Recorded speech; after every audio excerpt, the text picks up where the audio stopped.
Good morning, ladies and gentlemen. A very warm welcome to all. I'm Samriti Grover, and on behalf of Dataquest Cyber Media, today I would like to welcome you at the presence of this third edition of the TSchool Higher Education Conference and Awards 2021. Dataquest, India's leading tech magazine since 1982, has published the annual survey and ranking of top 100 engineering colleges from the past 16 years. Along with this, Dataquest has undertaken surveys based on Digital Index, which is the digital quotient of the engineering colleges, and Employability Index, that is how employable are our students.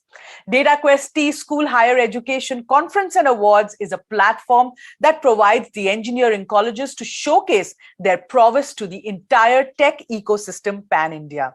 It is a forum wherein experts from higher education, policy makers, academia, HR, and L&D teams across tech industry and enterprise will deliberate upon the current higher education scenarios of India, methods and ways to embrace the technological know-how for better training to make our younger generation future ready and technical ready. The discussion also aims at providing a sense to cultivate the research and development among the students. The Cyber Media Group publications, Dataquest, TSchool, Voice and Data, and DQ channels has also been motivating the industry to do better and innovate by recognizing the leaders and trailblazers. At this forum, we will also recognize and felicitate the top engineering colleges in India. I would like to express my gratitude towards our partners whose constant support helped us to bring out the best in the Dataquest TSchool Higher Education Conference and Awards. Our platinum partner, Juniper Networks, gold partner, IBM, cybersecurity partner, Fortinet, academia partner, APJ Education, and research partner, Cyber Media Research. I would now like to invite Mr. Pradeep Gupta, Chairman, Cyber Media Group, to start the Dataquest Higher Education Conference and Awards with his opening remarks. Pradeep Gupta is the chairman of the Cyber Media Group, the specialty media house with brands like Dataquest, TSchool, Voice and Data, DARE, CIOL, Global Services, etc. Pradeep was conferred with the National Entrepreneurship Award as the best mentor by the Ministry of Skill Development and Entrepreneurship, Government of India. He is the chief mentor of Electropreneur Park, Delhi and Bhubaneswar. He is an angel investor and has mentored over 250 startups, co-founder of Indian Angel Network, Asia's largest angel network. Pradeep was a global trustee of TIE, the world's largest entrepreneurial ecosystem. He chairs the IIT Alumni Trust, Ivy Cap Ventures, and Pradeep was the GP of India's first angel fund, Infinity Ventures. He was also on the board of UTI AMC, has been the past president of Pan IIT India and Association of Indian Magazine, has been on the boards of IIT Mandi, Indian Newspaper Society, IIT Delhi Incubator, IIM Calcutta Innovation Park, Lemon Tree Hotels, and many more. Recipient of the Distinguished Alumni Award of IIT Delhi and IIM Calcutta, and the Helen Keller Award for working in the disability sector. An engineer from IIT Delhi and an MBA from IIM Calcutta. What an illustrious bio. I now welcome Pradeep Gupta here.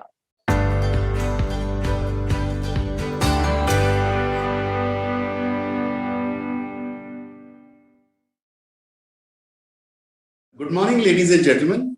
I am Pradeep Gupta, and on behalf of Cyber Media and Dataquest, it is a pleasure for me to welcome you today for this great event that we are having, in which we are discussing about education technology.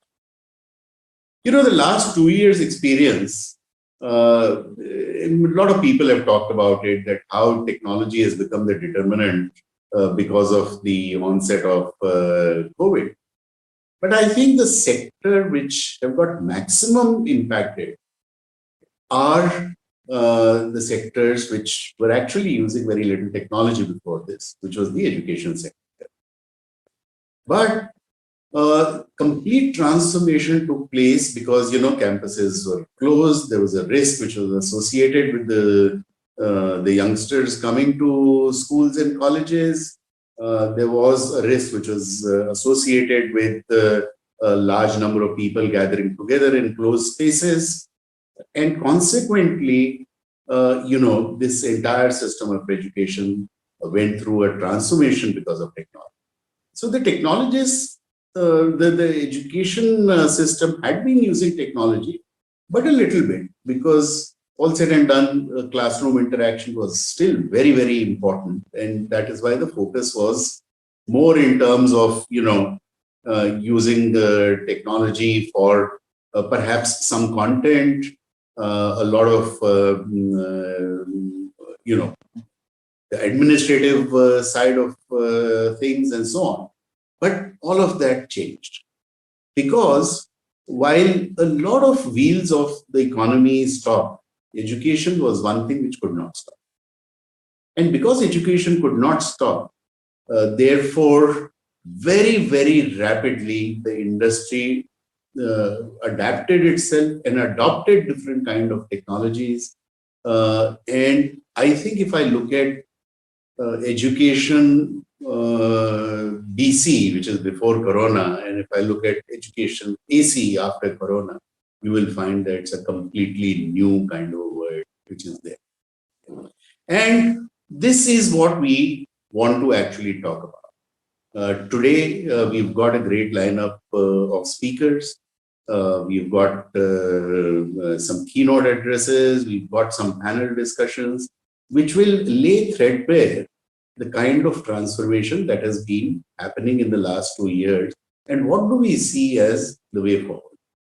Because this transformation is irreversible. Yes, indeed, colleges and schools have restarted, people are going back to the campus, but some of the changes that have actually happened are permanent in nature. And therefore, we will find more and more technology now being adopted in every week of education. And this is what has resulted into the creation of so many edtech unicorns in the last 1.5 years.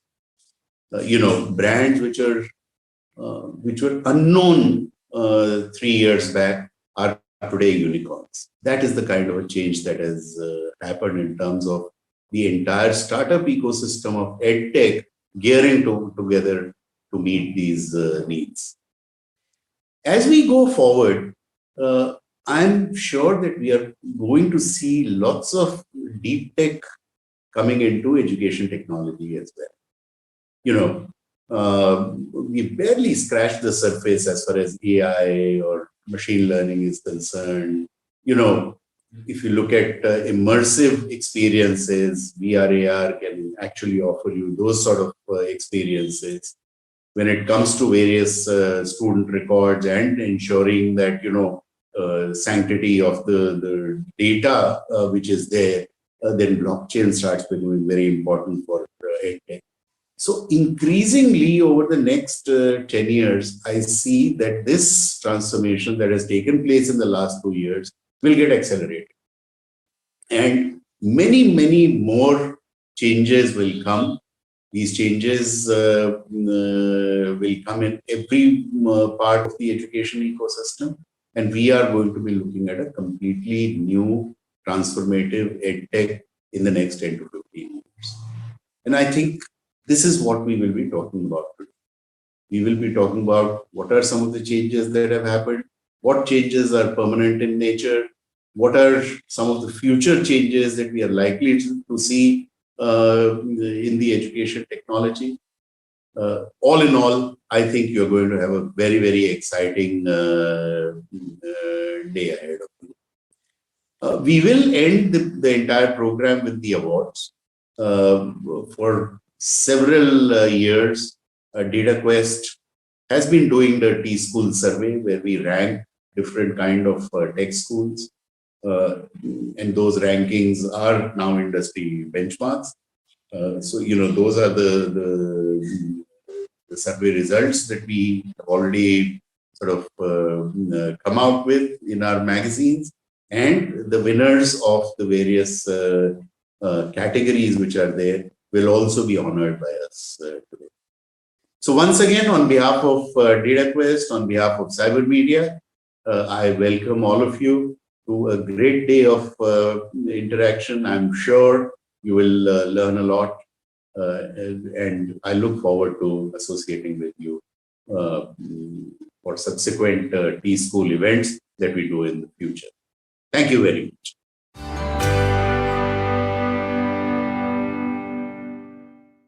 Thank you, PG, for those opening words.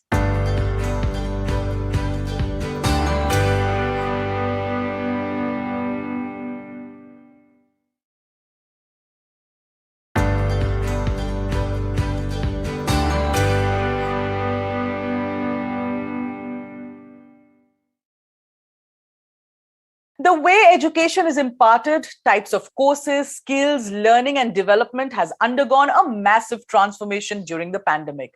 Tech transformation and acquiring newer skill set took center stage. Revamp and the need for new education policy is eminent. At the inaugural session of the conference, we have eminent educators and leaders from across the industry who will share their insights on the education policy in the new normal. We have with us an eminent personality who needs no introduction, Dr. U.B. Desai, Founding Director, IIT Hyderabad, talking on innovation in academics. Dr. Desai received the B.Tech degree from Indian Institute of Technology, Kanpur in 1974, an MS degree from the State University of New York, Buffalo in 1976, and a PhD degree from the Johns Hopkins University, Baltimore, USA in 1979, all in electrical engineering. He was the founding director of IIT Hyderabad from June 2009 to June 2019. For nearly 5 years, he served as the mentor director for Triple IIT Chittoor, Sri City. He was also mentor director for IIT Bhilai during his initial setup phase. At present, he is professor emeritus at IIT Hyderabad. He is also the honorary professor at Woonsung University, South Korea, and also serves as a strategic consultant for TSDSCI, the Telecom Standards Development Society of India. An academic advisor to several institutions in India. With pleasure, let me welcome Dr. Desai.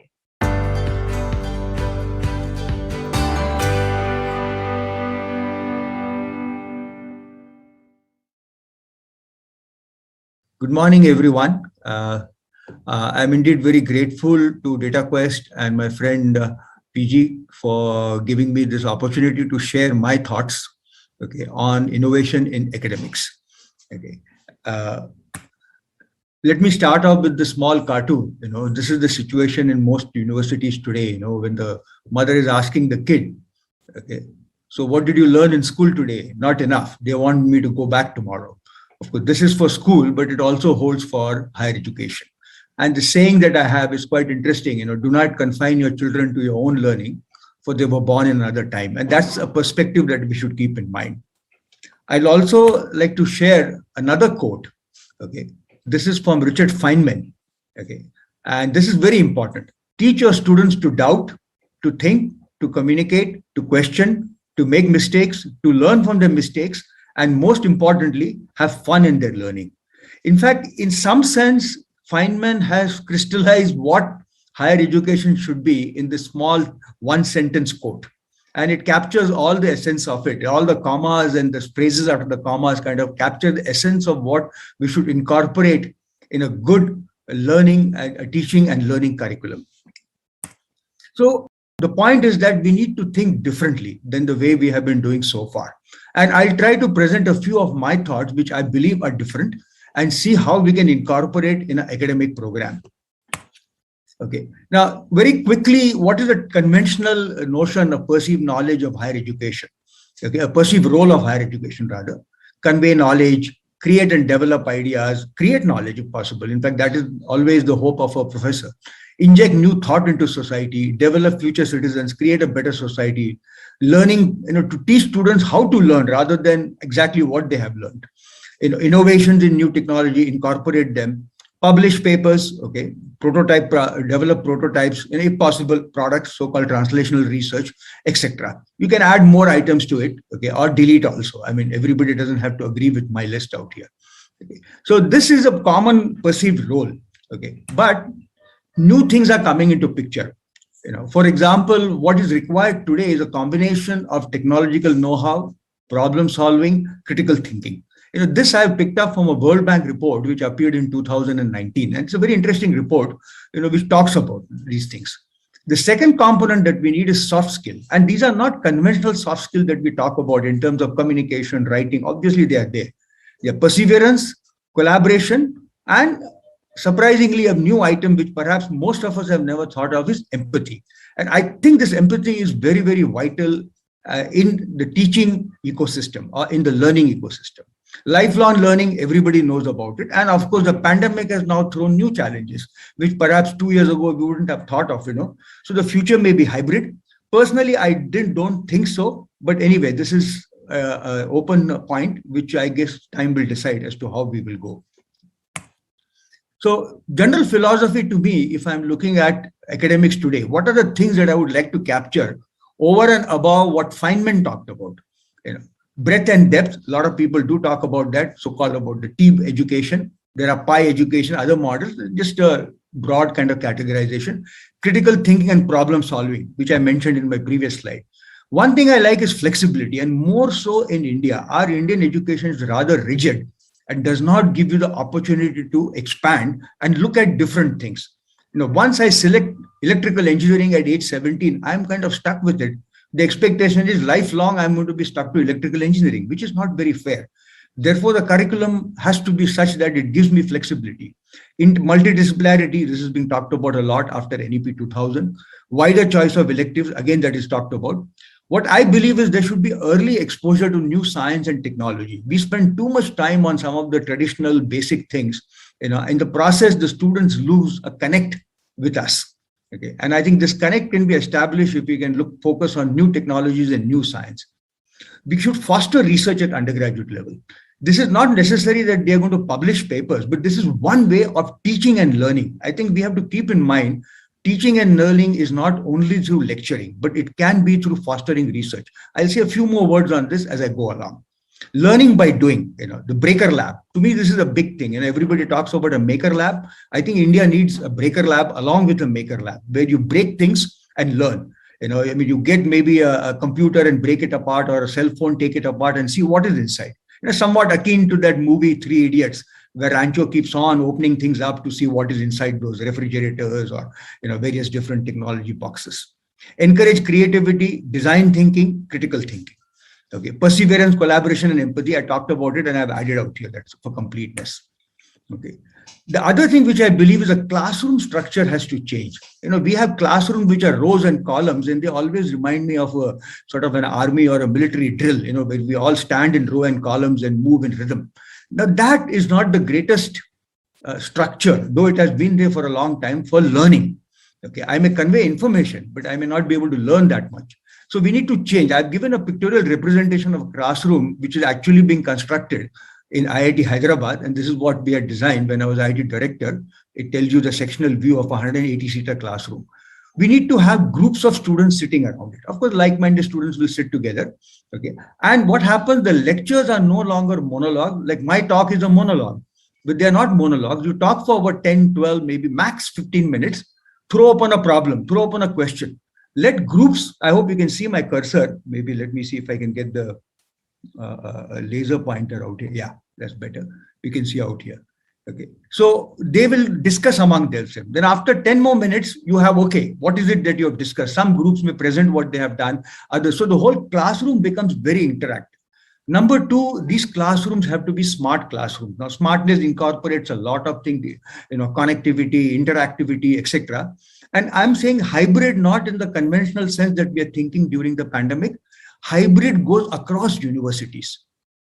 If there is a unique course being offered by IIT Delhi in a hybrid mode, why can't students in IIT Bombay or IIT Madras or IIT Delhi, IIT Hyderabad, or for that matter, Anurag University in Hyderabad, okay, cannot take advantage of it. One can work out a certain model how this can be worked in terms of the economics and other things. But the point is, how can I partake? See, internet has broken these barriers. I can put my lectures on the internet and everybody has access to it. NPTEL has done that in India. MIT has done it in the US, and many other institutions have done it. And it has made a big difference.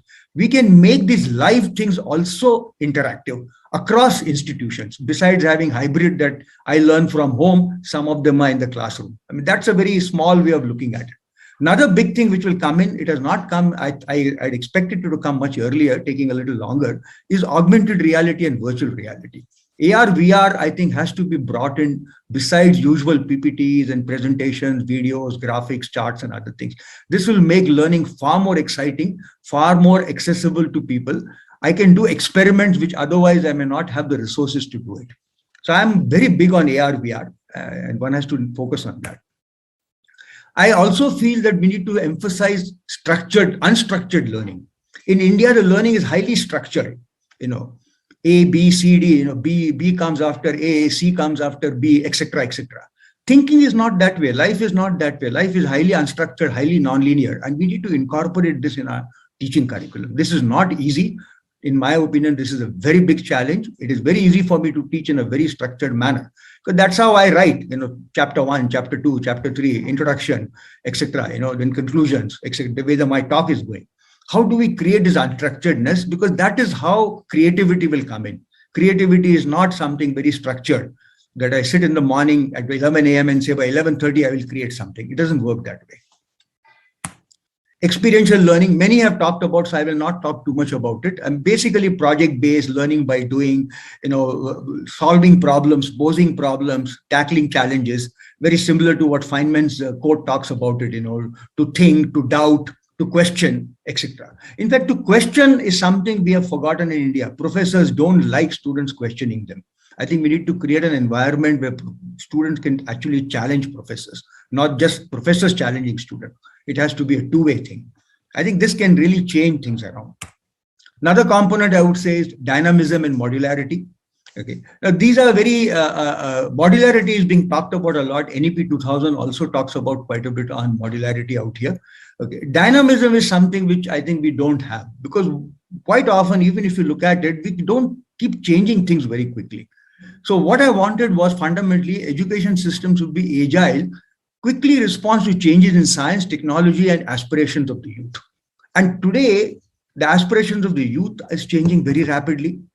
What the youth wanted 10 years ago or 5 years ago, today it's very different. Technology is dramatically different than what it was 5 years ago. Okay. Science also, a lot of development have taken place. Okay. Now, how do we constantly and continuously incorporate that in our curriculum, in our teaching program, in our learning program? This is a big challenge. Quite often we teach things which are like a century old, 50 years old, and students get a little bored because they have access to internet. They can do much better. The access for them is very good. Information access is ubiquitous, right? So the idea of learning and teaching should not only be information conveying information. It should be more of these sort of things. Modularity is important. I think, whatever one may debate over this, people don't have patience to, go through a 42-hour course. Okay, I'll talk a little bit about fractal academics, which is essentially this modularity concept that we implemented at IIT Hyderabad. Okay. This is another part, that again, this is related to flexibility, mobility, non-linearity, and design thinking. Design is a little separate part, though I put it on the same slide. Mobility, credit and mobility system, again, NEP talks, 2000 talks quite a bit about it. Okay, so 2020 rather, sorry, NEP 2020 and not 2000, NEP 2020 talks quite a bit about it. I won't spend too much time on mobility and all. The idea being that, if I move from one place to another, move from one discipline to another, I should be able to carry my credits with me. To me, mobility is something more than that. Suppose I register at age 17, after clearing certain whatever requirements are there, into, say, computer science. A year later, I realized, man, this is not my calling in life. Or 2 years later, I realized this is not my calling in life. Will the university permit me to move? Okay, say from computer science to aerospace engineering. I'm giving this example because I've actually had a student who took electrical engineering at IIT Bombay because his rank was very good, but his heart was always in aerospace. He finally did his PhD in the US in aerospace. So US permitted him to be admitted to a PhD program in aerospace with a BTech in electrical engineering. In India, that would be unthinkable. So what I meant by mobility is I should kind of have the option of moving around. I know people who did electrical engineering and went and did economics, went and did finance. Why can't we create that sort of structure within India itself? US permits that. Non-linearity, flexibility, and self-paced. Another thing I talked about nonlinearity and flexibility. I won't focus too much on that right now. Self-paced. See, here we assume that everybody has to graduate in 4 years. Yes, that's by and large a good thing. But students cannot give that particular option. We need to modulate. There are students who may just want to take a break from Kanyakumari to Kashmir. Okay, why can't we give that space, breathing space to the student and say, okay, you come back and pick up the threads, pick up the threads where you had left them. Okay, and start from there. I think we don't give that option. In fact, it's considered to be a black mark. Hey, why did you take a semester drop right now? Is something wrong with it? I think there's nothing wrong with it. Design is very important. I think we need to incorporate design in our curriculum, with things like digital fabrication, interactive graphics. Divide between creative design and engineering design is being bridged very quickly. Okay, so how can we incorporate? In fact, every student, whether it's engineering, I would say even if you are a student of liberal arts, humanities, you need to have some degree of design thinking. I think this changes your perspective also. And what I talked about, creative thinking will automatically come in if we incorporate design. And I'm not talking of design in terms of product design, mechanical engineering design, things like that. No, I'm talking about creative design, abstract things which may not have meaning except for the designer, and she has to convey it to others. I think that has to be incorporated. Evaluation. I'm just putting one slide on. I think we are too harsh. We are too worried about everything is how am I going to grade this guy? In fact, quite often I feel our curriculum, our teaching and our learning is governed based on evaluation methodology. I think we can be rather soft on evaluation. I don't think dramatically things are going to change.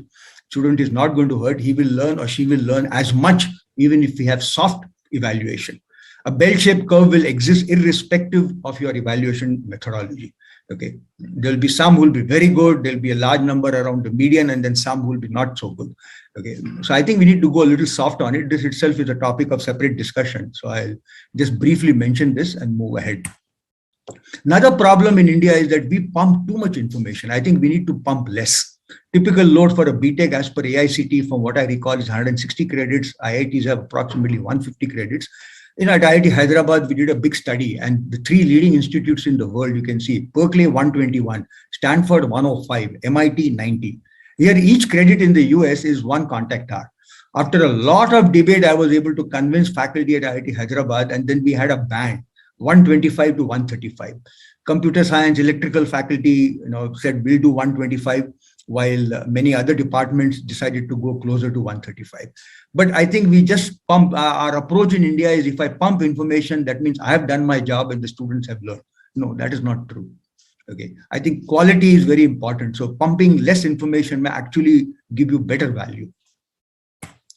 This is a quick thing on fractal academics that we talked at IIT Hyderabad. This changed things around quite a bit. In the sense, modularity was brought in, and lots of interesting things were brought into the picture using this. This has been a success. We tried it for many years. It's still going on. So a novel academic program which was launched, the courses that are there, they need not be a conventional 3 contact hours or 3 credit courses. They could be 1 credit or 2 credit. They can even be 0.5, 1.5, 2.5 or 3. Essentially, the number of contact hours in the whole course, in a 3 credit course, is 42. You could have a course of 7 hours, 14 hours. We went in multiples of 7 after we reached 42. And we had broken a semester into 6 segments. Okay. Many high-tech courses can be taught very early by having this modularity. I can teach, for example, 3D printing. I can teach drone technology in the very first year. I don't have to wait till the final year and have a special elective on it. And it became a grand success at IIT Hyderabad. We can talk a lot more about it. This will also facilitate interdisciplinary learning, because I have an introductory course of a 14-hour module on, say, for example, 3D printing. Everybody will take it. Not just mechanical engineers who focus more on that, but even computer scientists, electrical engineers, everybody will take it. And this actually happened in a course on signal processing and communication at IIT Hyderabad. Okay, large baskets of non-technical courses. I think we need to create that particular part and link it up in some form. Let liberal arts and creative arts. For example, this is an example which shows. So, for example, in the first semester, I'm just giving one slide. I have a full picture out here, but due to paucity of time, I'm not going. So these arrows kind of indicate that the course, for example, independent project is 1 credit, but it spans through the whole semester. Essentially, it has supposed to have equivalent of 14 contact hours, but you can work right through the whole semester. Digital fabrication is 2 credits, It again spans through the whole semester. One credit is done for a CAD design part of it, the CAD part of it, and the second half, another 14 hours, they actually fabricate something right in the very first semester. And you should see the joy on the students in the students' eyes when they actually fabricate something using 3D printers and what they gain. And of course, you can go on. As I said, for example, signals and communication. Okay, this course was taught out here. It's a 14-hour module in segment 5 and 6. And here we had students, though taught by electrical, students from mechanical, students from civil, students from chemical, everybody came. Because this is basics. Today, signal processing is used by everybody. Internet of Things. Oh, we talk about this is something very special. Something has to be only in the fourth year elective. We were able to do this in first semester in a 14-hour module to get the gist of it. Advanced things, you do it in third and fourth year, etc. These are the creative art courses we had. And by design, these were taught by people from outside. Things like introduction to theater, ceramics, music, Madhubani painting. We had people coming from all over India and teaching it. And I don't know what the current status is, but during my time, it was a big hit. Students used to really love this particular thing to the extent that, student number management became an issue out here. We had to curtail the numbers as it's given on the right-hand side, depending on what kind of a course that we had. So to conclude, I would say flexibility is a big thing. Fractal academics is a big success. I think others should try it out. They can incorporate their own innovations into it. It doesn't have to be ditto as to what they do it. And I think it can really make a big difference the way the fractal academics was developed at IIT Hyderabad. Learning by breaking and learning by making, I think that is to me very, very important. Get excitement, make education fun. Okay, as Feynman says, most importantly, learning and education should become a fun thing to do rather than a drudgery, as was there in my first cartoon out there. Okay, so I'll stop with another quote, which is not a favorite quote, and it quite deep in some sense applies to the rest of my talk also. A truly great library contains something in it to offend everyone. When you question things, obviously you're going to offend the person who's standing on the stage. And we should accept that. Okay, otherwise you can never have people questioning you. So I'll stop at this particular point. Thank you very much for this opportunity. And if there are any questions or other things anytime, you can email it to me. I'll see what best I can do.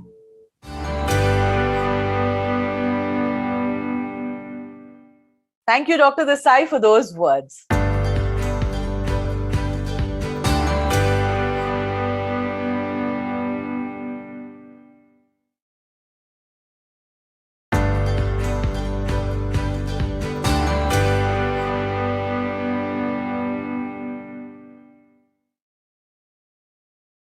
Ladies and gentlemen, we have with us now Mrs. Sushma Paul Burlia, co-founder and chancellor, APJ Satya University, speaking on the education policy in the new normal. Mrs. Sushma Paul Burlia is a leading woman entrepreneur and industrialist of the country who has made outstanding contribution to the cause of industry, women empowerment and education. She is the co-promoter and president of APJ Satya and Swaran Group, a leading industrial and business house with diversified interests in India and abroad, and chairman of the APJ Education Society, which runs 24 schools and higher education institutions across the country. She is also the chancellor and co-founder of the APJ Satya University, India's first industry-centric technology and liberal arts university focused on research and innovation. Currently also the member of board in the Ministry of Micro, Small and Medium Enterprise under the Government of India. Over to you, ma'am.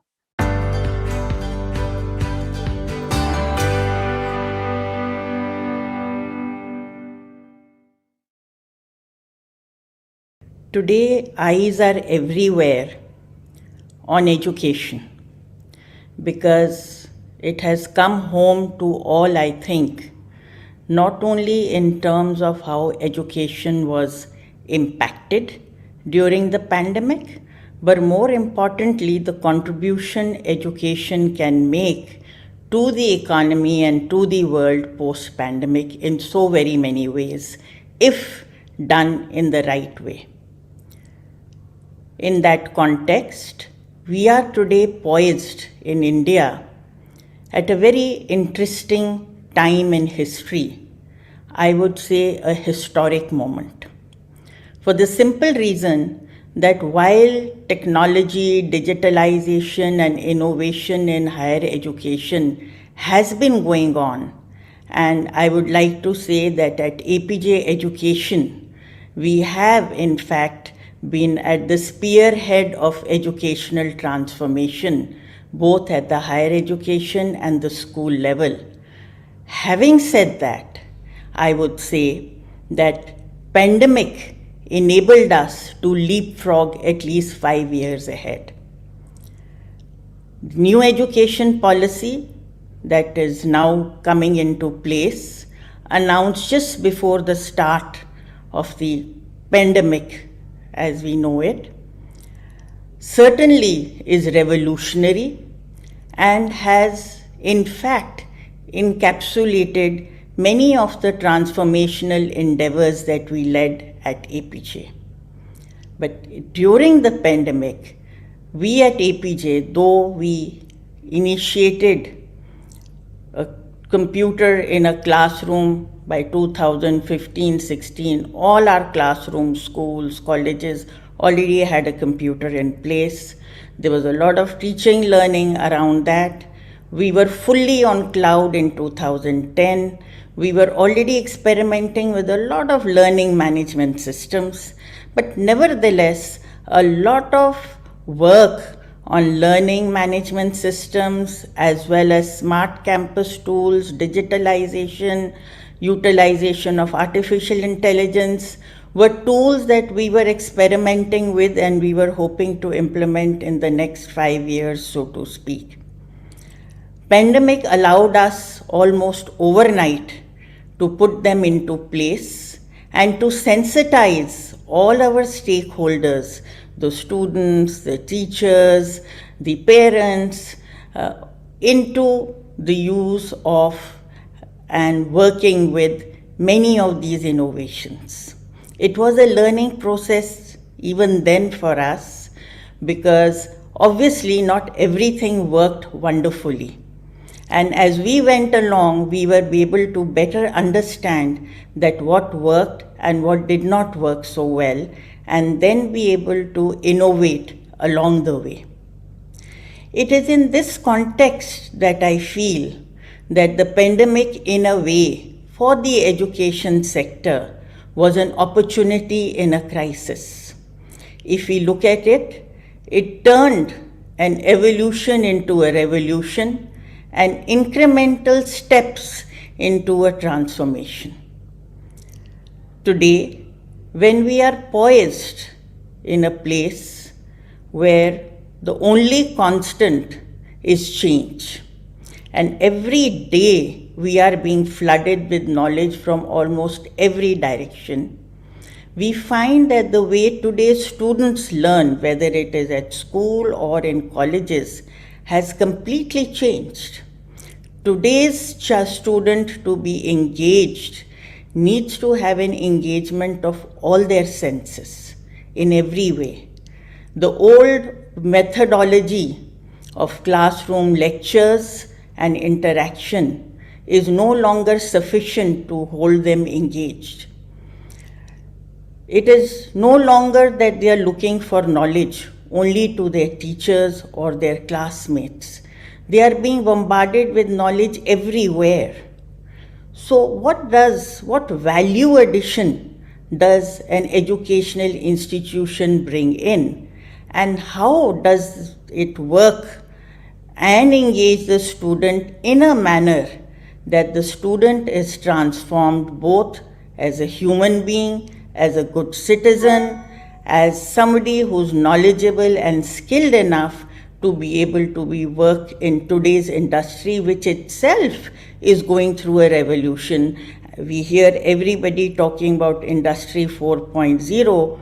All that it means is all the digital innovations, technology, processes are being implemented within industry as much as they are being implemented anywhere else. So having said that, it actually means that we need to relook and reinvent at how we are integrating offline, online, virtual education in different ways. And accordingly also, what are the kind of policies that are needed to enable them to be able to implement it in the best possible way for the benefit of all. If we look back at the pandemic, one of the greater challenges also was, and I'm not now talking about so much of APJ itself, but if we look at the country as a whole, I mean, I must commend the government as well as the authorities who behind the education scene in India, especially higher education, because they made themselves as flexible as they could. And keeping in view the flexibility in the new education policy, although much of it is still to be implemented, nevertheless, government has been talking about Diksha, that is the Swayam TV related education through the radio, different kinds of study material for differently abled, and so many more initiatives which basically focus on alternative modes of learning. They have gone so far as to say that in a traditional education system so far that we had been following, I'm not talking about the distance learning and other modes that have been permitted selectively, but as a mass, as a whole, the traditional learning systems, they have also gone and said, all right, 40% of it could also be provided virtually or through MOOCs or through other means. But that isn't enough. While the new education policy is very, very welcomed, a step in the right direction, first of all, we have very many years to go before we see real implementation on the ground at the central, but more importantly at the state level.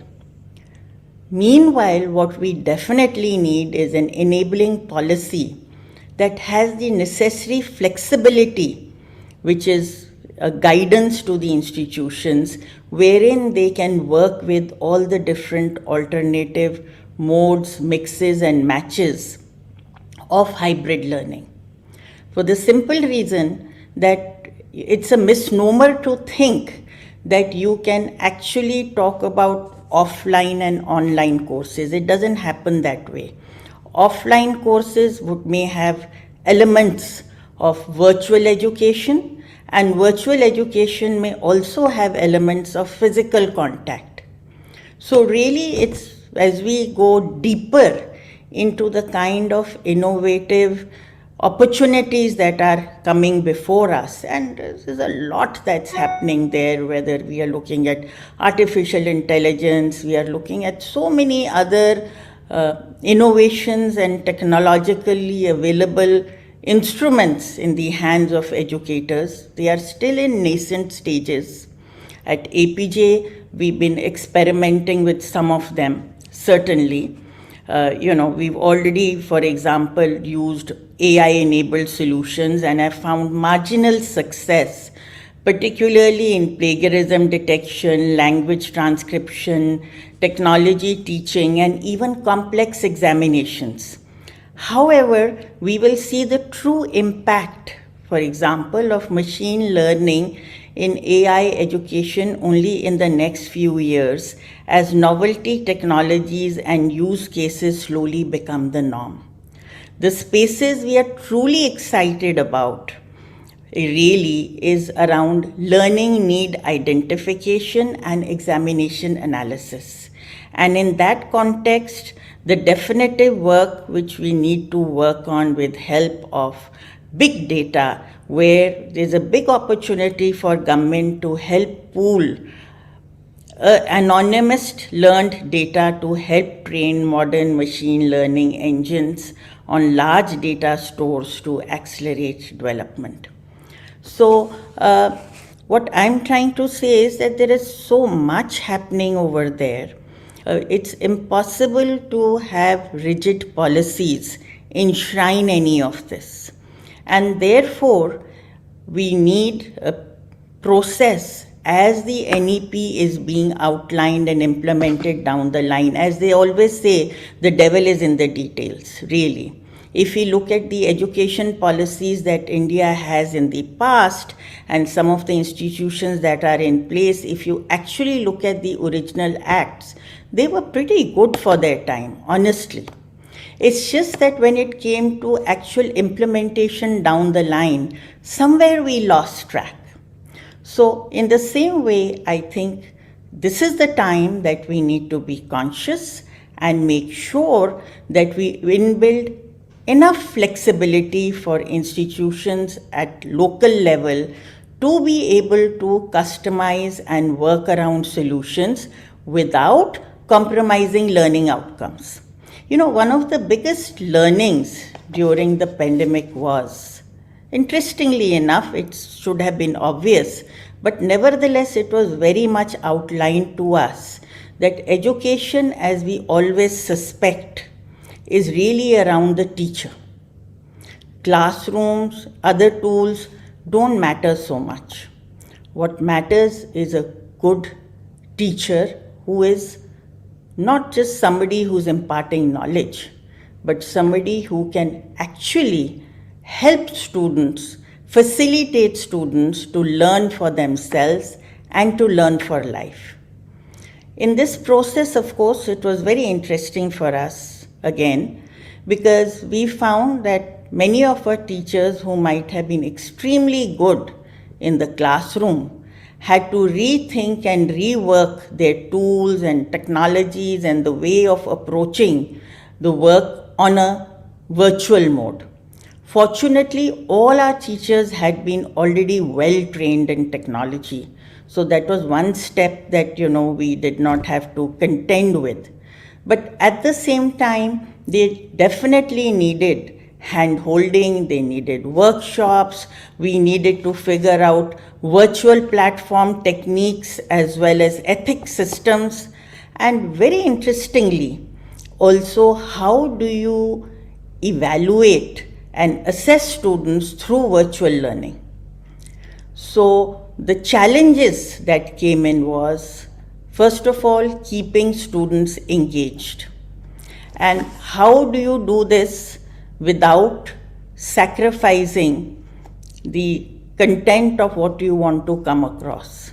So, of course, the obvious solutions like the flipped classroom, so students coming with material already learned and then being, exposed to higher order thinking, to discussions, to debate, and all sorts of other innovative techniques, breaking into small groups. We were also very fortunate because, especially during the lockdown, but also more possible during work from home, and this is something we really think we would love to carry forward, we could actually invite and have with us celebrities, personalities, whether it was in science, in arts, and in various fields of endeavor across the world who could be made available to our students. By the way, this is another thing that one needs to pinpoint on, and that is that, all the time in higher education, we have been focusing on physical classrooms, the size of the classrooms, the teacher-student ratio, and all of it. Frankly, it doesn't make too much sense when you think about it, because ultimately what matters is how a student is being engaged by the facilitator. I have seen people on virtual platform being able to engage 100 students at the same time. Not that's what we would advise, by the way. Virtually, frankly, is a platform where a smaller number leads to better engagement. And we have to think around, again, how to make that possible in the normal course of imparting a particular course or a degree progression across any university or college.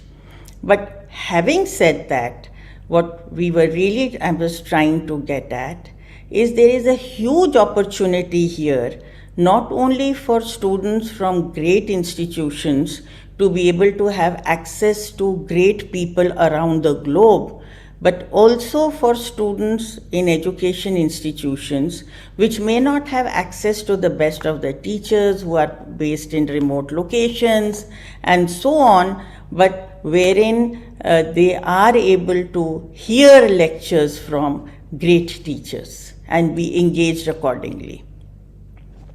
But coming to it, so again, assessments. Now, how do we assess students on a virtual platform?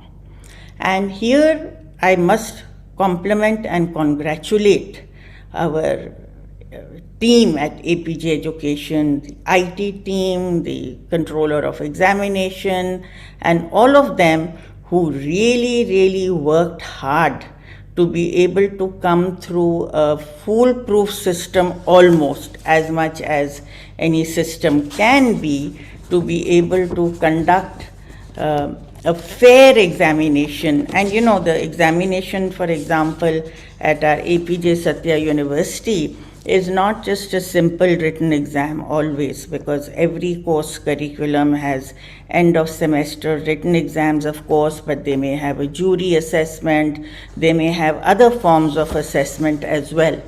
So as part of that, however, with the Moodle learning management system that we had, we were able to ensure and restrict many of the exam malpractices, if any, of course, educating our students, and they have been,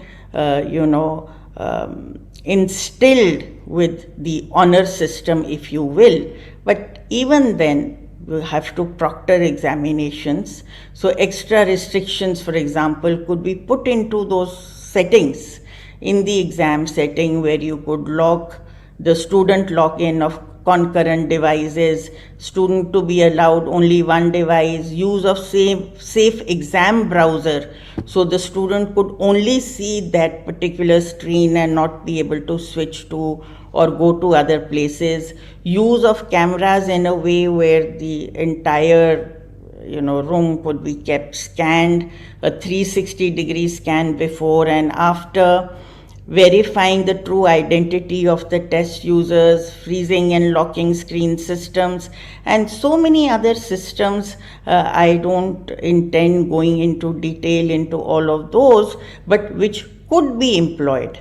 One of the greatest challenges, I was beginning to say that, then I started on other things, that we faced were that many of our students ended up also going back to their hometowns during this period. So they were trying to connect through remote locations. There were network problems, there were low bandwidth issues. So all of these also had to be resolved.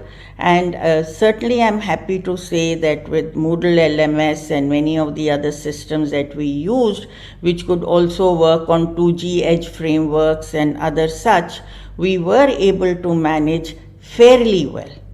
Having said that, I think this is again an area where the government can play a great role, because one of the key issues that have cropped up during this time is the sort of the digital divide issue that many have been talking about. And though I don't think it is as stark as we think that it might be, but having said that, there is a case for trying to facilitate very low cost devices, as well as making sure that the necessary bandwidths are now made available to nooks and corners of the country.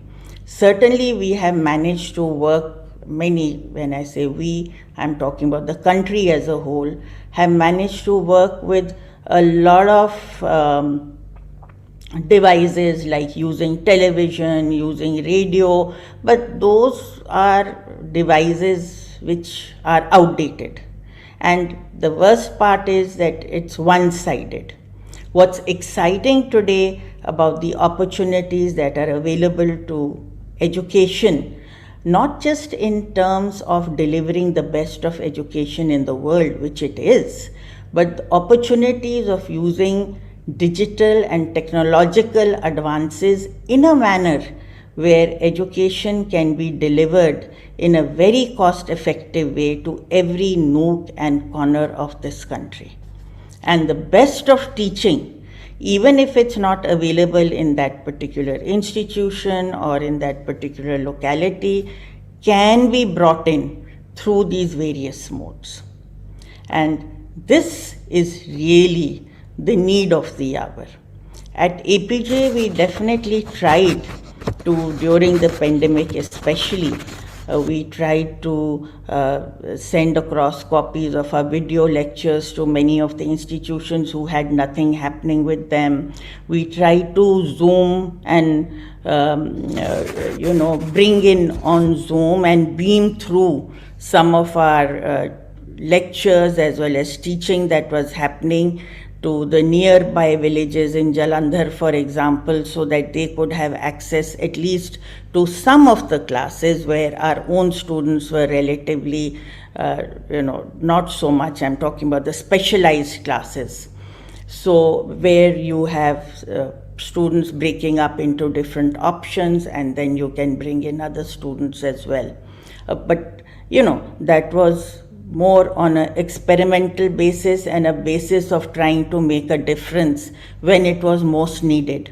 But having said that, there is a big opportunity of being able to bring together public and private educational institutions and the government onto a platform where education could go through, as I said, the nooks and corners of the country.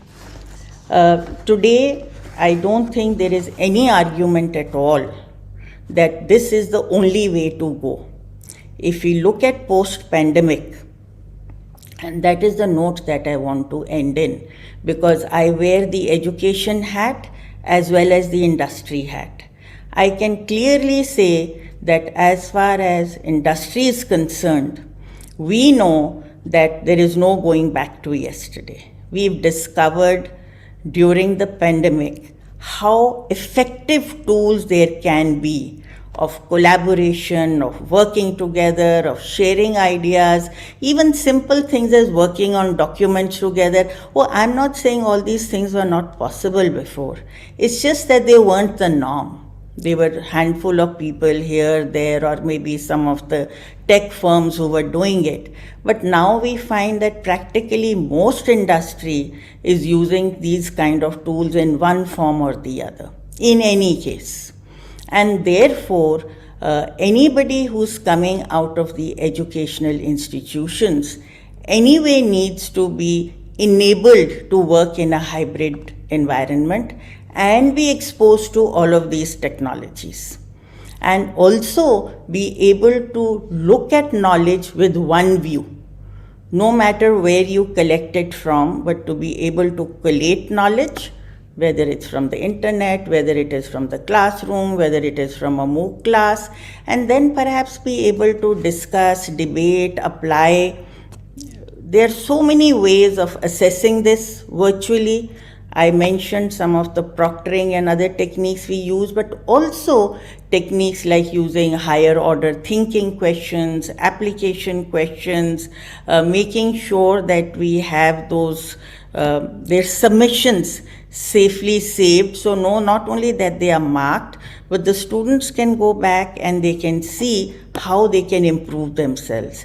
Now, all of these are traits and values and skills that students need to have imbibed to also be successful in the world of tomorrow when they go out for work. So I can only say that it sounds like a lot, but as they say, start with what is necessary, go on to what is possible, and soon we may find that we are doing the impossible. Thank you very much.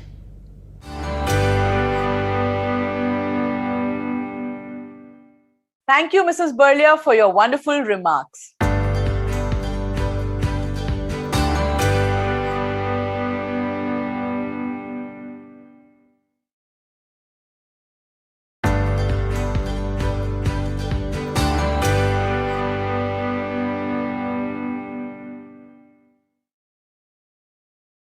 Now we have with us Professor Rajesh Khanna, President NIIT University, talking on education policy in the new normal. He obtained his B.Tech, M.Tech and PhD in chemical engineering from IIT Kanpur, an institution which has been acknowledged as the nursery for nurturing students, shaping faculty into knowledge providers of repute, and a mother institution for shepherding later institutions.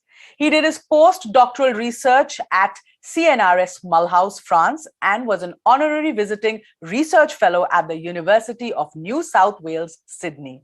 In a career spanning 23 years, Professor Khanna has held various faculty and administrative positions at IIT Delhi, chief amongst them being head of Department of Chemical Engineering, Dean of Students, faculty in charge for sports, faculty advisor for student society, and mentor to countless number of students. He also served as the vice chairman of joint entrance examination and has contributed in devising chemical engineering curriculum for many institutes. Over to you, Professor Khanna.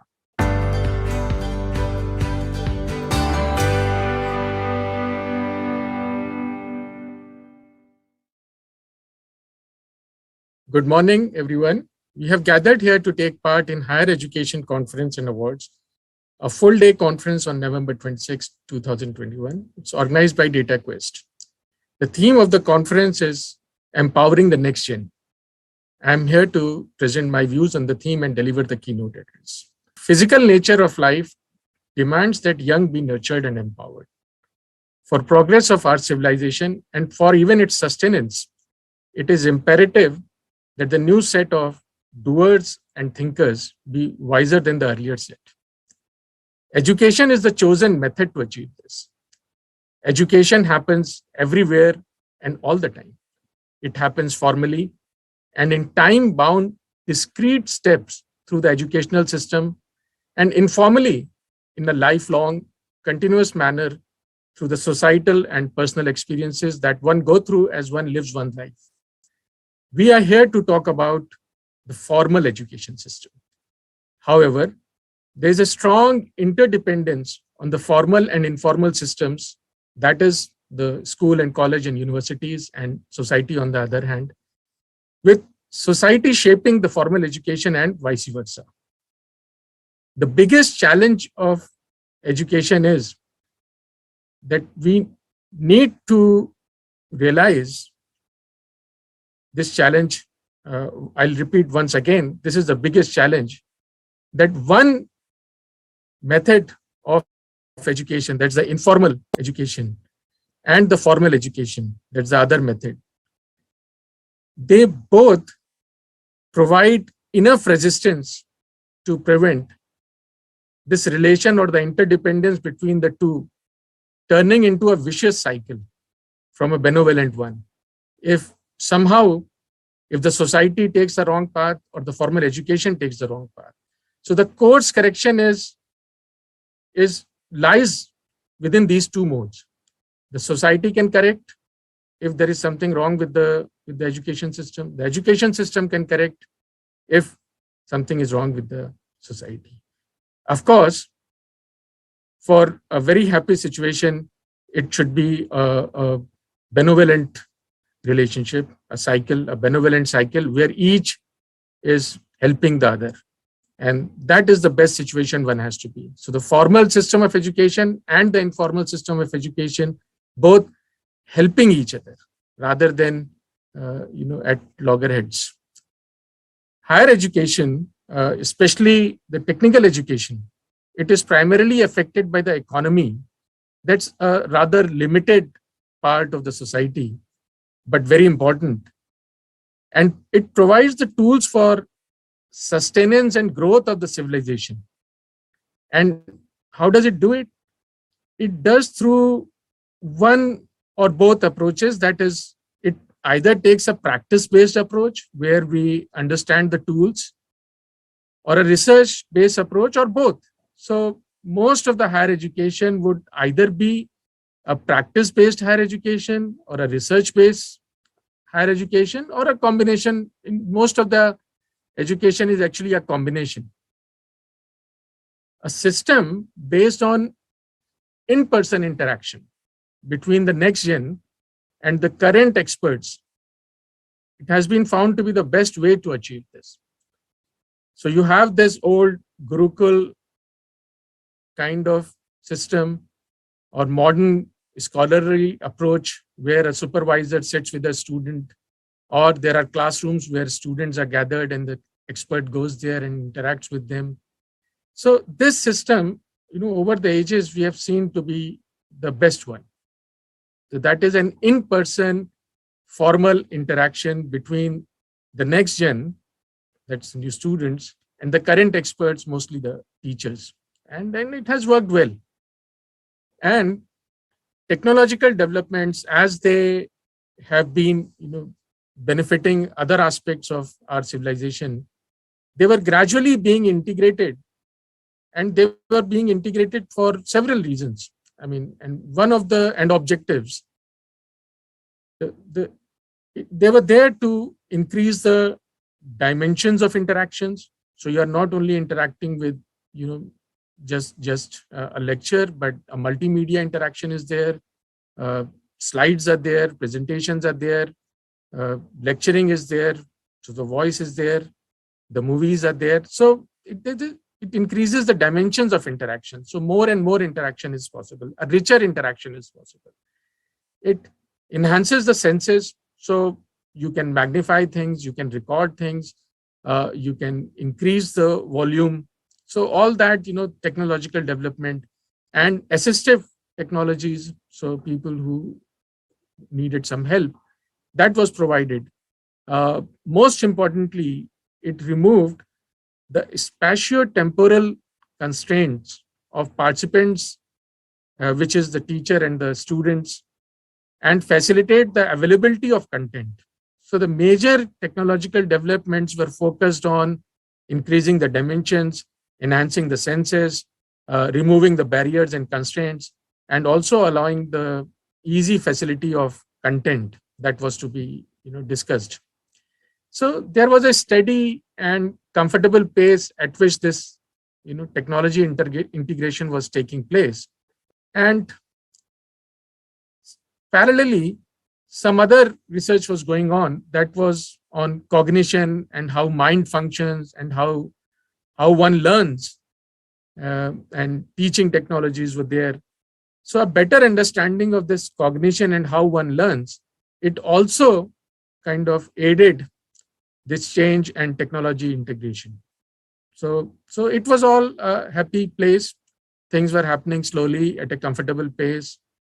But 2 years ago, the pandemic struck and it disrupted everything. And among it, it forced a furious pace of change on all of us. So something that was a steady and comfortably, moving around, technology getting integrated, more and more wisdom coming into teaching and learning and education. The formal system was improving and evolving. But this pandemic, it forced a pace of change that was furious. The world reacted swiftly and effectively. And that, years from now, it would be a testimony to the human spirit and our ability to accept and react to change. So the world reacted swiftly, and almost all formal education was converted to an online mode. So that happened. That happened in schools, that happened in big universities, that happened in private places, that happened everywhere. Even via education, everything was converted to online mode as far as possible. An ecosystem to facilitate it quickly developed. And both the government and the market and the private players, they all contributed to it. Everyone contributed to it. The people contributed to it by adopting to that change and to that ecosystem. The key ingredients that were of data, device, software, content, and even policy were put in place. And the education system somehow managed to function. Policies were quickly changed in educational institutes to allow for students to graduate in time, to carry on with their learning. So this integration of technology in the educational system, that happened at a furious pace, and suddenly, everything changed. The current experts suddenly realized that they need to understand what digital world is before they can be, even effective or even sustain. So a lot of changes happened, and the world, fortunately reacted in a way so that we could, just somehow survive. And that's what my personal assessment is, that we could somehow manage to function. I mean, nothing great, but we are alive to live another day and improve. And somehow, we had a lot of learning also. The major fallout of this was, of course, the technology got integrated. So that technology is in place now. So that is the good thing that has happened. I mean, as it happened with all bad things that happen. Some good things also come out of them. The challenging thing is that remains at this level of integration of technology, and that's huge, unprecedented integration of technology in educational system.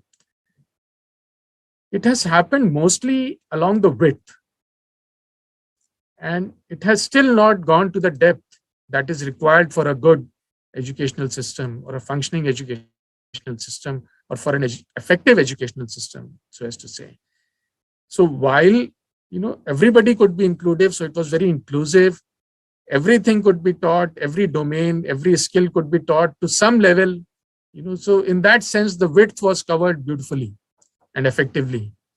The depth, there's a lot of challenges that are still there. And another key finding that is emerging out of this, forced experiment is that online education alone is not enough to empower. And that is the sub-theme of the conference. That online we all agree, almost everyone in this world now agrees, that online education alone is not enough to empower the next generation. Why? Firstly, the vital component of societal and personal experience, that one goes through an in-person system, that is missing. That component is missing completely. So there's no personal experience, there's no societal experience. Even in universities, you go, there are big world, you go and meet so many people, and then you have a small society, a part of the society in universities. So that is completely missing. Secondly, there is only so much that can be experienced online, even in different domains of knowledge. So the domain of knowledge dictates how much can be understood or experienced or taught online. In some disciplines, as we will discuss, it's not even possible to have things online. They have to be done in person. So that whole methodology, the whole concept of the domain has to change. We need to question, how to go about it if we want to have a completely online learning in that domain. Something like these physical engineering, and we'll discuss them later when we talk about the methods. Most importantly, and that has, is even more serious, and probably there's no substitute to it, that the teaching learning process itself is not complete in an online mode. That is the biggest issue, and something that will, there's no solution to it. We need to have in-person interaction. So we agree that we need a hybrid, a blend of both online as well as in person. So I don't use the word offline because it kind of confuses. Typically, when I was growing up, offline would mean absent.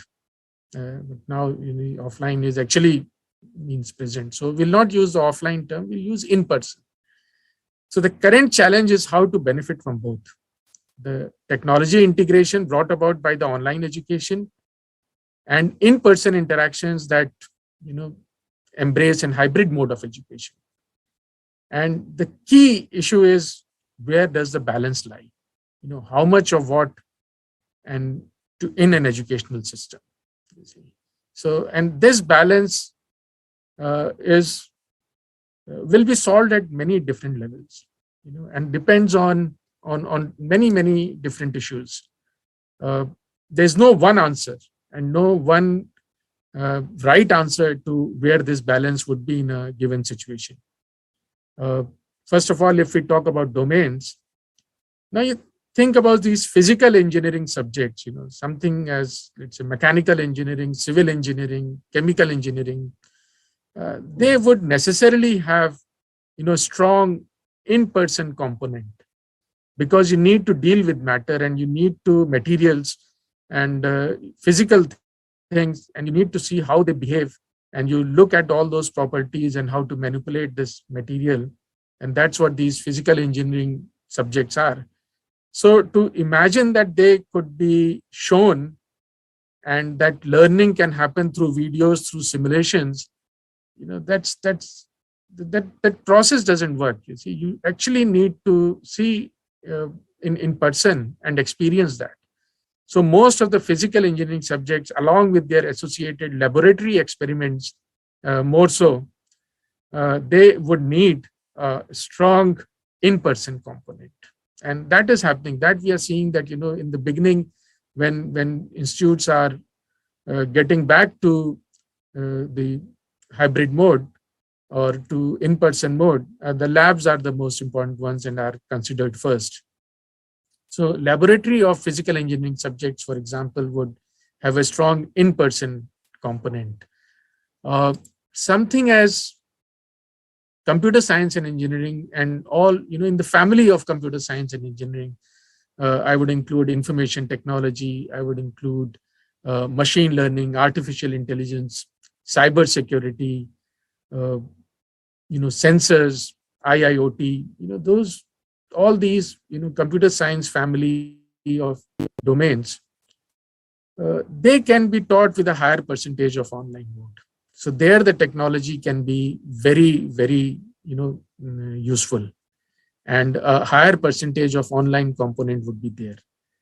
Then we look at the situation on the ground or the resources and the availability of data, device, content, and we talked about this spatio-temporal constraints of teachers, participants at the same place, being at the same place at the same time. So all those constraints or issues would also decide, what would work in what situation. So at some places, if we do not have a current expert there physically, then obviously, we'll have to have a greater tilt towards the online education. So this balance between online and offline would even percolate down to individual lectures level. And that's the most interesting aspect. So we now hear terms like flipped lectures. And to my mind, that is where the typical hybrid nature of education would come into play and would be illustrated. So in a flipped mode lectures where you already go through the video or the online component, and then there is an in-person interaction, and sometimes that in-person is also a hybrid mode. That would be the way to go for most of the teaching learning process, and even in completely digital domains, because while the domain itself, and I would stress on this, while the domain itself can be taught in an online mode, the teaching learning process itself, and I'll repeat, that is the major issue to be solved. And I don't think that can be solved so easily or can even be solved. And that would necessitate an in-person interaction. So while the domain and the availability of resources and everything else can be resolved with some way or the other, it can be resolved. But the teaching learning process, that how the brain functions, how the brain responds to different cues, how people learn and are open to interaction when they are face to face in person, and the senses that get activated, and the capacity to assimilate and to accept the knowledge which go into the teaching learning process, that would necessitate the in-person component. So while We'll have a lot of content that would come through in a multimedia mode. We'll have lot of lectures in an online mode, but to complete that, we would necessarily require an inline or in-person interaction. And flipped lectures, I think, is the way to go, where each individual learning session is hybrid in nature. So to conclude, I would say a flipped lecture mode where every learning session is a hybrid session is the way to go, because it is due to the learning and teaching process itself, the mechanics of it, how a human being responds to an in-person interaction as opposed to an online interaction. So the senses that got activated, the propensity to accept new knowledge, the interactions, that multi-sense interaction that happens in person is something that can never be, or at least not with the present state of technology and acceptance of it, will never be achieved in an online mode. Whereas the content, the spatio-temporal constraints, the multimodal delivery of content, all that can happen best through an online mode. So a flipped lecture mode, that is something, in my view, is the way to go once again. So every lecture would be done in an hybrid mode. There will be an online mode where the students and the participants, they have access to an online recorded things, and then follow it up by a series of in-person and hybrid interactions where there's some background already of the lesson and the session, and then the circle gets complete of learning. So in my view, the mechanics of learning is the major driving force towards a hybrid mode, rather than the domain itself or the availability of resources themselves. So that's all at this point of time from me. With the furious pace of change that has happened, and we have got a taste of it, we also know what we are capable of. So I'll not be surprised if, within a year's time, in the next edition of a similar workshop, we'll have a completely different viewpoint. I'm open to that. I've learned this. That has been my learning, that we can change very fast. Thank you. Thank you for listening to me. Bye.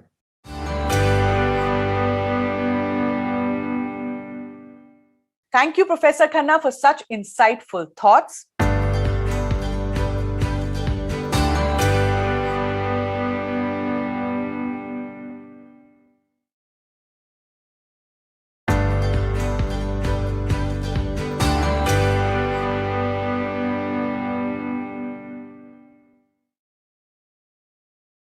Ladies and gentlemen, education transformation has taken center stage in the way it is being imparted to all. Transformation is incomplete without edu-tech companies who are leading the way with examples. Here we have with us today Falgun Kampali, co-founder Upgrad. Falgun is an Indian entrepreneur based out of Mumbai, and Upgrad is one of Asia's higher edtech leaders. Within a span of 6 years, they have impacted over 2 million learners across 100 countries. Prior to Upgrad, Falgun was the principal at the Parthenon Group, an education strategy consulting firm, where he was involved in advising large education conglomerates and investment funds on their growth and investment strategy in education. He has done significant work in the field of higher education and technology, enabled learning across India, US, Brazil, Africa, and Southeast Asia. He has been awarded with the title of Forbes 30 Under 30 Asia for Consumer Tech in 2018 and was named the BW Education 40 Under 40 Achiever by Business World in 2020. Over to you, Falgun.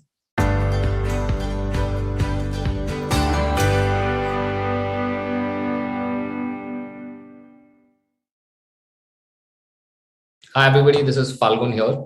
And as was mentioned, I'm one of the co-founders of Upgrad and started this about 7 years back. And I've been in education for more than a decade now, where I worked as a principal with the Parthenon Group before this, mostly looking at higher education in emerging markets. So I've spent a bulk of, as I said, the last decade in higher education. And I think one of the most exciting things for us about higher education globally has always been that there are three key pillars to any quality education system, right? Or any well-functioning education system.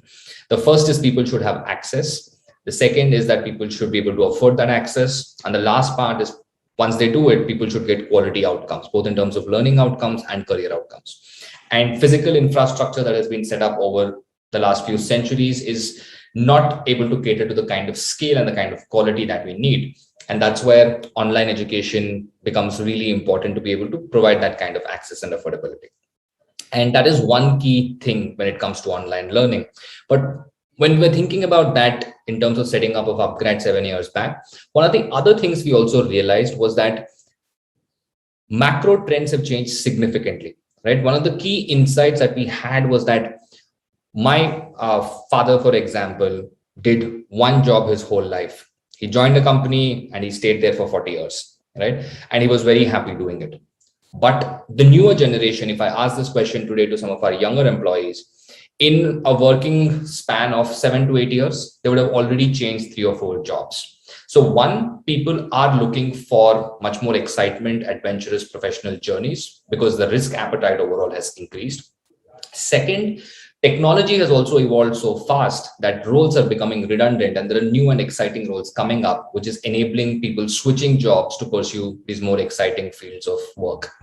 Given both of these, one of the things we realized was that one-time education is not going to cut it anymore, where you can say that, I did my MBA 30 years back and it is still helping me be relevant.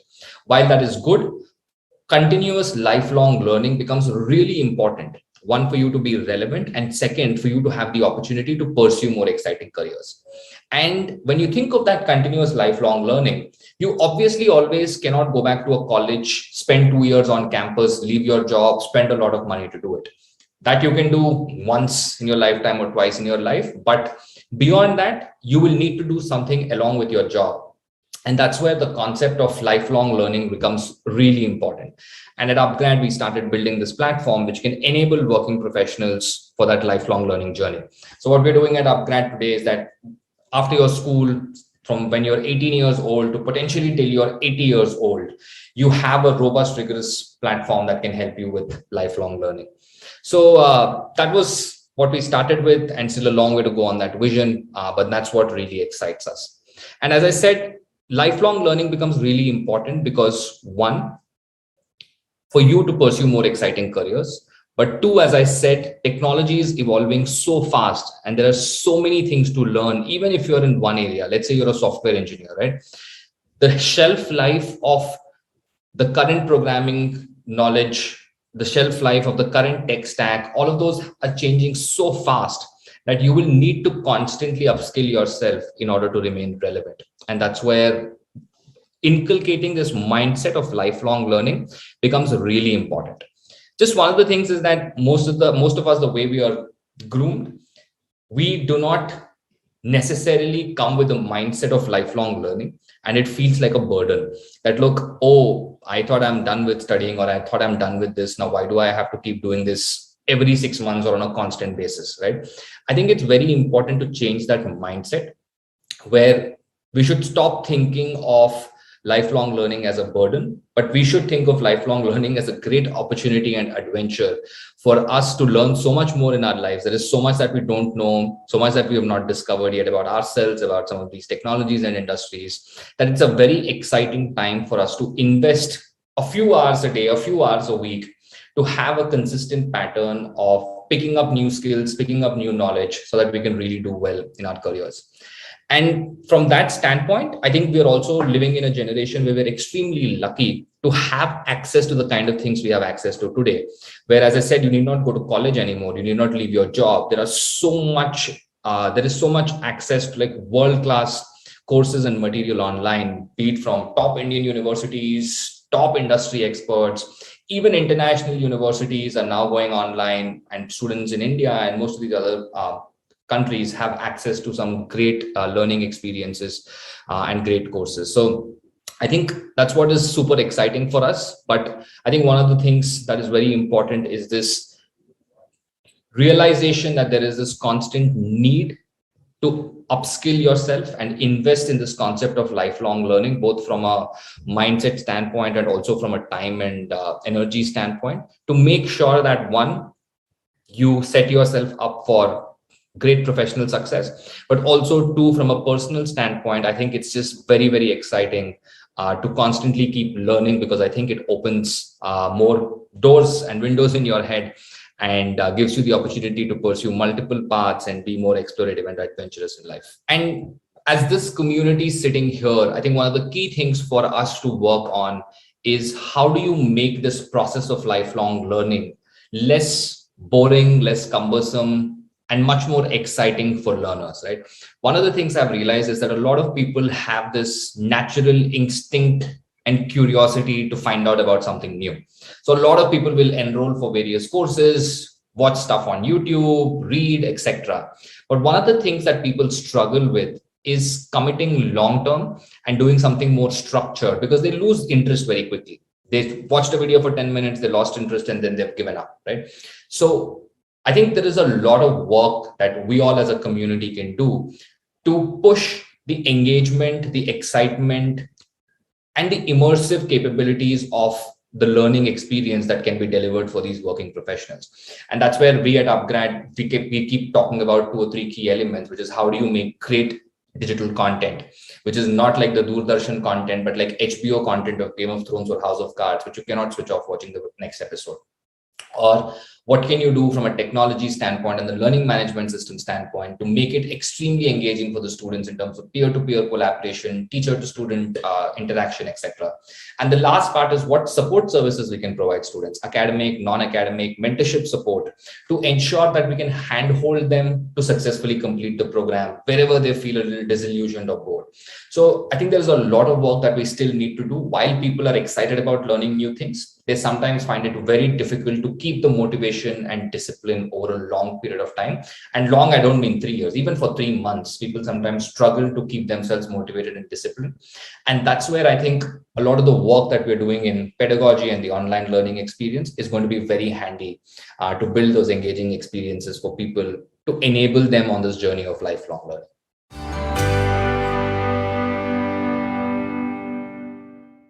Thank you, Falgun, for those very inspiring and amazing words.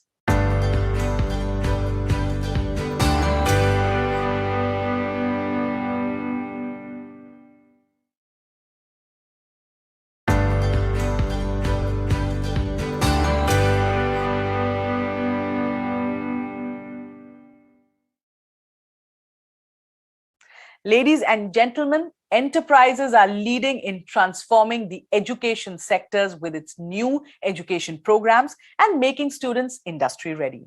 Now, I would like to invite Mona Bhardwaj, Global University Programs Leader India, IBM India, to speak on transformation of the industry and skills needed. Mona Bhardwaj currently heads the Global University Programs at IBM India. A seasoned professional with over 25 years of experience in the IT industry, Mona is passionate about working with students in bridging the industry-academia skill gap, promoting technology that helps solve real client problems and people management. An engineer of electronics and communication graduating from RVCE Bangalore, she has done varied roles, including that of running a startup in the electromechanical space. In her current role, she is responsible for employer branding and technology evangelization of initiatives at universities. These initiatives range from technology adoption through IBM Academic Initiative, improved curriculum for institutes across India through IBM Skills Academy, running hackathons and remote mentorship projects for experiential learning, cool technology demos, webinars for improved employability, and fostering innovation through shared university grants. Please welcome Mona Bhardwaj.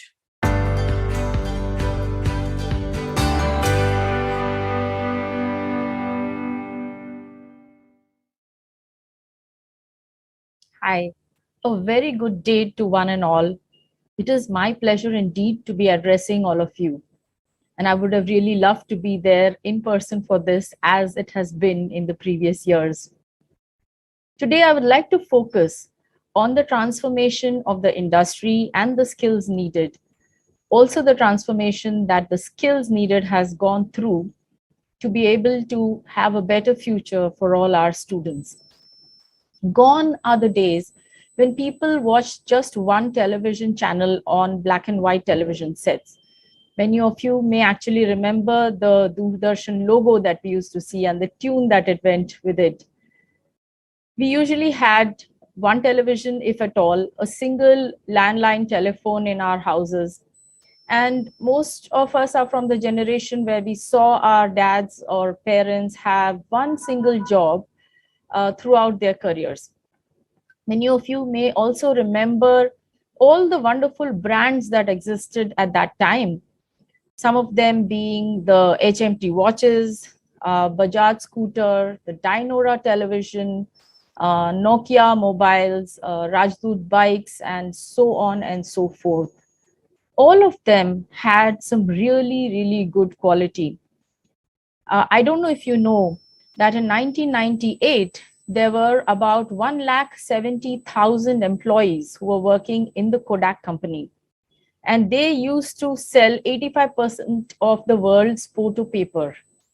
But in a few years, digital photography came by and drove them out of the market. Kodak went bankrupt at that time, and all their employees were out of job. So whatever happened with all these wonderful brands like Kodak, HMT watches, Bajaj, Dynora, and so on and so forth? My friends, the reason is that they were out of market because they did not change over time. This is such an important thing today. Such is the case with any industry that does not accept changes and transform. Change is needed more in today's context because the pace at which the society is changing is pushing the industry to cope. And that in turn is pushing education institutes to transform as well, and which is why I think all of you are here. Until a few years ago, companies taught or conditioned employees to operate in alignment with their business model in a structured, process-oriented manner.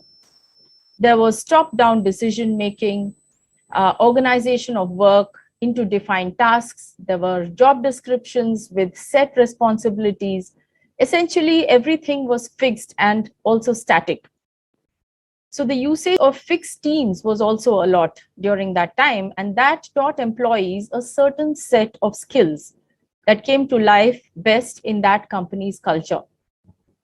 Until the digital era, clarity of the mission had been best communicated, structured, and executed in a stable environment that was not experiencing constant change. But changes in society happened, and that imposed a need to speed things up and to have more ways of addressing the changing needs of the customers, and also very quickly. It led to the advent of what we know is the digital era. The digital era introduced the need for more business and new skills, new ways of working, and also a more flexible culture. Remote working, always on access, transparency in work, less hierarchy, even pop-up teams operating across functional and organizational boundaries, and organizations operating within an ecosystem of partners all required a culture of agility, and in turn, a new set of skills for the workforce.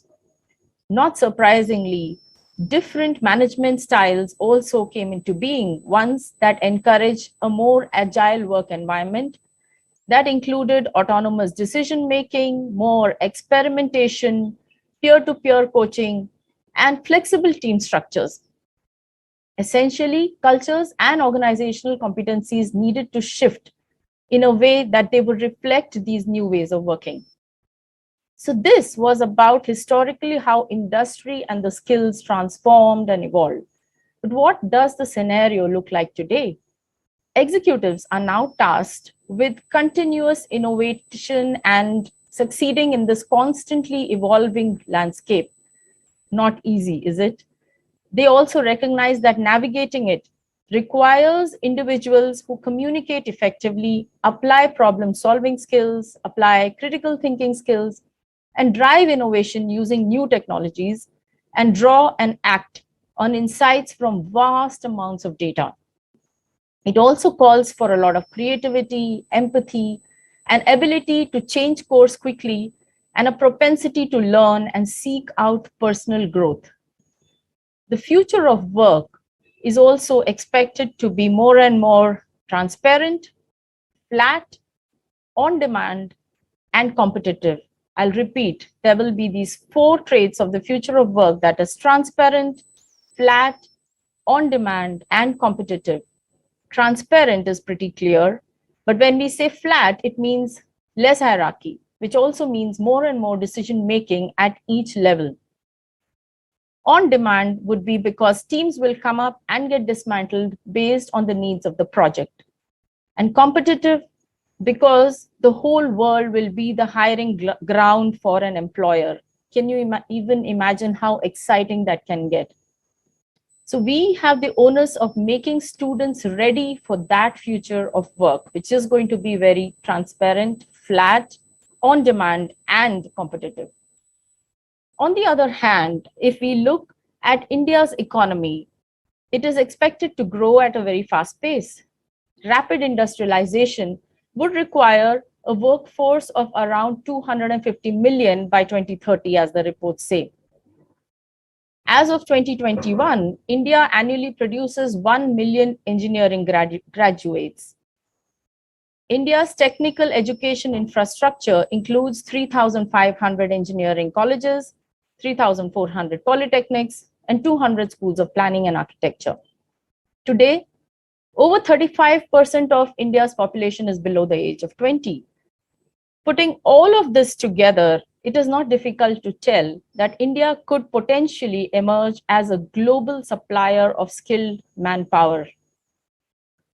Also looking at the report, which is called Jobs of Tomorrow by the World Economic Forum, which says that demand for both digital and human factors is driving growth in the professions of the future. They have predicted that 7 key professional clusters would emerge in tandem. And these 7 are data and AI, engineering, cloud computing, people and culture, product development, marketing, and sales and content. So on one hand, these reflect adoption of new technologies, giving rise to greater demand for roles in data and AI economy, as well as new roles in engineering, cloud computing, and product development. On the other hand, emerging professions also reflect continuing importance of human interaction in the new economy, giving rise to greater demand for care economy jobs, roles in marketing, sales and content production, as well as roles at the forefront of people and culture. Needless to say that for India to provide the workforce that the world is looking for, skills are of great importance today. And this is a wise quote that I read recently. Without sharpening your weapon, standing on the battlefield would not increase your chances of winning. Today, skills are the weapons that we have to protect ourselves from vast uncertainties that the future may have. Key technology skills supplemented with skills of good decision-making, negotiation skills, strategic thinking, problem solving, good communication, creating visibility and networking, create a distinguished combination for an accomplished career. To top it all, following this quote from Confucius really helps. Choose a job you love and you will never have to work a day in your life. Very meaningful, isn't it? So there are many ways to help students enhance their skills, which is really needed today. One needs to focus on experiential learning through opportunities like hackathons. Did you know that Mahatma Gandhi actually announced a design competition way back in 1929? Unimaginable, isn't it? Not only this, but he also announced 1 lakh rupees as the prize money. This happened when he wanted to encourage people to take up the spinning wheel. And he was looking for engineers who could come up with a machine that would take in as input raw cotton and produce yarn as output. He also laid down elaborate conditions for the same, just like how we have with hackathons today. He recognized what technology could do. Maybe he was even ahead of his times. And he may have been the original sponsor of a hack to design a better charkha or the spinning wheel. So needless to say, students stand to gain a lot by just participating in hackathons. I would urge each of you to encourage students to go more towards experiential learning. And one of the ways is by participating in hackathons. For academic institutes, working hand in hand with the industry is one of the key ways of making students better skilled and hence future ready. IBM and many other companies have very interesting, useful offerings for academic institutes, which each of you should look to use and help your students use better. It is of key significance that institutes grab the opportunity to get courses, project work, or mentorship from the industry to make students ready for a better tomorrow, because the future really belongs to those who are ready for it. Thank you so much. It was wonderful talking to each of you.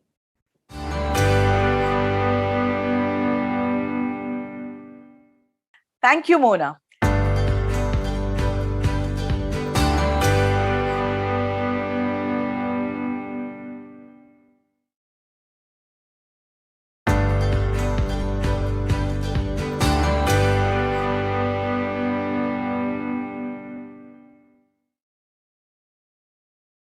Enterprises are providing many innovative security features and solutions for the engineering colleges so that they remain ahead of the curve. Ladies and gentlemen, I would like to invite Valansiva Subramaniam, Manager Systems Engineering, Fortinet, to share his insights. With over 20 plus years of experience in design, implementation, and management of information security solutions and compliance requirement, he is currently working as a regional manager, systems engineering in Fortinet, based out of Bangalore. Responsible for leading the regional systems engineering team, understanding customers' information security requirement, and architecting solution using next generation firewall, UTM, sandboxing, and AP. Responsible for new product technology introduction and leveraging the support infrastructure like TSC, professional services, and trainings for end-to-end security offerings from Fortinet range of products. Let me welcome you, sir.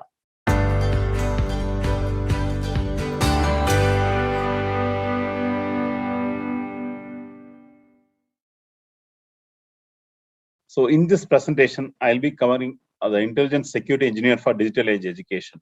So the security solution that's designed to equip students and the institutions today and the challenges that we are seeing. So I'm Valansiva Subramaniam, joining from Fortinet. So what are the trends that we are seeing today? So in going digital, we are just seeing huge adoption of it. There are students who are adopting this remote learning in a bigger way. And we are seeing the number of hours they spend using this digital mode of connectivity for accessing their educational content has gone up almost to 140 hours per week.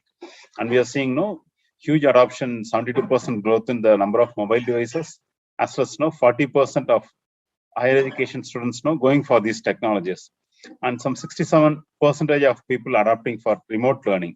So these are the trends that we are seeing, which is pushing the digital adoption in a bigger way. And this digital adoption comes with their own challenges. Let's see what kind of challenges that we have today while students adopt this digital technologies for their education. The primary thing being, in case of education institutions, we are seeing different departments, different stakeholders part of this, and they are all exposed to the kind of unique attack surface, which is increasing, ever increasing, due to these different modes of access. Earlier, if you look at, there was on-prem where systems are connected to the network where there is very good control. Today, since there are different modes, people accessing the content using a mobile device, tab, or a remote laptop. So the kind of challenges that we see that are not just restricted to explicit content. So students at this age could get access to something which they are not supposed to at this age, and there could be some URLs which are aiming students to click on certain URL, just for the sake of taking some data from their systems, from their mobile devices, or leading them to even a financial fraud. And we could also see unauthorized access, like without students' permission, right? These systems could be accessed. Even someone could implant, even to frame someone on a situation or for any other purpose. So today, hacking is something we are just seeing happening in a prevalent way, leveraging a lot of vulnerabilities that are there. So we see hackers accessing this content and exploiting the weaknesses that are there in the system. And today we see phishing attacks as well as botnets playing a bigger role in this. And why is this happening? Like, what is the reason why we see students being hacked? What is the interest, right? So it's just a financial gain at the straight away, right? Cyber criminals aim for the quick money, what they could get out of this hacks, what they could access from students, as well as there are nation states which just needs data, as well as compromised machines. So for them, they want a lot of bots which they could access as and when they need. So all these systems, mobile devices today are very powerful. They come with a lot of computing power, storage space, and good connectivity. So the cyber nation states which are looking for this kind of bots could make use of these resources to launch a coordinated attack. So where these systems could play a role. That's the reason why these attacks are happening. And what is that actual data that is being stolen? So the content could be a personal information which could be used to launch a very specific attack. But people could gather the details such as mobile number, their personal information, and then they could tailor their attack specifically targeting these students. So that is something which is happening in a prevalent way. And also technical content, something which could be of interest, of some IP value, those are being targeted. And we are also seeing the cost of these attacks going up in a very big way. So one thing could be a reputation loss, and the other thing could be a financial loss, which this could lead to. And this could also lead to an identity theft. People taking the credential, misusing it, just to whatever purpose hackers wanted to do. And also this could lead to a loss of search, which a lot of time and effort would have gone in. So this is the cost that incurs. Both students and staff could be impacted by this. So effectively addressing these security challenges are we need to protect against these new vectors that are evolving. And the way we could do that is using segmenting the network. So typical approach is to have a flat network, like wherever the network connects to internet, just have a security mechanism over there. And then internally, having a complete network, the hostel network, students, administrative block, their educational content, their internal servers, all remaining the same network. That is the typical traditional approach. But today we need to segment them so that we are able to, based on the security level, we are able to segregate. And even if one part of the network is breached, we contain it then and there. We don't let that breach move into other parts of the network. And we also need to maintain this environment in an open manner so that it's accessible, easily accessible to students. And also these networks should be highly scalable. The network that we designed today, right? Today should be highly scalable. For example, earlier when the students were operating out of the campuses, the resources were locally accessed. Today, all of them may be accessing it remotely, working from, learning or attending their classroom from their home or from remote places. So in that scenario, the solutions that are rolled out should be able to scale. It could be a VPN solution or two-factor authentication, whatever could be a security solution, they should be able to scale. And managing this infrastructure should not be challenging. It should be easier to manage. And also today, the bandwidth that is available is very critical. So the bandwidth management too is very crucial. And also we get into compliance, wherein today the universities and institutions should be complying to certain regulations from the it could be from the governmental agencies or from the other departments which to which the colleges are affiliated to.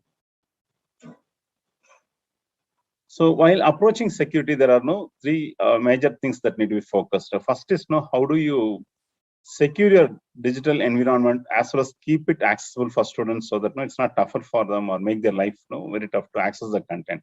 Second is how do you understand the requirements of different stakeholders. There could be students, there could be staff, there could be administrative, staff in the campus. So they may have different needs. So how do we address different kinds of their needs? And we need to look at what kind of performance you need. What is the kind of scalability you're looking at? How many students, how many staff, overall, right? The growth potential for the campus that should be taken into account. And what level of protection do you need? It's not that today we could spend a lot of money, acquire all the gears that's available and secure it. But no, we need to be specific. The spend should be specific to know what campus could afford and know what level of security they need. And next is how do you guarantee the secure connectivity for students and staff, even if they are working remotely? And as well, control these devices accessing internet through their network. How do you ensure you have a better visibility and control? So a lot of technology today available, right from antivirus, firewalling. You could do a secure LAN access as well as web filtering. Different technologies available. So we could go and procure technologies from these solutions and then try to get a protection. But over a period of time, it could be very challenging to manage multiple technologies. So point products, right, are there, but still it could be a challenge. So the balance is to have a unified approach which helps the institution get visibility across a different network. If the content is served from the campus, still who is accessing what. The same content tomorrow, if you have to upload to cloud, you'll be able to get the same visibility. So that is something very critical. Second is you should have the capability to protect from advanced threats, like the kind of virus and worms and ransomware we see today. The technology should be able to protect from those kind of attacks. Then we need to simplify, like tomorrow, if you have to report who accessed the network, what happened at certain point of time, right? There should be a compliance reporting and logging reporting, so that you will be able to comply to higher officials and different agencies that may be involved.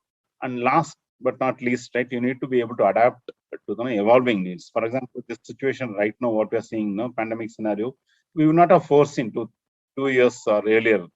So now we need to be able to even foresee these kind of ad hoc changes and then adapt accordingly.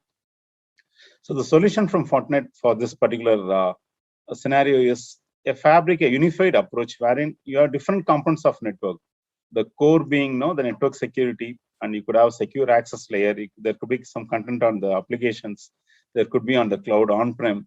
So there are different components, part of an IT ecosystem. So you need to have an unified approach. So the approach from Fortinet ensures that you get a broader visibility and control. You get an integrated way of deploying, so that even if you have different technologies, they all work in tandem as an unified ecosystem. And also there's an automated response. Something tomorrow wrong happens, a new virus is creeping in. There should be an automated way to contain it. So these are the metrics with which Fortinet has come out with this approach of security fabric, wherein you'll be able to have the core network security around which all other components are tightly tied together with a centralized management, a fabric management center, where you get a clear-cut visibility and a capability to control the traffic and have a centralized policy. So this helps you segment the network. Different parts of the network could be segmented so that you apply the necessary security controls at each border of these segments. So it could be from the access layer. It could be from the centralized management component as well as for complaints reporting. It makes it much more easier, and it helps the campus network access, right, with the very high performance, so that as and when the campus grows, you'll be able to give good amount of service, be it wherever the data is accessed from, using the secure devices and endpoints. So Fortinet Security Fabric in action ensures that data being accessed locally in the campus as well as when it's accessed remotely, both are all happening in a secure manner. And even tomorrow, if the applications are ported to cloud, then to the visibility and control that is needed, it's not compromised. So we have FortiGuard and artificial intelligence driven security intelligence mechanism, which ensures that the security technology is all up to date. So any new trends that's evolving gets automatically gets converted to signature, and there's a protection which is up to date. So this update happens in real time, so that the secure controls that are implemented on the campus are providing the latest security to the evolving threats that is seen. And if there's a need, you could just go in for even a zero trust network access, wherein you have a tight control, wherein with each and every device that is onboarding, whose device is it, what is the who is the user logging from the device, and what is that he is going to access. So you could have a check at the time when the device connects to the network when it's onboarding, and also later a real-time check on what is the access that is done through the device. So that it's just not a check at the time when the device onboards, even in real time, whatever application that has been accessed, there's a tight control. So you could segment and you could see multiple controls that are there, different technologies that could help you, starting from zero trust network access. Then at the LAN edge layer also have security and controls in place, and also the WAN edge layer where multiple segments are interconnecting, you have very good control. And also coming to remote learning, like today, the kind of scenario what we are in, you need to be sure the user who is connecting is the one who he claims to be. So the user identity has to be strengthened. So we could do that with a two-factor authentication. You could use a username, password. On top of that, a token which is delivered in real time.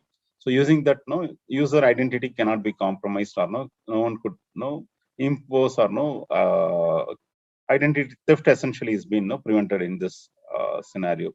And second is once the user is identified, his access to the network has to be end-to-end secure. For example, a staff posting or uploading his question paper to a central server, no one in between should be able to sniff and take a copy of the data, or a mark sheet being corrected should not be tampered. So to secure that, they could use an encrypted channel. A secure remote access VPN could be used, so that even if the staff is working or connecting from his home, he could securely access the content and then upload the data. So identifying the user, securing the data that is going through, and then letting access to certain parts of network. You will be able to differentiate a staff from a department user to a student, and then give them whatever access they needed. So we could have a secure remote learning environment with this solution that we are talking about. We have VPN endpoint security. We have secure web application protecting the server so that server is not hacked. Multi-factor authentication using 40 token.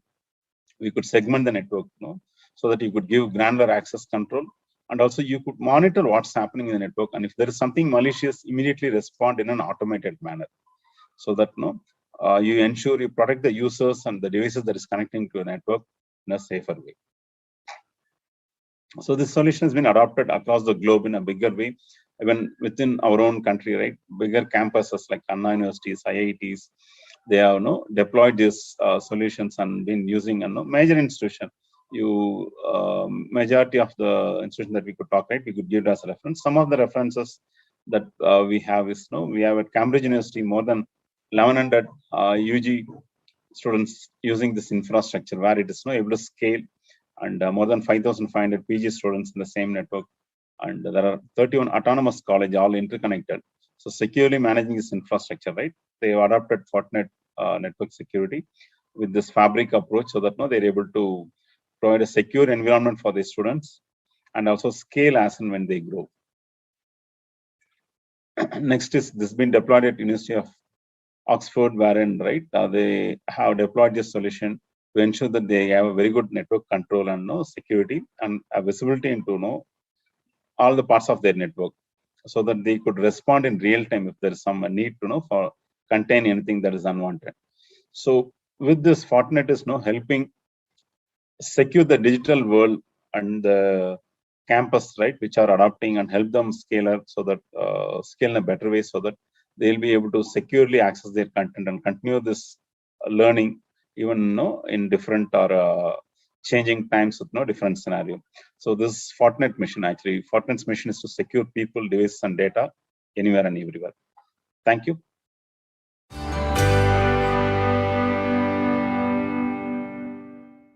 Thank you, Valan, for such a wonderful presentation.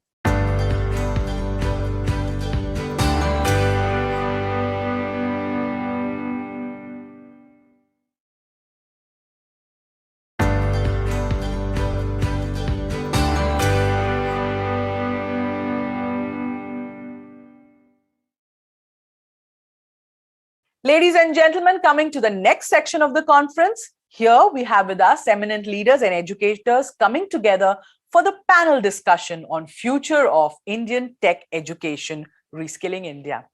Our first panelist, Professor Rajesh Khanna, President, NIIT University. He's obtained his B.Tech, M.Tech, and PhD in chemical engineering from IIT Kanpur, an institution which has been acknowledged as a nursery of nurturing students, shaping faculty into knowledge providers of repute, and a mother institution for shepherding later institutions. He did his postdoctorate research from CNRS Mulhouse in France and was an honorary visiting research fellow at the University of New Wales, Sydney. Our next panelist, Dr. Madhu Chitkara. She is the Pro-Chancellor at Chitkara University, Punjab and Chitkara University, Himachal Pradesh. A seasoned academician and an edupreneur, Dr. Chitkara co-founded Chitkara Educational Trust in 1998 with a vision to impart quality education to seekers of the region. Since then, the 4 organizations under the ambit of the trust, 2 universities and 2 schools, have grown to become the most sought-for place for the students seeking quality education. Dr. Chitkara has a PhD in education and has had a diversified career with variegated experience in the field of education spanning 4 decades. Knowledgeable and focused, she has adeptly managed numerous academic ventures and leads by example. She is warm and sincere, always willing to walk the extra mile to deliver on her promises. Let's welcome Dr. Chitkara. Our next panelist, Dr. Mani Madhukar, Program Manager, Global University Programs, IBM Research. Dr. Mani has 16 plus years of experience in academia. He holds a doctorate in computer engineering and an executive program in management from McIntyre School of Commerce, University of Virginia.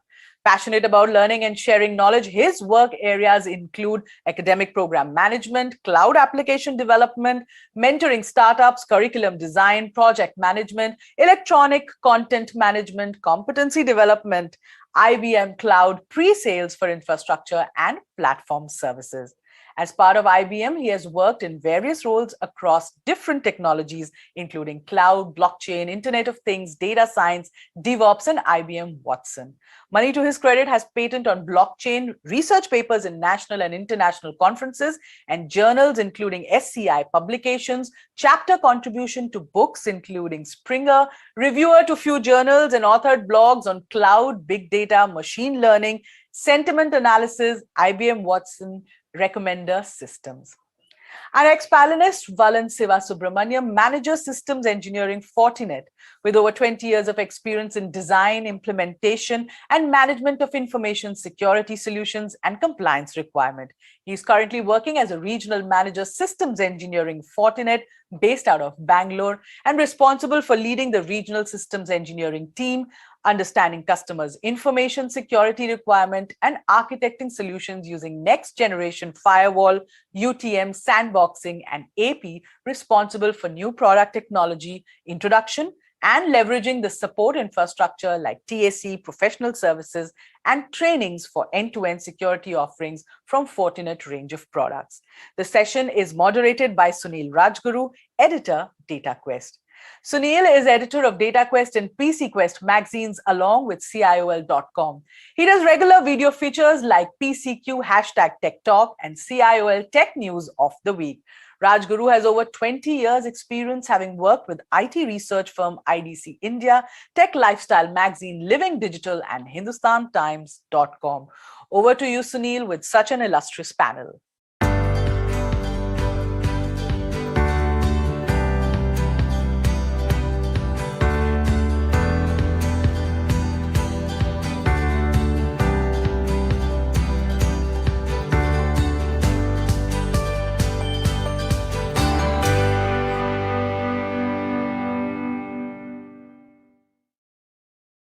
Good morning, everyone, and welcome to this panel discussion titled Future of Indian Tech Education, Reskilling India. Now, as you know, the last 2 years have been very tough for everyone, and the education sector was no different. But if you see, technology is always at the cutting edge of the industry, and the education has to reflect that.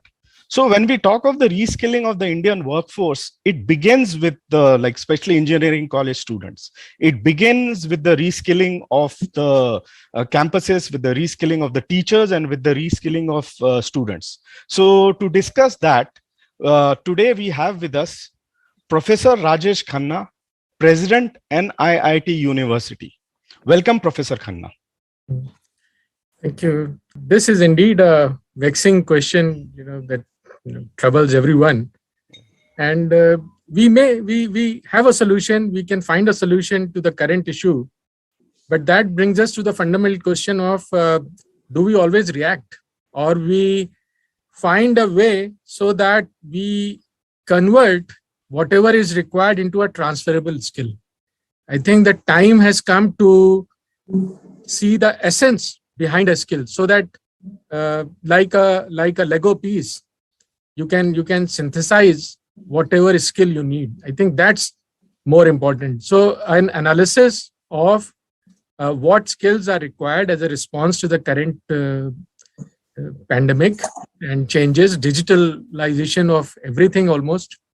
So we look at those skills, and those skills would be from elementary, how to handle the digital payments, to digital gateways, to platforms, to meetings like these, to being able to access different screens at same time, so that you can have access to different materials, and then combine all of that asynchronous material into one, and then understand things. So all those skills we will understand, and then of course to make all of this happen, and then the associated security issues those come when we do all of this. So every action would require a corresponding security solution and threat, more threats. So those of course we'll discuss about as we go forward. But my take would be that we need to look at all the skills and then break them into smaller components, and those smaller components can be then assembled as and when required. So the whole education has to now recognize that there are some transferable skills and basic components of skills and knowledge, not just skills, knowledge also. So I make a small difference between practice-oriented schooling and knowledge-oriented schooling. So we break them into components, and then we assemble them whenever required. I'll take a minute to explain this. So we look at the fundamentals of physics, chemistry, biology, maths, data science, humanities, philosophy, social sciences, and we break them into components. So what is essentially a physicist method, or a chemist method, or a mathematician's method or approach? And then whenever required, we say, okay, what skills from mathematics can we use in solving this problem? Or what skills from philosophy can be used? Or what skills from physics can be used in this? So that is, decomposition at one level, and then synthesis as and when required. Of course, in between these fundamental breakages, decomposed structures and the actual skill, this whole engineering education will come. But I think it's a good idea to break the skills into the components of basic knowledge sources and the path of engineering through which they can be then synthesized to skills. So that is my take. Time to go deeper. Okay. So yeah, thank you for those thoughts, Professor Khanna. And also to continue with the discussion on the panel discussion, we have with us Dr. Madhu Chitkara, Pro-Chancellor, Chitkara University. Welcome, Dr. Madhu. Thank you. Thank you for making me a part of this panel discussion. And I think this is for the last so many webinars, we were just talking about that how the lockdown happened and what all we have done. And today you just asked that what are the new skills that have been picked up by the students as a result of lockdown and the online system. So if we talk about that, the COVID pandemic has taught each and every person, you name any person in the educational setup, not only in education, but the other profiles also, and other professions also. So there was something very new, which is far relevant in today's time. So the new skill sets have emerged all of a sudden, which perfectly resonate that when we say that necessity is the mother of all inventions. So that was such a necessity, and that was a challenge came to us. And I think we all made it as an opportunity, and we have learned so many paths to be followed. So if I open up this quote that a little bit in the context of our education system, during the last 18 months, now it is almost 2 years, and we must acknowledge that and appreciate the realignment of all the stakeholders. If you see the university setup or the educational setup, there are different stakeholders. So that may be students, the faculty members, all the researchers, even the university administration and management, and the industry also. So I think all the stakeholders were together, and they were trying to do something very different, very innovative. So I will just go through, I have a time, so I will go through all the stakeholders one by one. First of all, I was just saying that the first stakeholder, and which is very important, is the students. And during this pandemic adversity and during the lockdown period, it was, as I said, that there was a great opportunity for all the university managements and all the people involved in the education system, that how the digital campus is to be developed. I will give you an example of Chitkara University, where I'm working. And in Chitkara University, luckily we were very, very digital. And within a week's time, I think 22nd March was the time, and within a week, we all were able to transform ourselves from the offline mode to the online mode. So it required huge investments, and luckily some was done, some we did during the lockdown. So it was, and the faculty was, some of them, I can say 70 to 80% faculty was very, very comfortable in the online mode. And the others were trying to realign themselves for the new skill set, because it was all online teaching, and all of a sudden they were to change themselves from offline to online. So I think that was only a challenge. And for that, we did the hand-holding of the people who were not very comfortable in doing the online things. And the most challenging situation was for the students. And they were of the diverse group. Some were very slow, some were average, some were very fast learners. But when you are having the offline classes, in person, you are meeting, the teachers are meeting to the students. It's very easy to understand that which student is slow learner and how to use the strategies for them. But during lockdown and during online mode, it was a very different altogether ball game. So I think that for that, the first and the foremost things students learned have been the soft skills, namely the flexibility to learn, their self-motivation, and listening to the others. I think that was very, very, very different, and it was very challenging for them that they have to listen to others, and they were not physically meeting each other.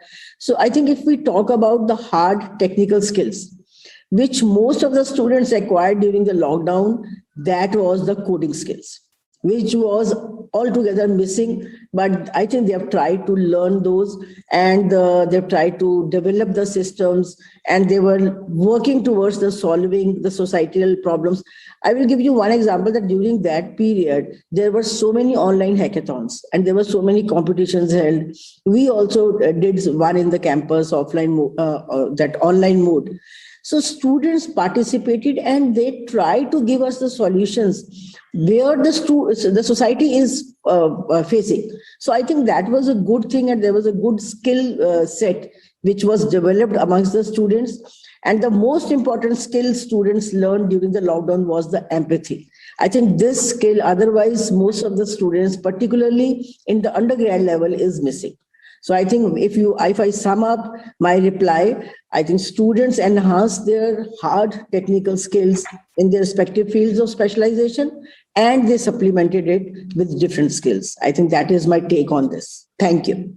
Thank you, Dr. Madhu. That empathy was an interesting take. Usually we do not think on those lines. Yes. So anyway, I'll go to the industry, because we have heard from Professor Khanna and Dr. Madhu talk about it. So I'd like to take the industry view on what has happened in the last 2 years, because they have implemented it. And like one very interesting thing we learned is that the learning of coding has increased.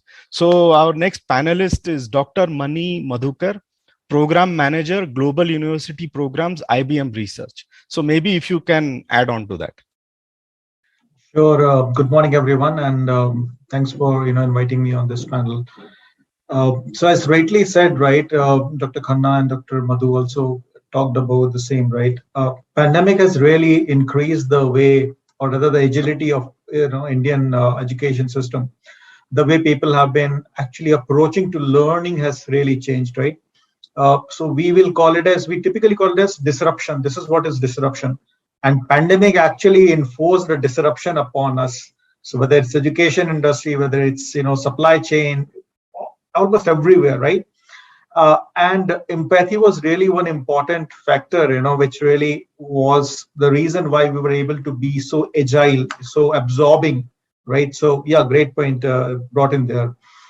From industry point of view, right? So I completely second the thoughts of Dr. Rajesh, Dr. Madhu, right? The students have really picked up learning big time, right? I have been in this space for long, right? And I can say from my experience that there was a natural resistance to online learning earlier. People were more, more comfortable in an offline face-to-face mode of learning. But the way system pivoted, right? This the faculties were actually taking online classes. The students were sort of coming to the classes, learning in a way or the other, not exactly the way we would have wanted it to, but then they were still learning, and that was very important from our point of view, right? So, and not just that, if you see across, ma'am talked about hackathons. I can tell you from my experience, we ran a lot of initiatives. So there is one called Keep on Learning. We run IBM Hack Challenge. There was a scaled up participation like anything in last 2 years.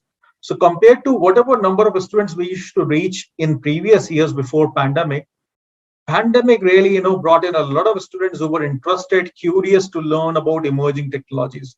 So IBM runs a lot of learning initiatives, right, for faculty members and students across different offerings that we have. So one of that is IBM Academic Initiative, through which we offer no charge learning, no charge access to licensed software and all. And within the last 2 years, phenomenal increase we have seen in the number of subscribers, number of students, number of faculties who have taken online courses or who have actually downloaded the software, and who are basically so rightly said, right? People have developed hands-on skills in this pandemic period compared to what they have been doing earlier, right? Second is they have really moved on to that project-based learning approach, what actually Rajesh was talking about, right? You knock down the different components and then you talk about more practice-oriented learning, right? So that's what is the way to go, right? So we see students have really adopted to that approach of project-based learning, and which is apt because they have been doing some coding, they have been learning various hands-on technologies, both in terms of whether it's AI, whether it's cybersecurity or cloud, blockchain, quantum, you name any emerging technology. And there has been a huge traction, from students and faculty members. Faculty members have really enriched, big time, I see in the last 2 years. They have, so many faculty development programs have been run by various colleges, AICTE, and I see good number of participation, which was not the case earlier, the way they have really, put their best foot forward this time, which is really appreciable. I completely, say that. So this has been really a good experience from a learning point of view, from an education point of view. The way academic system has moved further, the way they have become more agile, the way students have become more open to learning new things, which is really commendable. Right. Back to you, Sunil, sir. Yeah. So thank you for that, Dr. Mani. It's very heartening to know that the participation and skill sets have already increased. So I guess we have to, continue going down that path.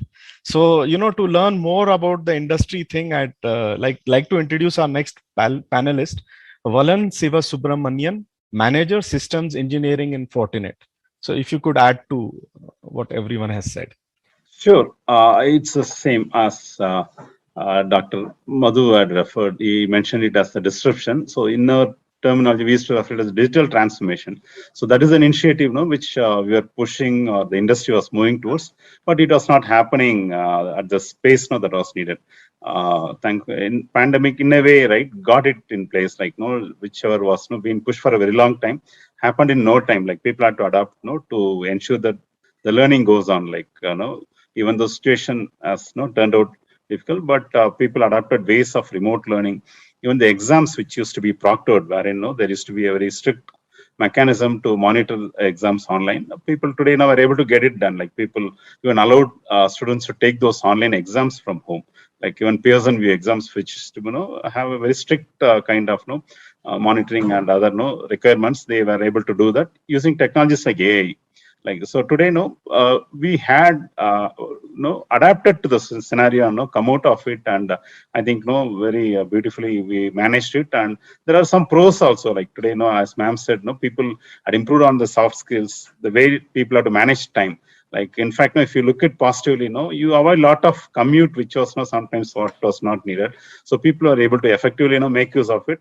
And in fact, from Fortinet as a company, in this scenario, what our company did is they opened up the complete cybersecurity educational content that we had. We had 8 levels of certification, which typically used to cost some $3,000 kind of. That is a kind of content that used to be commercially sold. Those content was made available for public, for anyone. Earlier it used to have some criteria only for partners, only for employees. There are restrictions. The same content was made available for everyone public, and there's a huge response. As Madhukar said, there's an exponential increase in number of people who started adapting or doing online trainings, as well as getting themselves certified. I know a lot many people who are kind of taken up a new lease or made a change and equip themselves in cybersecurity. So that's the domain I'm from. And today it has helped in a way to confidently continue this. As I said, right, be it an online exam or for a faculty to confidently do a questionnaire, prepare it, share it, and then have a system or process in place where they could avoid or with confidence even conduct tests online. That's also happening, I believe, in a way. So we have adapted it pretty well, and I think adopting this technology, and technology today had a lot of solution. There was a leap ahead wherein the adoption in the field was not that much earlier. And with this scenario, I think people have adapted how to securely work remotely, be it from home, be it from anywhere. That is what we are moving towards. Like if it's an authentication, right, where a username password alone was needed, today people adapt for one-time passwords. So technology has enabled people to confidently access the content and then go ahead with the same learning as well as be it learning, testing, or even on higher education, going ahead confidently. That's what I see. So technology is there and we will be adapted, and we could see that going forward, right, we will accelerate our overall progress towards to the next stage, evolving to the next stage, in a bigger way. Thank you for that, Volan. So it's very nice to hear all that, because India is leaders in academia and technology, but I'm hearing terms like empathy and soft skills. So that is what is going to make our institutions complete, our students complete. So it's also nice to see, because it is going to be the industry academia collaboration, which is going to transform everything and take it forward. So I'd like to now move to you, Professor Khanna. Dr. Madhu talked about the students learning coding. Dr. Mani said that there was a resistance to change, and Valan talked about digital transformation, which we never used to hear in the educational sector before.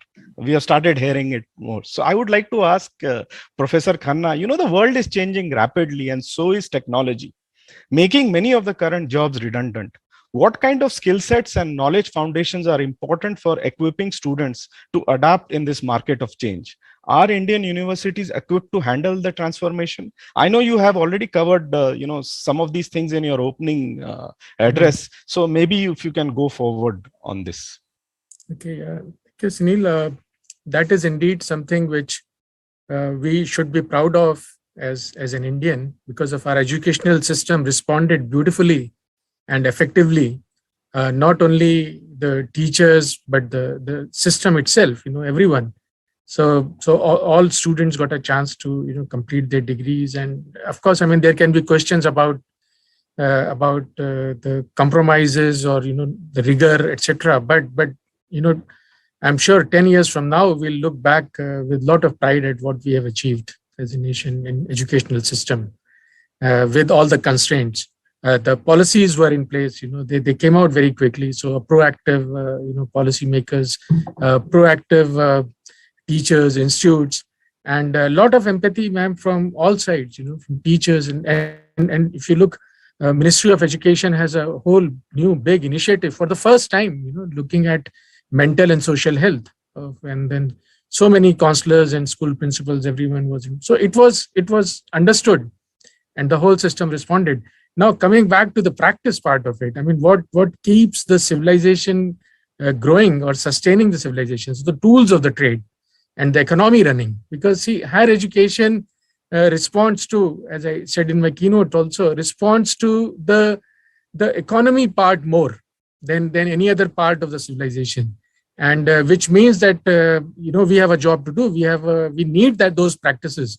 So I would divide the education system into two parts. One would be practice oriented, which solves the problem, gets things done. So mostly an engineering type of thing, and of course does that in a sustainable and allowable way. The second part is to equip ourselves for growth and future. So that's the research part and the knowledge part. So while the practice part is very, very effective now, so what this pandemic has done and the digital transformation has done is that the practice part has become very, very good. And ma'am also hinted at the, not hinted, I mean, she said it boldly, that the coding part and hands-on approach has, improved. And so has the other soft skills, which is in fact a very, very welcome addition. And that has come from the informal sector. That does not come from the educational system, formal educational system, that's university and colleges. So empathy is something that came from the informal education system that the society is and the world around us is. So that contributed to the, but this practice part, Sunil, is perfect, now. I mean, it has never been better. And fortunately, the practice part, more in demand because of the digital transformation, is that it has taken a lead into the new technologies, and especially cloud-based technologies, because everyone has to go to the cloud, and then there are not many people who understood cloud, who could work on clouds. There are not many people who could work on new web kind of tools, new languages in which the websites are designed, and websites are not, now just not a source of information. They're very functional websites. So new language has been there, and then new practitioners are there. So practice-wise, I would say the AI, of course, artificial intelligence practice has always been the forte there for more people. The machine learning part, in all parts of information technology. So why we should be wary of that this feedback loop of picking up a skill, and I want to say it again, we have to be very careful of this. There's this feedback loop of earning a very high salary and moving up on the corporate ladder in your job because of this newly acquired skill. And cyber security and cloud is a case in point. If you look at the statistics, you'll find out that suddenly salaries are doubled, and people are companies are doing all they can to hold on to who they have, and reskilling also. So that is something that is happening. So the danger is that this feedback from the industry, from the society to earning more would stop people from concentrating on these fundamentals and the building blocks. And so that can be a very, very big damage that this whole not euphoria, but this whole movement can do and cause, which would be very difficult. And add to that, the online mode of education and the disruption in the learning that has taken place. Some people, I mean, some generation has actually suffered because of this in terms of what they could have learned as a wholesome education and in-person setup. So if you add these two together, it's a killer combination that actually takes people away from fundamental research. So what we need to do is to see that we have enough interested people, and it's very attractive for people to still, and IBM can has always plays a part in that. And, we have, one person from there, you may, think about this, not just the practice oriented, but making it attractive for student to go into, research mode and look at the fundamentals. And once again, I'll come back to that theme. How do you respond to a crisis? Every time there can be another crisis. This time it was a crisis which the response was digital, because it was social distancing was the issue, and the response was digital. Some other crisis may want another response. Then what do you do? So in a way, I would say, I'm a great believer in fortunes. And so you had a crisis, but the solution was within your hands. You could do it. But there can be a crisis where the solution is not digitalization. The solution is something else. Then how would you find those resources? How would you then convert to people, to those experts in those skills? So I would still believe that more than ever, we need to strengthen the basic research methods and make it attractive for people to see the link between fundamentals of statistics and data science. you see, and analytics and machine learning. So if you're a good statistician, you can be a very good data scientist. This link is not there. I mean, it's not advertised. So we, or more than ever, we need to go back to mathematics and all physical engineering. When we talk about all this digitalization, we look at where is the material. I being a chemical engineer and being trained in that and being with materials all the time. I mean, in my in my thinking, I never thought that we'll be short of material, on this planet to, make devices, or the supply chain, that would be a problem, you see. So all those issues have come up, which means that for all digital part, and that's the strength of digitalization, by the way, that for each job that digitalization brings, there will be 4 other jobs, and they would all relate to the physical part of the world. So it's a very balanced growth in that sense. And but we need to concentrate on those and see that we have a mechanism by which this learning technology or learning teaching methods relate the fundamentals to practice. So a lot of test cases, as we have these Harvard Business Reviews and test cases, where we would see engineers, experts, professors coming up with these links and these roadmaps, that how an equation in mathematics leads to a particular device. Those kind of things have to be cherished and explained, all the more than any other time in history. So I would say practice is very, very good. Is very remunerating. People have taken up to it. Their resources are there. The businesses have responded. The policy has responded. The students have responded. The colleges have responded. Everybody has responded.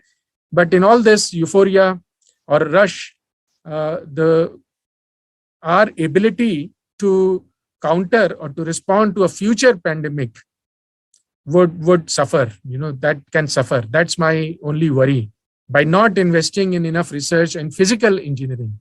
After all, I mean, it was the vaccine. That has nothing about digitalization in that. Of course, as a service, but the core was biology and genome, and genetics. So we should, go back to, I mean, look at the mask, the mask came from textile engineers, you see. So with this, I think practice very good, but research part, we need to be careful. And organizations like IBM have to step in to make that research part very lucrative, and put more stress. Thank you. Yeah. So thank you, Professor Khanna, for talking of the achievements, opportunities, and even the pitfalls and the dangers that could happen. So I very much like the concept of the feedback loop. So I think at the national level, we have to ensure that the feedback loop we are seeing is positive and it's not a negative loop. So thanks for that. So, and then I'd like to move to Dr. Madhu, like Professor Khanna talked of all this. I'd like to maybe talk something about, collaboration. So can you speak a bit about industry-aligned outcome-based learning and how important is direct collaboration with the industry for that? What are the technology tools that are helping universities related to students' learning and to understand at a much deeper level what the needs of the students are? I think you have asked a very appropriate question, which I was thinking that it should be asked from an education institute. Because Dr. Mani is there, and I think Mr. Walam is there. Both of them are from the industry, and Dr. Khanna is from the academia. So I think there is a strong need for collaboration between the institutes with the industry, and the resultant should be we should create the center of excellences. So when I say the industry academia interface, or when I say the industry academia collaboration, it should definitely not be limited to only hiring the students. Normally, what we have understood is from the industry academia interface is that I am connected to that particular industry and the university is doing well with them and they have a good cordial relationship and they will come, they will hire the students and they will go. That is not industry academia interface and that is not industry academia collaboration. What in my mind should be that industry should come forward to provide most contemporary knowledge to the faculty in the universities. Now, you know that Python was started, and in computer science engineering, they started with the Python, and our university professors and not from Chitkara, but from across the world. The people who have done computer science engineering and those who were the teachers, they have done it very long back. They did those things. Now, it was a very new concept. And that time, we asked the industry to come and just do the brainstormings with them, and that what actually is Python and how they have to start with it. So I think when the industry will come forward to provide, and IBM is doing a great job because our professors have attended so many sessions with them. So I think that is a need of the hour, that they should provide most contemporary knowledge to our faculty in the universities, which they can further pass on to the students. I think this will be a chain reaction where students will be able to understand, and it will be becoming a better professionals, and they will contribute in the cause of innovation, which will be leading to the increased number of patents and other intellectual properties. So I will give you one example, that during this pandemic, when we started doing this, and because it was very easy for doing the online sessions with the industry, so the resultant was that we have come across with so many patents applied during that COVID time. And now the result is that we have already crossed 1,000 patents, and we have already filed that, and some of the commercialization stage, and the research papers are there. So I think more number of high index publications will be the resultant of when our professors, when our students are interacting with the industry. And then it can increase in the innovators per lakh population in the country, which is the need of the hour. When we compare the population of people who are in the innovations or here into the research compared to the Chinese researchers, that is a very, you can say, big gap between those. So now this is a time, and luckily, which in my first answer also I said that this challenge, we should take it as an opportunity and start working on these collaborations. In online mode, it is very easy. You don't have to travel. The industry is always very busy. Academia is busy with the classroom situations. So in odd times, we can collaborate with the industry and talk about it.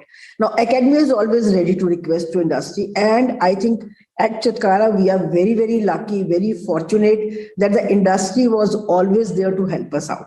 Now, I will give you some examples. In very short, I will give you examples that we have many degree programs offered by the School of Health Sciences, and they all are collaboration with the Fortis Healthcare. We are in the north of the country, and here in Mohali, we have a Fortis hospital, and we are working very closely with them. So we have some degree programs where our healthcare students are going there. Then we have a Chitkara Business School, which is a B school, and it is offering a very unique 2-year MBA program in human resource management. And it is with the Manpower Group. Everybody knows about Manpower Group, which is a leading manpower consultancy in the world. So these are some of the courses where we are working very closely with the industry. You see that Cadence, we are working with NXP Semiconductors, we are working. And then the M-Tech program we started dedicatedly with, which was offered by Virtusa. So I think there are so many opportunities which was given by the industry to the universities where we work together. Per Excel, you know that in pharmacist field there is a Per Excel program. So we were offered program, and they were very open up about this, that industry can come up to academia to start those type of courses. And for that, we have started the research labs, and there was so much of funding. So I think these type of programs where industry academia are working together, we can do wonders, and it will be a two-way process. Both industry and academia, they will work together, they will join hands. And I think if the researchers are doing something and there is a result of that particular research, the industry will come forward to take that research components into their industrial products. I think that will be win-win for industry and academia both, and that will be in the national interest. That was my take on this. Thank you. Thank you. So yeah, I agree with you. At least one part is about research and patents, research papers and patents. I mean, Yes. forget US and China, even we are behind Japan and many Yes. European countries. I do not find ourselves even in the top 10 list, Yes. even though we are third, fourth. So I think that is one very valid point. I hope we can take it forward. So, I'd like to go to Dr. Mani and, I mean, there's one common theme that industry has to be, more involved. I mean, there was a time maybe the student would do an internship, there would be campus placements and some research products. But now I think it is clear that the industry has to play a role right from day one when the student enters. So I think there is a much greater integration that is required. Already, of course, you're doing it, but we still have to scale it further. So I'd like to ask you, what kind of technologies is the industry providing to academic institutions to help them with their research and building up skills for students to handle the post-pandemic world? And what about the role of data science going forward? I mean, we have discussed this, people know, but maybe you could tell us something about the specifics of all these things. Sure, Sunil. First of all, thank you, Dr. Rajesh, Dr. Madhu, for acknowledging the efforts that IBM has been putting with academia, and really appreciate your thoughts on that. So for us, look, academia is a key stakeholder, Sunil, right? That's one of the reasons why we are heavily invested into, we have multiple teams that work in very close collaboration with academic institutions span India. And we have global programs for that matter. So it's not only, India. So it's globally we are working with academic institutions. And we have been, working on multiple fronts with them. So one of the major issues that the academia faces is when they are skilling or upskilling, be it faculty or students, is access to the technology, right? So that is one thing that we have made available to them via a program called IBM Academic Initiative, wherein we provide them licensed enterprise grade software at no charge. So whether it's access to IBM Cloud, or whether it's access to, let's say SPSS Modeler, or it's access to Cognos Analytics, which are leading tools, enterprise tools in the market. We have made all of them available to academia, and we have really seen a good consumption of these tools in more last 2 years, particularly, right? It's really a great thing to see. So that's one thing that we have really, put forth on a lot of investment on. Second is we have made a lot of courseware available, right? And when I say courseware, they have been made available both in like a instructor-led format as well as in a self-learning format. Now, we have been seeing a great traction where students and faculties have been phenomenally doing a lot of self-learning, which is absolutely a great thing to do, right? So all these platforms like IBM Academic Initiative or IBM Skills Academy provide for a lot of self-learning courses. Those are like hands-on. It's not just a theory part of it. So what a faculty or a student get experience on is they actually work on some projects, they work on some tools, they work on some use cases, within the ambit of that learning, that courseware.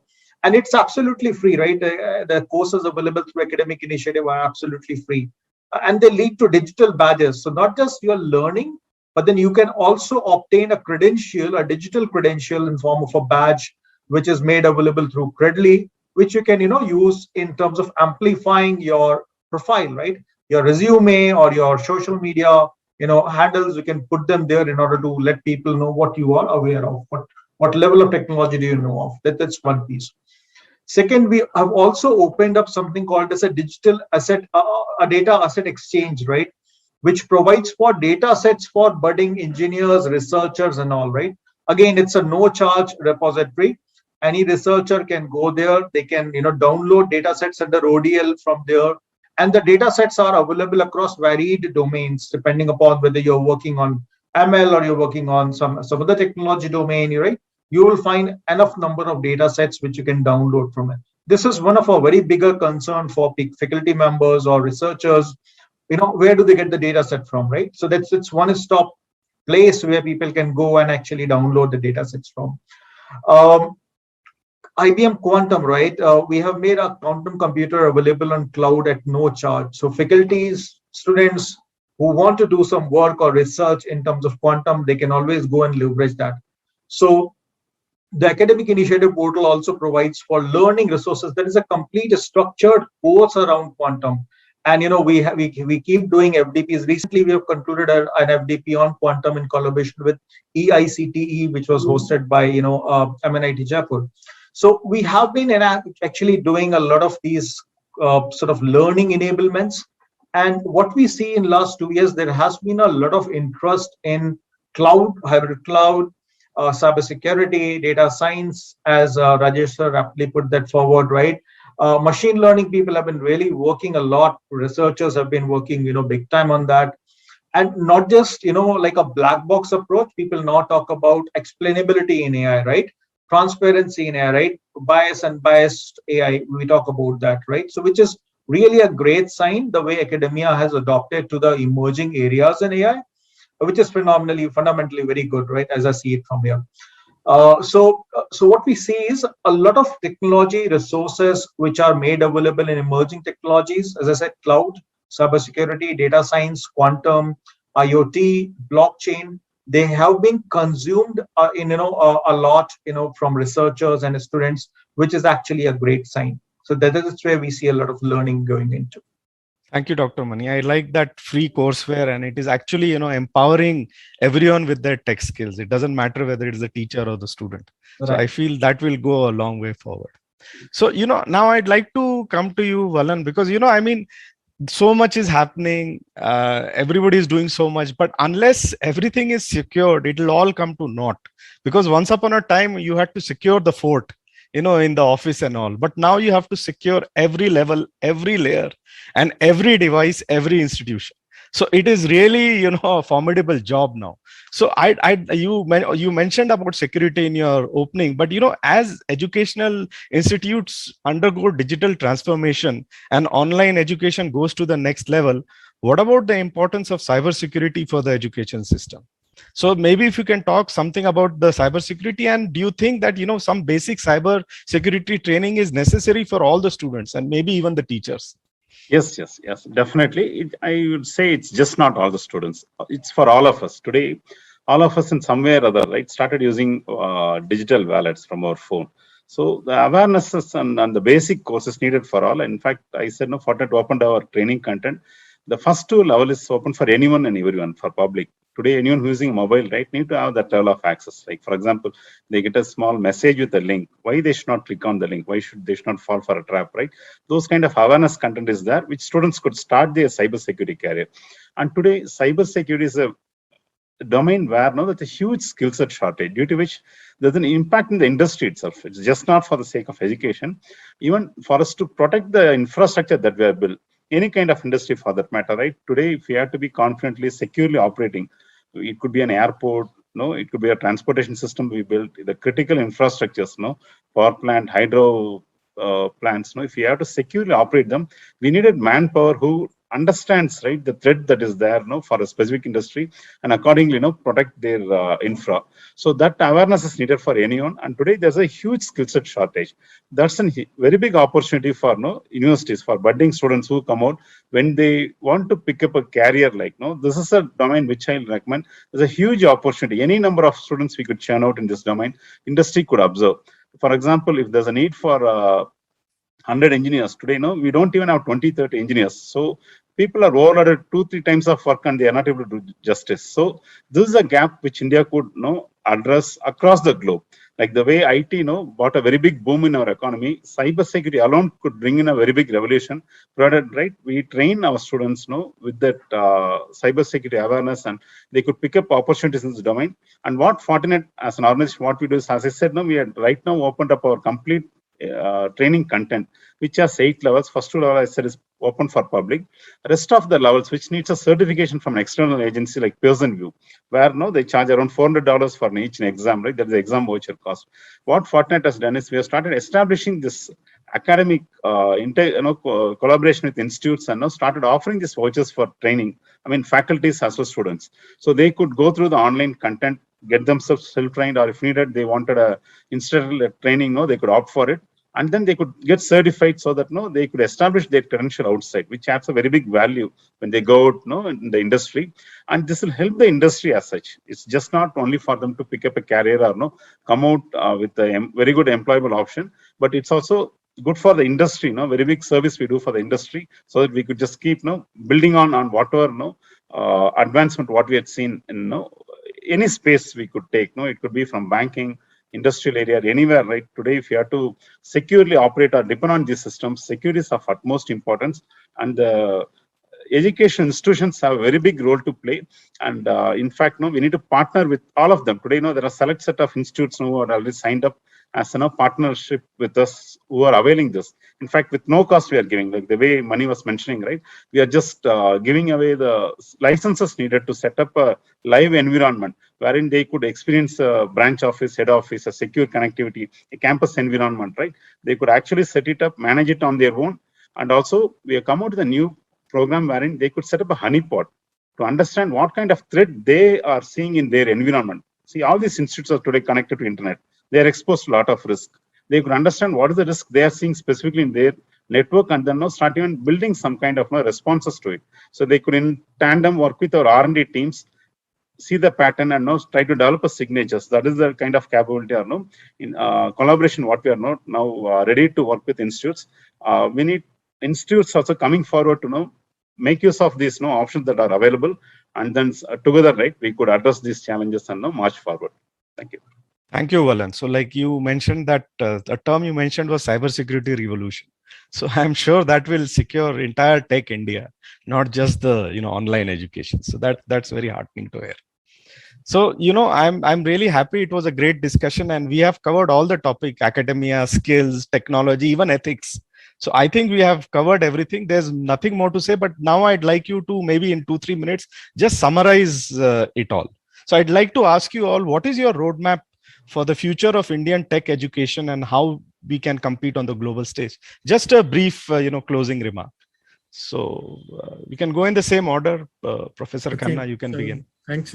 Thank you for this lively and informative panel and discussion. So our roadmap at NIIT University is straightforward. We now have a BTech program for cybersecurity, BTech program for data science, and we continue to do research and industry practice, but this is at the bachelor's level. And so that is getting good traction. And that is, specifically looking at cybersecurity as an area which we need to find people in and skill people in. So to my mind, it's data science and cybersecurity, and this computer science family. And of course, a lot of research in materials and other things that go. Materials would be also be a big issue. So those two things. I think now my turn, and Sunilji, should I talk about it? First of all, I must thank our moderator. Is such a great moderator. If the moderator is clear, then the situations are very, very clear. And second, thanks to both the industry partners. I most appreciate Dr. Mani and Mr. Balan initiatives which they are doing it for the academia like us. And I have attended so many webinars during lockdown of both of them. So thank you very much for giving these opportunities, and future also. Please keep on mentoring the educational institutes so that we can do wonders where your collaboration is always there. And coming to the question that what will be our roadmap for the future of Indian tech education, I think if I talk about that, it will be a very dynamic in nature. Dynamic means that online learning will hold, I think, 50% of the space. It will come under the hybrid learning, and university campuses will be virtual. The augmented reality, I think Dr. Khanna also mentioned, will hold a special place in our teaching learning pedagogies. Placement will be entirely skill-based instead of the degree-based. I think previously it was the degree-based. Now it will be the skill-based placements where industry will be coming to our respective classrooms and they will be talking about. So I think these are few points of futuristic roadmap for Indian tech education. which I think we all must align to quickly in coming times. We can compete on global stage by giving the global exposure to our students and the faculty members. If I have a time, I will give you in a very quickly that we are having a global week in our campuses. And for the last 10 years, we are doing it. And the impact of this is so global that the professors from those global universities, where we have a collaboration with 165 university all across the globe, they are coming physically to the campuses. This time it was all online mode, and the people who were interacting with them, they have learned so much global education from talking to them, and they are doing the joint researches. They are co-guiding the PhD programs. So I think we have learned a lot when we went global and we were talking to the people from the global universities. So I think this will be the future of our tech education, and I think newer ways of shrinking the word. It is all already shrinked, and we have so many collaborative projects, even at student levels and even at the faculty levels. So thank you once again for making me a part of it. Dr. Mani, you can. So as I see it, right, we have been doing a couple of things right, and we need to keep doing more things in a better manner. Digital learning has really, opened up new space for us, right? It has really helped us to scale learning big time. So let's try to, capitalize on that. As ma'am rightly said, it's going to be a hybrid approach of learning. Even the colleges reopen, and we already have in few places colleges reopen and in personal capacity. But the focus on emerging areas has to be there the way it is right now. We can no longer afford to overlook them. So technologies like AI, cybersecurity, hybrid cloud, data science, design thinking, they're already mainstream, and we really need to get our students hands-on with it. So as this the recruitment is more hands-on focused, skill focused. So students needs to actually garner these skills as we talk.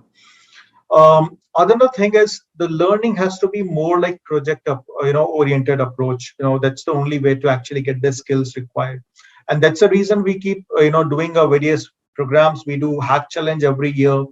We started with something called as Project Buildathon this year, which is aimed not just for engineering but also non-engineering students. So anybody who is interested into developing skills on data analytics, machine learning, even pharma students, right? Even students who are studying in arts, commerce streams, Buildathon is open to them, right? So it's running from September. It will continue till next year, March 2022. Absolutely free of charge. Students can enroll. They can learn, different technologies as part of that. So that's going to be, hackathons are going to be the key approach of the way we identify talents, right? So it's really important for universities to invest in skills, both from faculty and students, in developing these skills. Back to you, Sunil. Thank you. Thanks for hosting us. It's been a great, lively discussion here. Thank you. Great. So thanks. So I think Valan you have the concluding remarks for the panel. Thanks, Sunil. So from Fortinet, we would be partnering with academics and ensure, first of all, the institutions are able to up and keep the functions running, be it admissions, the students content portal, or be it the exams online, for them to confidently do that. Whatever IT security controls that is needed, we definitely will partner with them, ensure that they are first of all able to operate in a secure manner. And the second part, ensuring that the cyber security potential, what is the academic institutions are able to effectively leverage that, so that they could take that knowledge to the students, and then they contribute back to the industry. So that too we'll aggressively participate by having our research and all other teams, right, engaging actively with this institution. Thanks, Sunil. Thanks for this very lively session. Thanks, madam. Yeah. Thanks for that. So what I like is I see that academia and industry has covered all the bases. One, and second, you appear to be in sync with each other in the collaboration. So yeah. I am very hopeful. I mean, the future of education is bright, seeing all these views, and it's great that you have given solutions and the way forward. And I thoroughly enjoyed it. It was very informative, and I'd really like to thank all of you once again. So it was a great session.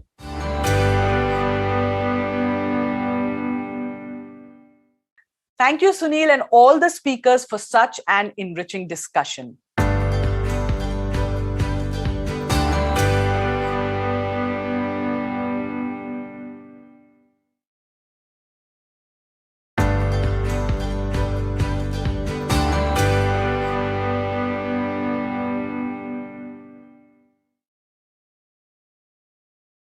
Well, innovation has always been a word of fancy that is used by the writers, innovators, technocrats, influencers, and many more. But the question is, what is the real innovation? And what is that education ecosystem is talking about? Our next session is all about innovation in education. Let's hear what the leading educators and tech experts and influencers are talking about in the session, Technology Innovation in Higher Education. I would like to introduce the eminent panelists. We have Rajesh Kumar, Technology Head, Enterprise and Government, India and SAARC, Juniper Networks. Rajesh has been an integral part of the telecom and networking industry for over 25 years.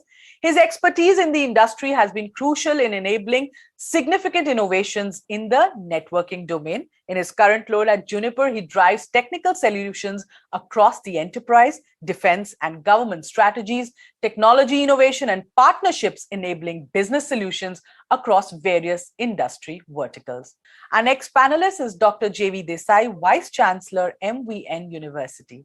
Dr. Desai is an alumnus of IIT Bombay and has over 3 decades of distinguished academic and professional experience to his credit. He has been a part of several national and international academic and accreditation bodies and has served in a string of highly prestigious and reputed universities. Dr. Desai has traveled across the world to attend seminars and deliver lectures on a range of subjects. His insightful research papers are published in a host of noted and international and national journals. Our next panelist, Ronak Singh, founder, University 18. Ronak is passionate about education, technology, entrepreneurship, and public policy, with his area of expertise being social impact entrepreneurship in the educational space and shaping public policy. As a social impact entrepreneur, he is a firm believer in using technology to provide equal opportunities to those less privileged. He runs an online education company that he founded, which provides higher education to working class people in 150 countries across the world, striving to provide people with equal opportunities regardless of geography and socio-economic demographics. Our next panelist, Nitesh Ruhadki, COO, Imagine XP. Nitesh has around 1.5 decades of experience in sales, marketing, product operations, and program management. He worked in these domains across various industries such as EdTech, telecom, with Bharti Airtel and Virgin Mobile and Reliance Communications, Mobile VAS, OTT, Digital with Hangama Digital.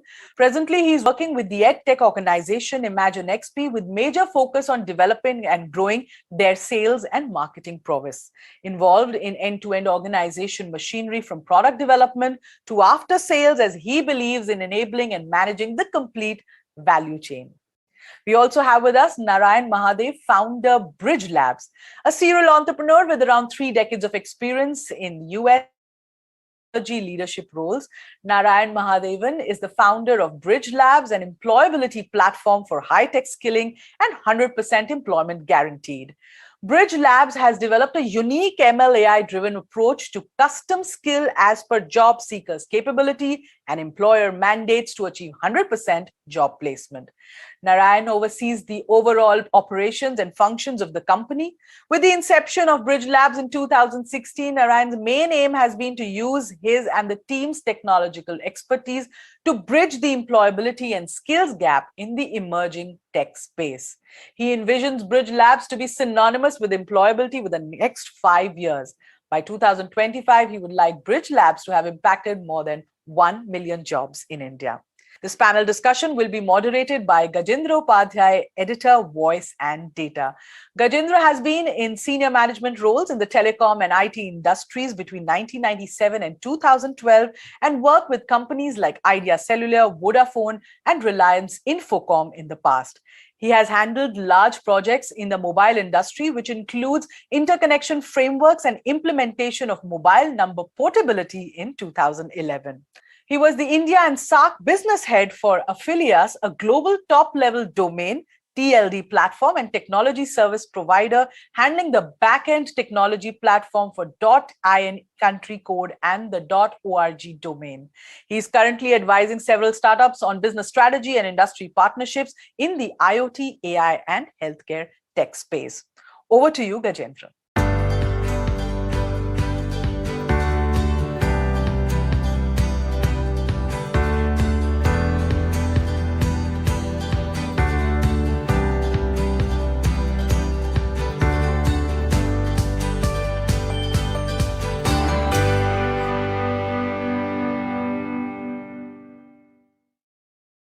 Welcome to this Dataquest Higher Education Conference and Awards. The theme of this session is technology innovation in higher education, right?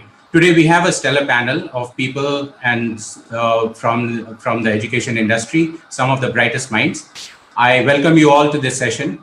We will keep our discussions focused on the need for innovation in higher education.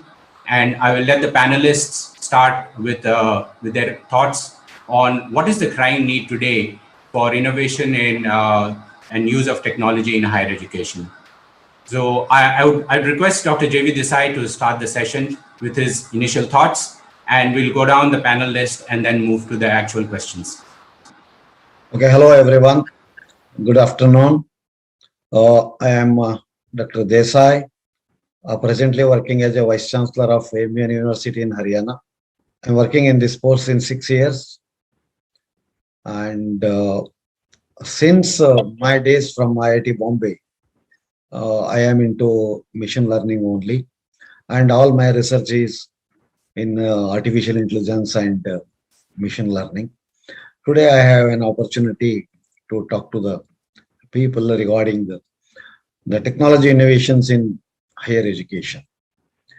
So as guys, you all very well aware, the innovation part is, of course, the technology innovation part came into existence more in during a pandemic time, and I was a part of so many online conferences, online webinars, and online teaching, and also administering all the online classes in the university.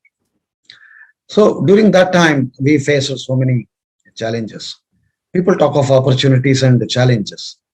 But here, to be very frank, to share my views on this kind of online courses we conducted, we had many more challenges from the student side than from the university side. Of course, university connectivity is always better with so many leisure lines and all that. But being from the rural area here, and it is around 50 kilometers from Faridabad, of course, it comes in NCR, but still NCR has got so many problems as far as the connectivity is concerned, and the IT infra is, and the laptops and the smartphones, the student carry a lot of challenges for that. And then somehow we moved on, and we went up to the examinations and all that. We did it, but still the challenges remain challenges as far as the IT infra is concerned. And moreover, some of the opportunities parties, we took time, as there were no students in the campus, and we took time to develop our own content on the YouTube. And there again, we faced challenges when we made our YouTube for pharmacy. Pharmacy department took a lot of initiatives in developing the content for the practicals as well as the theory classes. Of course, when we made the contents in English, there were many problems, and then we switched over to a vernacular side and in Hindi, and a lot of pickups were there, and within a month we could reach around 5,000 subscribers. So one part I wanted to share, when we talk of online courses, naturally we come across Coursera, edX and all that.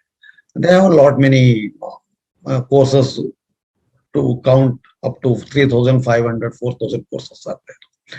But whether our Indian student community is ready to accept it, whether our Indian students are able to grasp their accent and their cope up with their speeds and all that. So in that connection, I had a varied opinions from my student community, and sometimes there is no point, there is nothing wrong in accepting that we failed to motivate our students to go for global learning platforms like Coursera and all that. So in that connection, I would say we need to work a lot to develop by our Indian teachers only, so that students will be motivated to take up such courses in future. This is my small opinion about the online courses. Thank you, Dr. Desai. I would request Dr. Ronak Singh Alowalia to please share his initial thoughts on innovation in higher education. Thank you, and good afternoon all those on the panel, as well as all those watching. I would actually like to thank Dr. Desai for pointing out some of the bits that he did in his initial brief talk. I personally feel that COVID pandemic's been an accelerator like none other, probably since the Second World War, that has seen industry as well as governments adopt technology and technical solutions that were already out there and developed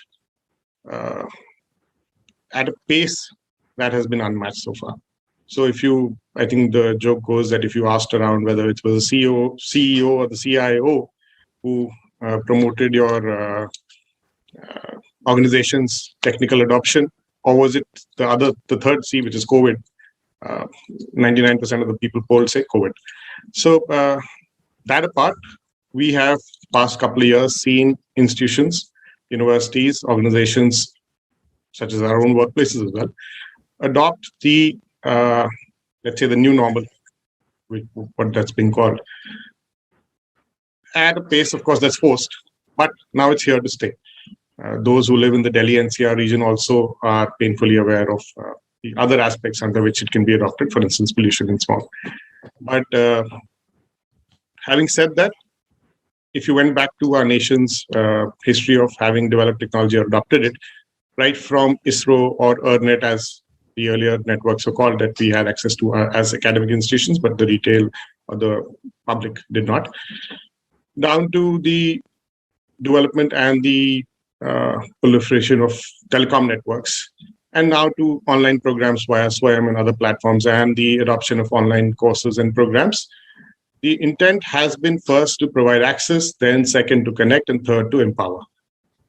Frankly, for whatever it's worth, the year and a half that we saw, probably the one silver lining that I did see was the way the nation came together and people came together to pick up whatever tech that they could have access to, whether it's Google Meet, Zoom, WebEx, or SWAYAM, or other platforms that are available out there, and create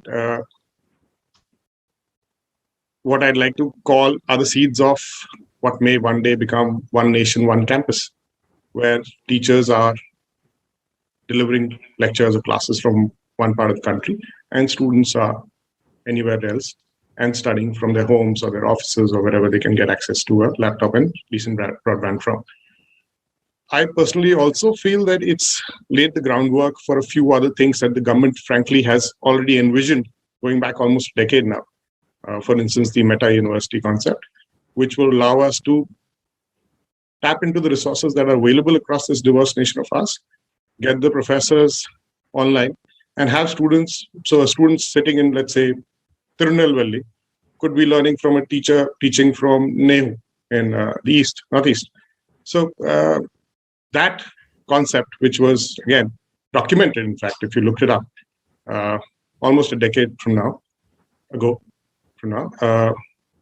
could very soon become a reality, probably because of the fact that we had this one brief period of accelerated technology adoption, and that's allowed both institutions as well as students to see what else is possible using the internet and the tech that is available out there. We had initial hiccups, I agree. Dr. Desai also pointed out some of them. There isn't nearly enough content out there available in vernacular. But I believe, given the ingenuity of the people out there, the faculty, the staff, the students, it won't be long before we see all those gaps being addressed. Faculty members, if encouraged and incentivized in the right manner, would be more than happy to work on courses in their own native languages. And of course, students, if assured that these courses are accepted and certified or are the kind that will make them eligible for credit award from the universities or institutions that are offering them, would be more than happy to take them. As far as the access to broadband or bandwidth is concerned, I'm sure the industry is doing enough and more than enough on a daily basis to address that. So to sum it up, I feel this summit or this conference that we're having today is probably very well timed, considering what the country's gone through the past year and a half. I'm not going to talk about the ugly. The good is that we have had this 1.5 year of an intense boot camp mode of technology adoption all across educational institutions in our country. Thank you, Ronakji. So that was a great input for me to move to the next speaker. I will request Mr. Rajesh Kumar, who is actually a veteran of the telecom industry, who has spent many years in the IT sector and the telecom sector, actually building networks and setting up this infrastructure over which we are delivering these courses to students during this lockdown and the pandemic.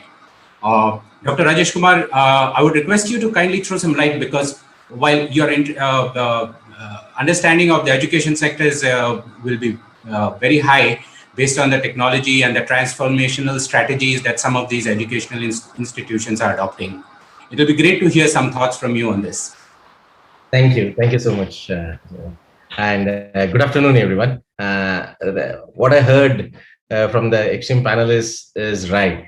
Because when we look at today, the campus, the educational institutions, the higher educational institutions, they are like a complex enterprise with a diversity of stakeholders, right? There are students, faculty, staff, IT management, everyone are there. And today, because of pandemic, what we have seen from the last 2 years, every student, every faculty is online. That means they are into a connected world, correct? So because of the online courses, they now are into a connected world. And also, if you look at the access, what they get because of they are on the online and also self-pace of studying, right? And using chats for asking questions. What we have seen today is it completely changed for the last 2 years. The way the students have interacted with the faculty, or the way the students used to access the content which are available, right? So today that has changed completely. And if you look at the innovations, what they are coming in from the educational perspective is that, and what we are seeing from as a OEM, as a technology provider to the educational institutions,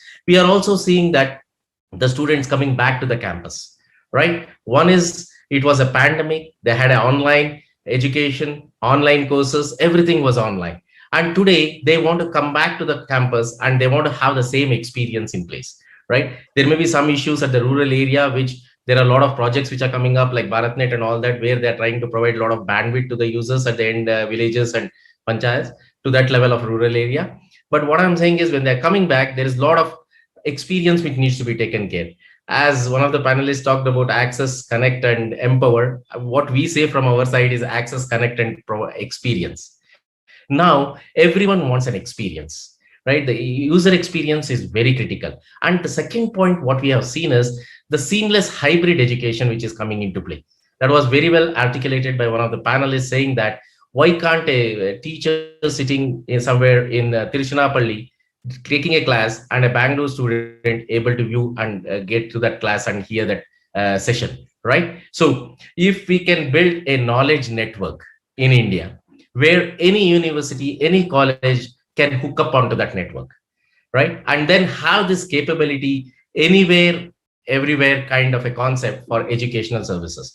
Any teacher can start a session and any student can join that session at any time, anywhere, right? And also that content, instead of having the 3,000, 4,000 content, which is very difficult for them to understand, can be stored in a data center. And we can create like a cloud for the education for India, and self-paced learning of the students can happen. That means they can look at those content, those sessions at whatever time they want and have a self-paced learning and can chat with the lecturers to get some of the questions to be clarified, right? So from the innovation point of view, from Juniper, what we are talking about is experience first networking. That is to say that seamless hybrid education, what is very important. and well-being of people who are coming back to the campus because of the COVID situation. They need to take care. Quality of education, work environment, facilities management, right? There are a lot of things which today the universities are looking at. So there is a lot of refresh of the networks happening in the universities to cope up with this coming back as well as online. And one key thing as a OEM I want to mention here is the security, because security also plays a key role, because there is so much of content and there is so much of applications and research papers, everything going into this. So the security also plays a key important role. So educational institutions also have to look at the security part, very important, because just not giving the connectivity, just not providing the experience and making them online or bringing them in a hybrid situation, but also looking at the security perspective. So so all this is driven today with Juniper solution known as AI driven and ML. So all this is possible. All this, what I am talking about, is possible using AI and ML kind of concepts, what we are using, so that there are a lot of things which we can look at as the use cases for the educational institutions. And also moving further, what we are talking about is even if it is virtual, right? Even if it is virtual, then why not anywhere, everywhere kind of a concept. So thank you so much. Thanks. Thank you, Dr. Rajesh Kumar. So, that sets the context again for the next theme, because while we have been talking about the infrastructure to deliver online education so far, you are actually talking of on-campus infrastructure and getting students back to learning within the campus. So, and that's a great thought. We have amongst us two people who are actually from within the industry and who are really making a difference by use of technology to deliver actually and upgrade skills of students. And I would request Nitesh Rohatgi to share some of his thoughts. I will come to the actual content of what you are doing in terms of what ImagineXP is doing, but it will be great to hear your initial thoughts on what the pandemic has done and how you have addressed the situation for students. Hi, good afternoon, everyone, and thanks to Dataquest for organizing this discussion and being part of such a reputed panel. So I carry an overall experience of 18 years and come from a telecom background as well. Currently, I'm working as a Chief Operating Officer at ImagineXP. So ImagineXP is a higher education organization into future skill degree programs and for credit certification programs for the universities and colleges.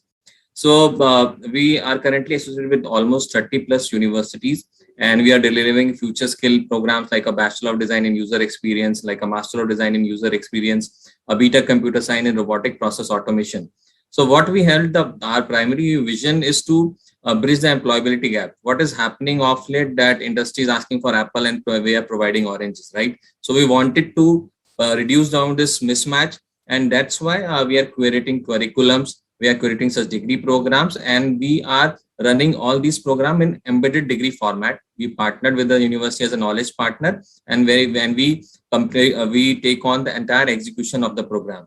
So while doing that, and even when the pandemic came in almost 1.5 to 2 years back, this disrupted the entire education.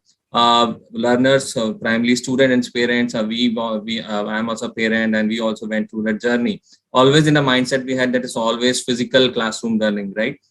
But pandemic has given a push, and the mindset has changed that online learning is also possible. But when I think from a student perspective, the charm of a campus life, a hostel life, like that cannot be taken away completely, right? Especially from a higher education perspective. So this new education policy has also given a boost, wherein 40% of academic curriculum can be delivered online. That has come in as a very great boost for all the edtech players. Having said that, because see, it's very, very important to bring in the variety of faculties and coaches for the students, so that they actually get the flavor of what is actually happening, what is required by the students to learn as a part of their learning curve. So this gives us the opportunity to deliver 40% curriculum. So ImagineXP currently has almost 1250 plus corporate coaches. And when we design a curriculum, so we always focus, it's a mix of design, technology and business, because in the current era of digital transformation, for all the fresh talent pool coming out in the market, it's very important to build that digital skill set. And digital skill set comprises of all the three parameters, from a technology aspect as well, from a business acumen aspect as well, and from our design aspect as well, right? So that's how we curated these curriculums. And with the access of NEP policy, we are now able to bring in almost all the mentors and faculties across the globe to the Indian students in higher education. So which is a very, very important thing, because a complete 3-year, 4-year degree program cannot be delivered with a handful of 10 to 15, 20 odd faculties, right? The student need to get that exposure, need to get that live project, need to get that internship and placement opportunities. So technology, when I speak from a higher education, it's not only from academic learning experience, it's from the start of a inquiry from a student or a parent going into an admission cycle to the academic delivery. Technology is going to disrupt, it's disrupting. The pandemic has given that push and thrust to the universities and institutions to build up and accept that that disruption, because it's going to because blended learning is going to stay forever, and it's going to be a blessing in disguise, and we cannot move away from it, because it brings a lot of benefits for the students learning, right? Being from the mentor perspective as well. And as rightly said by Mr. Ronak, that one nation, one campus is a wonderful thought process, wherein every student coming from every single new corner of India gets the opportunity to get the same level of education and same quality of faculties, so that they can keep on the journey. And while we have been doing, right, so to ensure that when the student is spending almost 3 to 4 years in the campus, they are getting those skills. So considering that, we launched a platform called My Coach. So it's like a personal My Coach for each and every student for the degree programs. So currently we're around 2,500 students, right? So in this program, we know for when a student is in first year, in second year, third year, fourth year, what are their needs, or what are the ancillary courses or certification need to have as per their discipline stream, so that they become their exposure to the industry, what is happening, what is required, what kind of a skill set they need to develop, they get acquired while doing that curriculum, apart from what they are learning as part of their degree program as well. So that's how we are trying to capitalize on the technology infrastructure, technology capabilities, disruption, so that we bring in the exact what is required for the students, and the employability gap, right, that narrows down, right? Currently it's around somewhere around 1.8% engineers coming out getting employed, right? So we want to broaden that funnel. The greater the input, the greater the output should be. That's our vision, and we are working towards that.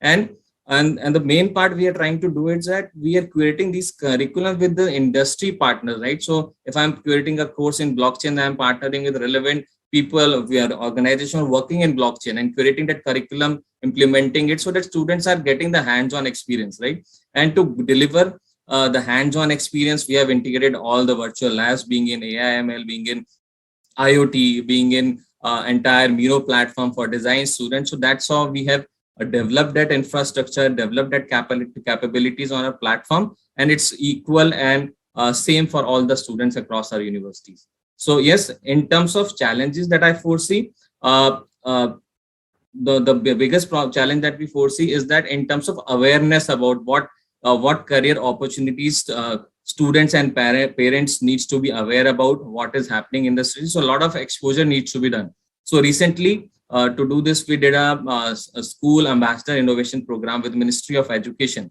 where we did a education program of 40 hours for 40,000 teachers coming in from CBSE, NCRT, AICT, ICSE schools, and we made them ambassador innovation, so that when they go back to their school, they talk about what are the career options for the student. They have been given a badge by Ministry of Education. So the thought process needs to be inculcated and developed from the 12th class itself, so that students get to know what is actually happening, what are the career opportunities that down the line 10 years. So that's how we're trying to build up the entire ecosystem.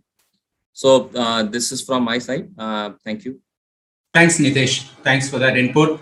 And, I would now come to Narayan Madhavan, who's actually contributing in terms of bringing the right set of skills to the graduates who actually come out. So Nitesh, while you deliver the degrees and enable students to learn more while they're still pursuing some other stream, these students come out and they still have a gap in terms of their skill sets as in terms of what the industry requires. So Narayan, I think you have been running this lab to train and bring the students up to date on what the industries need. It'll be lovely to hear some thoughts from you on this. Thank you. And good afternoon to you all. I think good views from all of you. I'm Narayan. I'm the founder of Bridge Labs. We are an employability platform. Our belief is that we all know that by 2030, according to McKinsey, India is going to produce 120 million workable man resources, right? And employability is a huge factor. And for us, employability means it's not just skilling, right? Skilling, classroom, curriculum, training, trainer. I think we personally believe this occurs to the whole employability thing. So according to us, employability is that you're able to skill and take them to direct employment. Skill to job is what we believe in. So anyone who comes into our platform, any job seeker who comes into our platform, it's 100% employment guaranteed. So first thing that we do is that we have an AI/ML algorithm that is running on them to understand that what kind of a job they are suitable for. On the other hand, we work with the industry and get the mandate from the industry directly, and then we marry the job seeker to the industry mandate, skill them whatever gaps they have, and take them directly to employment. So we are the only platform today in India that claims that does 100% employment to all job seekers. At the same time, making sure that the employer mandates are getting fulfilled. So my take in all of this is that COVID has I'm now going to take a very contrast view, right, to all the panelists here. What COVID has done is many good things COVID has done. As Ronak has pointed out, that now an education institute can focus on what their core areas of specializations are. They need not specialize in all, and they can all come together and offer course to an individual, right? So that is one thing that this COVID has done. Second thing the COVID has done, according to me, is that since work from home has become a norm, it has allowed the industry, the industry workforce to come and be a practicing mentor to a live course, right? That brings in a humongous industrial experience to a particular coursework. Third thing, I think if we can bring in more experiential, 100% experiential learning rather, to all our curriculum activities. So it starts with problem statements. The learning is done through problem statement, right? It would do a humongous good to the whole industry. So, my belief is that, we need to embrace, and I think the whole industry, the education industry, the edtech industry, and practically, the whole community have come together. It is important to take the advantage of this. And rather than looking at a faculty, curriculum, classroom, content-based, look at content, right? We have MOOC content available from MIT, right? MIT, Harvard. How many people actually take that MOOC content? 75% drop out the day one, even before they take the first class. What is the use of those MOOC video contents, right? Self-paced learning, I am not a big believer. Right? If self-paced learning was there is so many open educational resource available. Our students should be able to embrace and get it. No, there is a guidance needed. There is a guidance, and a live classroom is needed, right? And here, if we can bring in the industry experiences to the classroom through project-based, I think that will do a great good to the number of students that we have, and we are bringing them to workable area, right? We are going to be surpassing China by 2030, and if we can really make them employable, I think we are a superpower by itself, right? So I think it's a right time. And we all are coming together. The right mindsets are coming together. I think it's going to help as we go forward. Yeah, thank you. Thanks, Narayan, for those thoughts. And in effect, we are already drifting towards the core theme of employability and using innovation for making sure that our higher education graduates actually become employable? Because that is a core concern. I was just looking at some statistics set out by this market research agency called Statista, which is saying that more than 16-17% of postgraduate people are unemployable and unemployed. And, so this is an area of concern. Dr. Desai, with your stellar record in the education sector, I would request your views on what do you think, how can we use technology innovation, given the context set by Narayan and Nitesh and the other panelists? What do you think we can do to make use of technology to ensure that our students who come out become more employable from the university perspective? Yeah, I understand a lot of everything was discussed regarding workplace skills and online courses acting as career resources and all that. The point is a curriculum also plays a vital role. So we cannot always talk university as a separate entity and the Edu-tech company as a separate entity. So the point, because I had interacted with many students who have taken online courses also. The point is there has to be a kind of a handshaking process between this academia and industry, and they should sit together and change the way the curriculum is designed. For example, I am also teaching artificial intelligence. I am unable to motivate the students to take up artificial intelligence because we as a faculty never know what is the application, exact application areas. Many of the faculty members will not be aware of that. Even machine learning, even IoT, self-driven network. Suppose if I take a subject or if we allocate a subject for final year students on smart cities, the one smart city subject is enough to motivate them as it includes all self-driven networks, IoT is there, and why artificial intelligence is there, why data center is required, how a layman's life will become more comfortable with smart cities and all that. In that way, we never think. We always think as a subject and leave it. So application part, thinking first on the application and then developing a syllabus. So that is the need of our, I think, at this moment. Can I second to that, Dr. Desai? Yeah, please. I think you have said amazingly right. I think somewhere we should take advantage of the COVID scenario, right? And there are so many industry experienced people are available. We should figure out a blend between what the academia has to offer and the practicality of the industry by bringing them on into your live courses to get that live project experiences, right? That is what is going to become a differentiator because that's what is going to motivate them, right? This is being discussed. This being discussed since 15 years.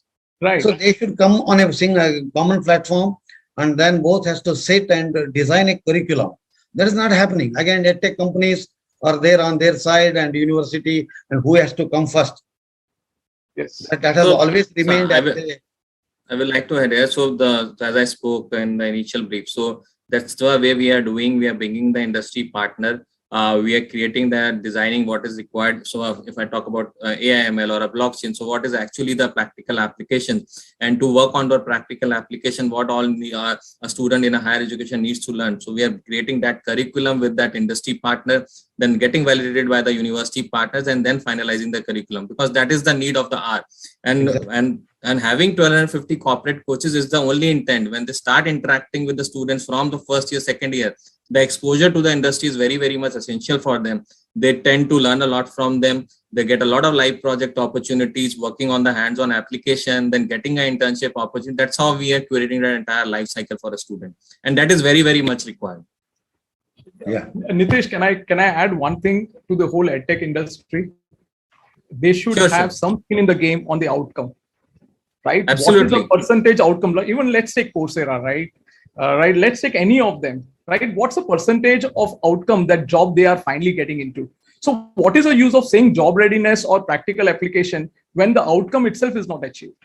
We are delivering. You might be doing it, but I'm saying as a broader perspective, right? Now So you're talking about machine learning or blockchain. No, Is I'm saying everybody capable of doing machine learning or blockchain? Should we no. have a way to select them into the program to say what is your caliber? Can I deliver you to that job if you are coming in for machine learning course?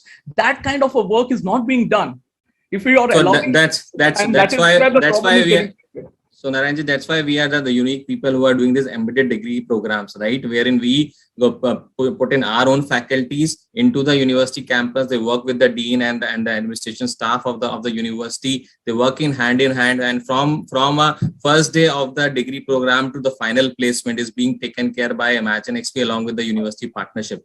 That's the trust and empowerment needs to be in each other's hands to execute it. Absolutely. I think here we should keep it generic, because I know that, what is the institution we should do, what's the EdTech should do, right? What as a platform to produce employability should do. That's the important focus. And we should take each other's learning and see how we can do a better job at it, right? Because the pie is there to eat, right? 50 million students are coming in, right? And if we are able to make them employable, right, there is a humongous opportunity for every one of them, right, to do that, and good for the nation too, right, if it can get it done. Yes, synergies needs to be found. Absolutely. Can I come in? I agree to that, because I am from the industry side, as rightly pointed out by everyone, right? So when we also discuss internally in our company, right, how do we enable this? So because we go for campus recruitments.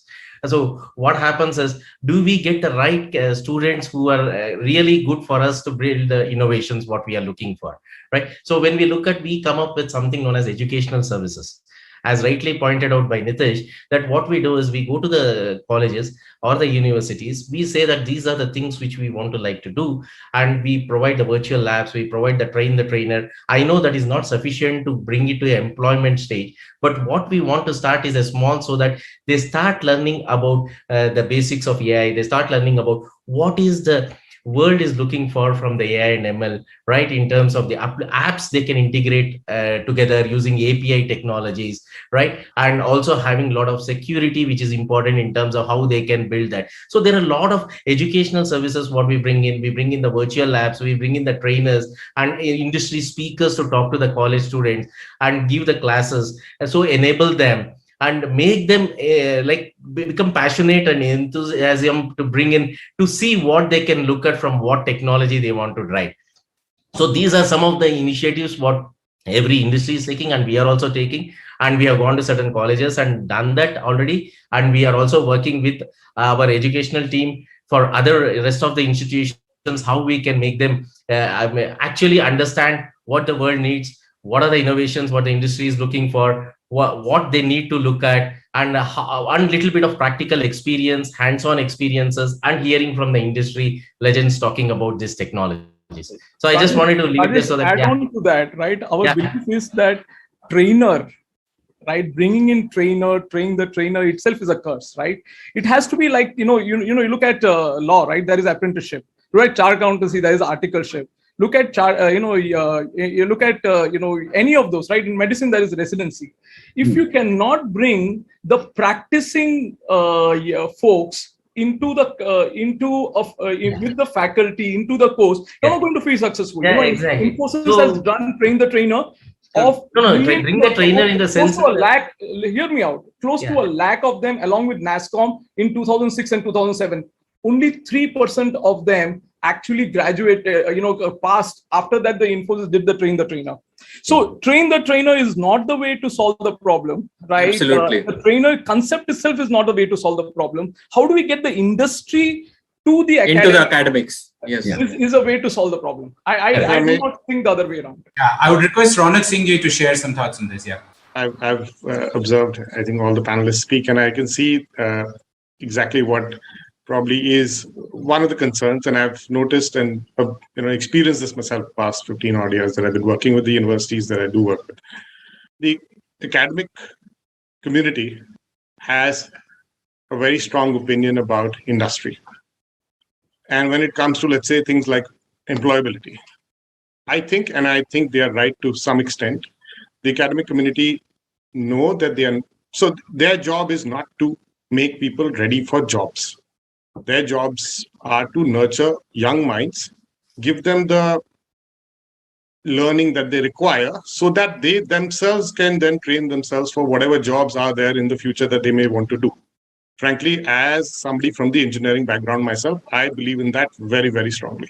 If I had learned, let's say, AI, ML, or other stuff that is, again, in vogue today, as my core courses in my engineering, I would not be able to do the unlearn, relearn bit that I need to do today.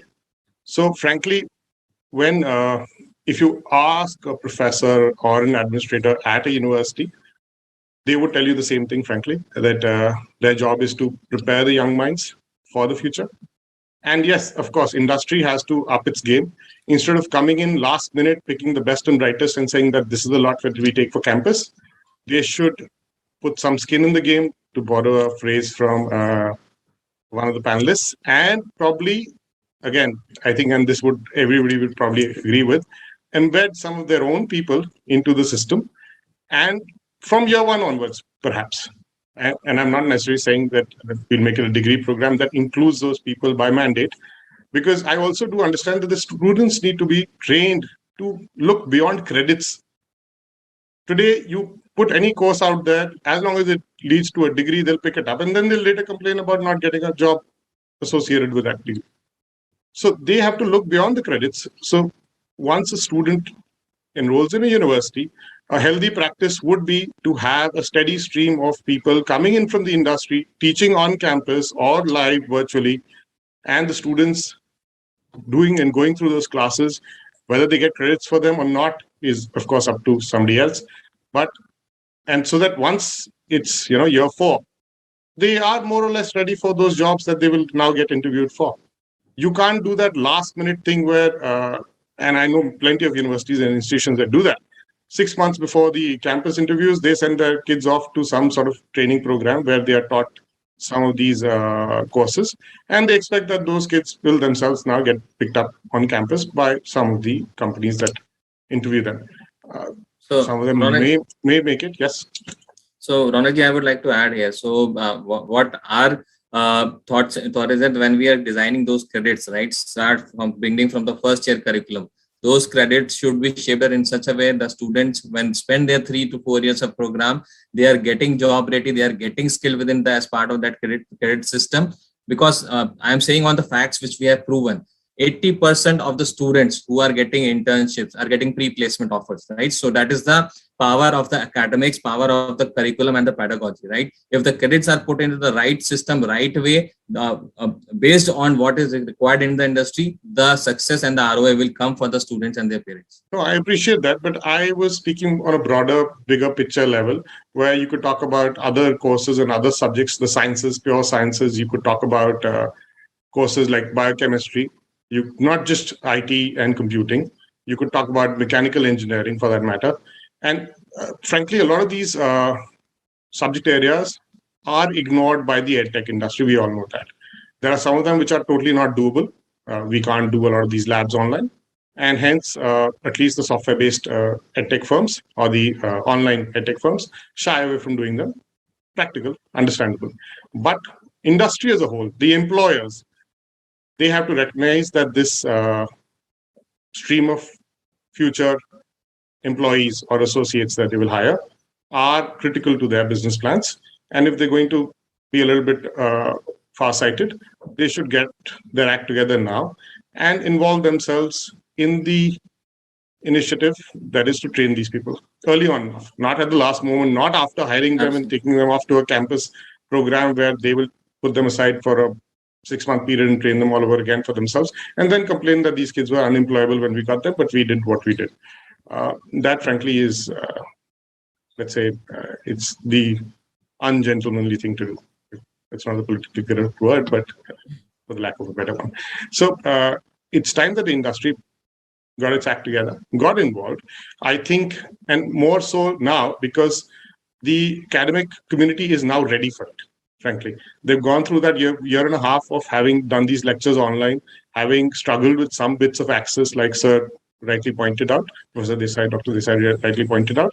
And now they are open to the idea of some of these industry professionals, if I may use that phrase, coming in and teaching some of these courses online, as long as students get the benefit of the experience. Frankly, if you look at the university experience in a bifurcated manner, university provides three things. One is it provides you with the learning. The second, the community. Third, the certification. And all three need not be done by the university itself. University does not take responsibility for the community, for sure. The community builds itself around its own body. Certification, yes, definitely is the university's job.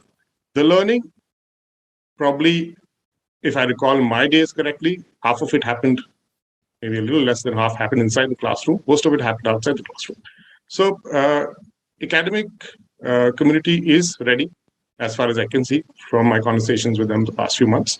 It's up to the rest of the industry to step up and offer solutions that make sense, that do not come across as nearsighted and short-term fixes to a long-term problem.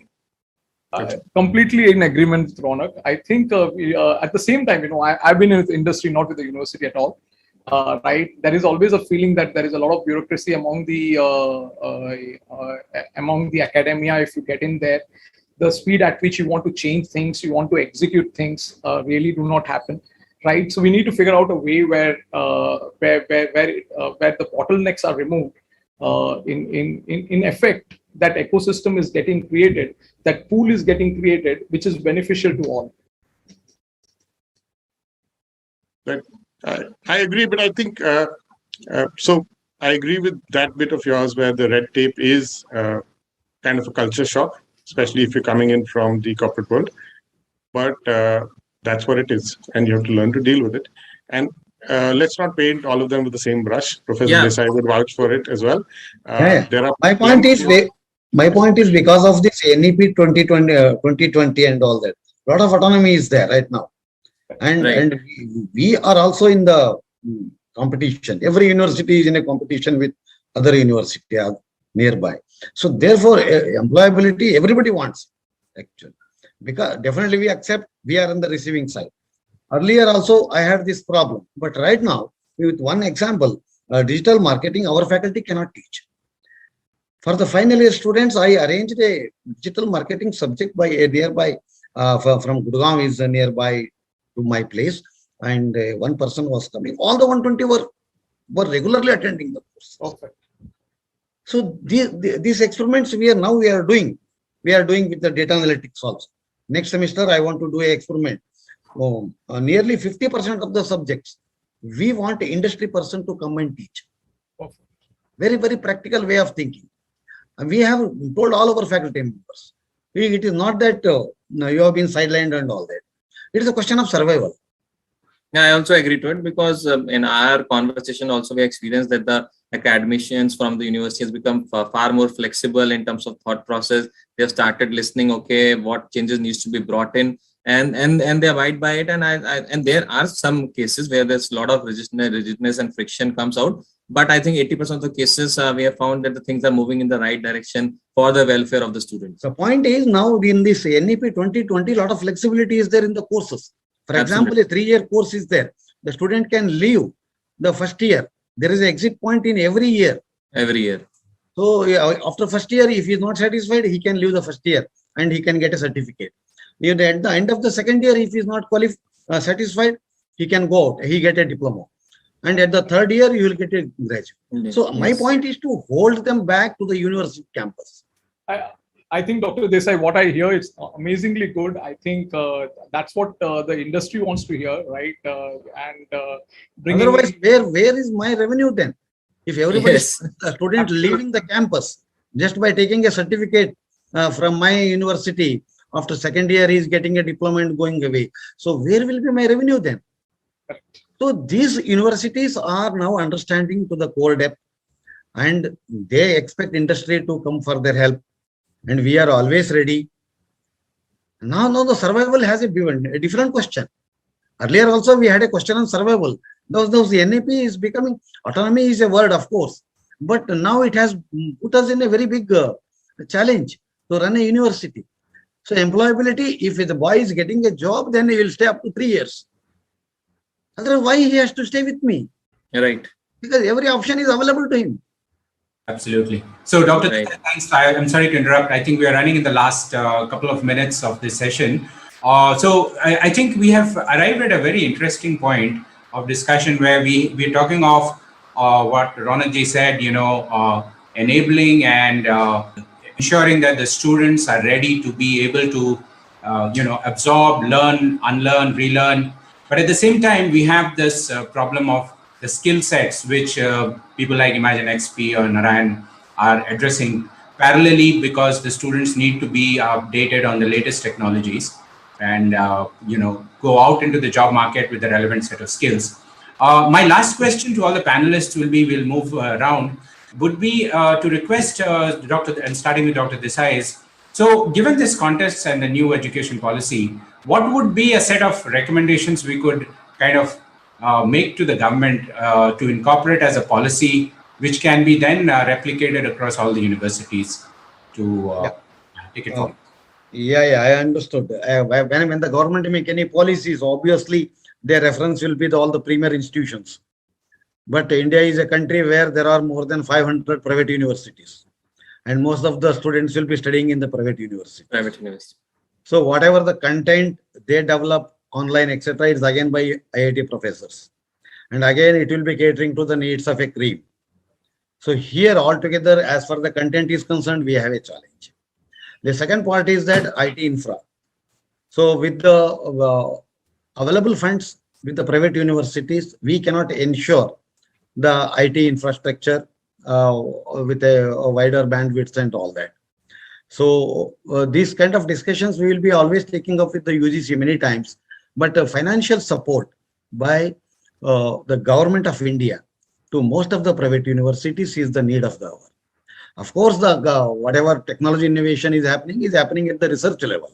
Most of the research scholars are doing better with this kind of available technology in computer science and all that. But what we find is technology innovations can be geared up, of course, very comfortably, provided we get a financial support. IT infra, I don't require anything for that, but every student getting a laptop from Government of India, at least, can be my good suggestion in this context. Thank you. Thanks, sir. So, Mr. Rajesh Kumar, since you are one of those who provide infrastructure services, what would you suggest as a set of recommendations for the government?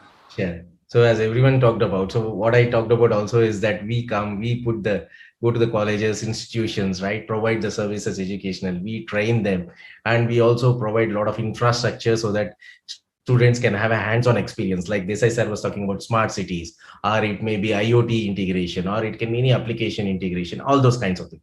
What we feel is that if even as a private institutes or whatever the institutes they want to look at, if government can also give some aid in terms of helping the industry so that we can put it together, different kinds of solutions, different kinds of trainings, so that we can enable the students for the innovations, what the industry is looking for, and they are capable of coming out, whatever they have their studies in, they have that exposure early in their college days so that they know what's happening and they can come out. So if that combination can work together, it'll really help us to move further and actually put together the solutions and those kind of labs and virtual labs with the aid with the government and the industry putting together for the colleges. That's what we like to do. That. Thank you, sir. Thanks. Ronaldji, what would you say? So, like Professor Desai mentioned, the government does make a lot of policies for the top 10, 20, 30 institutions, the eminent institutions. Probably the best thing that they can do, or the government can do for the rest of the institutions, is not make any policies, unbundle them, let them do what they see fit for the future of their students. So, for instance, as I had already mentioned, some concept of along the lines of one nation, one campus, where you're connected together, you're free to recruit faculty, use faculty from anywhere, or even request faculty for that matter. It may not be a financial transaction involved in that, to teach your students from wherever they are, whether it's online or if they want to visit for the summer or a term, let them visit and teach students. Currently, I'm sure you're aware that there are lots of bureaucratic and regulatory aspects that would not allow something like that. on a large scale. It may be done as a guest lecture, one or two of them, but that's that. You can't have an entire course being taught by somebody who's not a bona fide professor or associate assistant professor. Even if you did, and at the same time dropped the number of professors that you had or did not up it according to the number of students, next cycle, you would lose a bunch of points and slide down that scale as a university. So there are lots of these small indicative requirements or matrices that are counted towards NIRF and NAC that actually are counterproductive to the idea of opening up the campus, whether it's digitally or physically, to faculty members from outside coming in and teaching your students. So probably some thought into that aspect, whether we should allow, whether we should regulate that to that extent where we prevent universities from choosing who's going to teach the student. That the labeling of these professors as professors, associate, assistant, PhD required, NET required, probably that could be set aside for a few courses, a certain number of credits per program, for instance. Second, experiments, for instance, like which I would love to see, is an incubation lab in a university like SIRS, which, as he mentioned, in a slightly rural area. But the lab is built to allow students to, one, learn the skills that industry requires, and two, in today's day and age of work from home being the new normal, almost, in fact, even work from there for industry, maybe in the final year and from there on, even as students who have passed out, helping their fellow alumni or future alumni learn the same skills, as well as working out of that lab for a company that may be based anywhere in the world, for all you care, Silicon Valley. So, but frankly, as I mentioned earlier, that would require either a government's, the government's firm support in terms of, and it may not be financial. It could simply be in the form of government passing policy that would allow and enable institutions such as SIRS University and other universities that we know of to carry out these experiments without having to lose their NAC ranking or score lesser points on their NIRF. And in fact, they should be awarded for it on the flip side. So like I had said earlier as well, that there are plenty of administrators out there who have thoughts like these, who have these ideas, who want to implement them, but because they're working within a very rigid framework, somewhere along the line, they get curtailed. We're hoping that the NEP and some upcoming changes in policy would allow for some more of these experiments to come to light. But if we are going to, let's say, try and encourage any debate at the government level, let it be along these lines. Sure. Thanks, sir. So, Nitesh, I think we have about a minute for you and Narayan. So, what Mr. Ronak said was, I think one of the aspects of external faculty is something that is core to what you are delivering. How would you like that as a policy in terms of a regulated structure? So, I will be very short and crisp. So, in extension to the NEP 2020, right? So, government should allow a lot of collaborations between the university, industry, and EdTech partners. And each and every delivery should not be expected from the university, right? So that is not at all possible. So that is one of the things which is a need of the hour. And secondly, we have been pioneer in the design education as well. So there should be a design education body which can govern, because like there's a AICT for engineering and management for MBA, etc. So there should be a design education body where the design as an education should be formalized, recommendations from the industry can go on. Because the digital transformation that is going to remain throughout now for the next 20-25 odd years, right? And more than that. So design becomes, and digital transformation becomes an integral part of the entire journey. So that should be there. So that's from my side. Sure, thanks. So Narayan, I'll leave the last comments to you. Yeah, I think, again, a contrarian view. I wish the government allows industry to use their CSR fund towards adopting a particular institution and allowing their employees to be part of mentors in that particular institution, and they can use their CSR fund to do it. This way, I think, and they can even employ the students coming out of that, right? And so they feel that their CSR fund is effectively utilized. I think it's a very simple thing, but if we can done, it will be grateful to all. Absolutely. Great thoughts. So with that, we have come to the end of this session. We have got a stellar set of thoughts and ideas from all the panelists. I thank all of you for joining this, and we look forward to taking this ahead.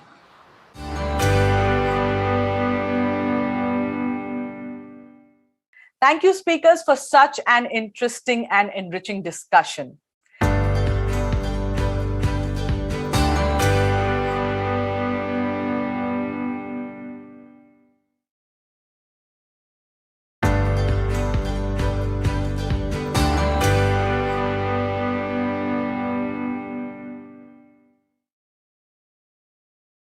We all know there's an old proverb, charity begins at home.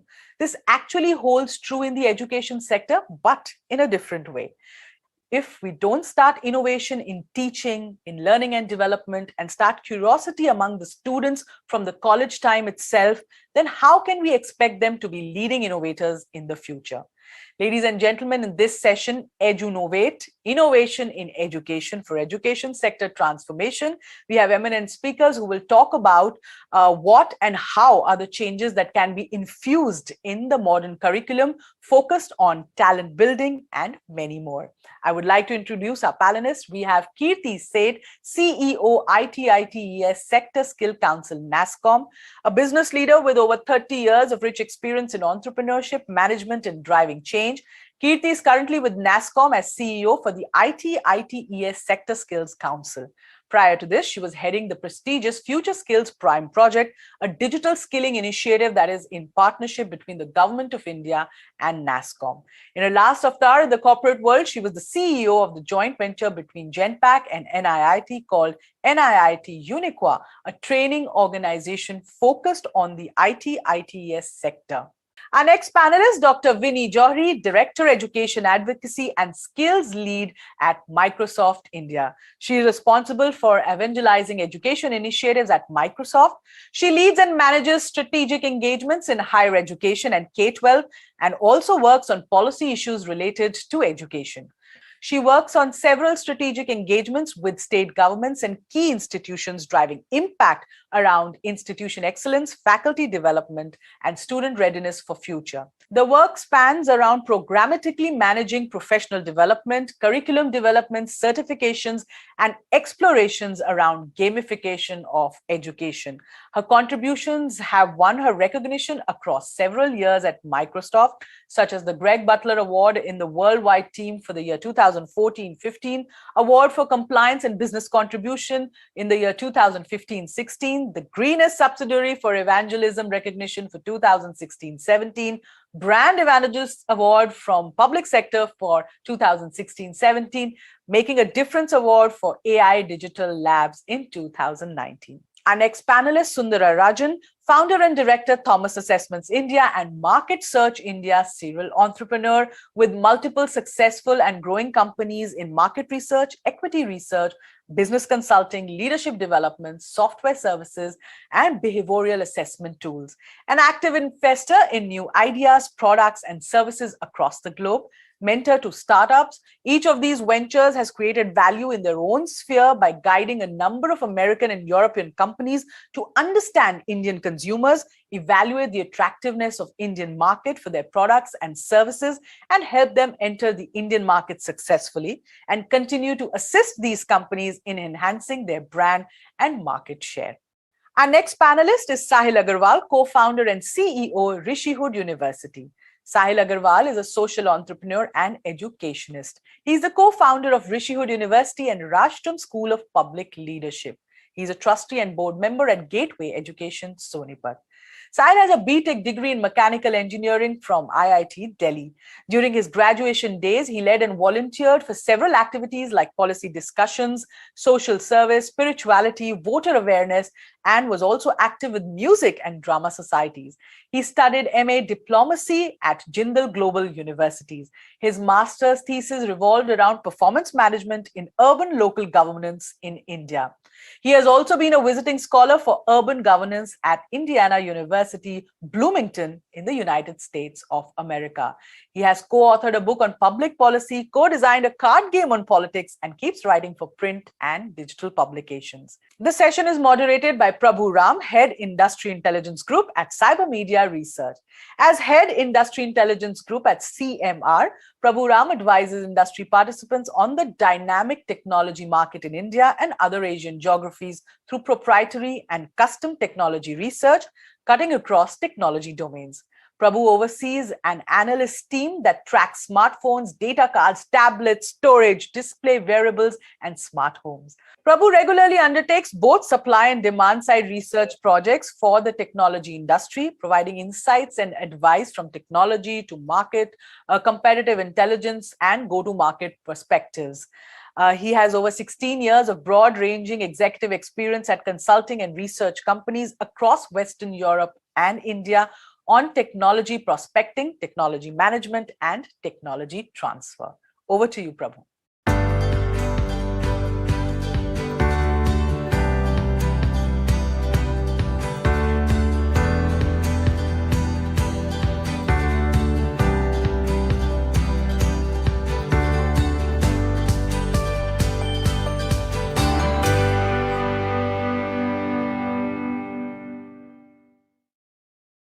My name is Prabhu Ram. I head the Industry Intelligence Group at Cyber Media Research. We are partners to Cyber Media, and part of the Cyber Media Group. For many years now, we have been running the TSchool research, as part of our Edu-tech advisory. Today, we have an eminent panel, and we will be discussing innovation in technical education. Just to set the background, since the pandemic began, there has been an acceleration in technology adoption and deployment at TSchools.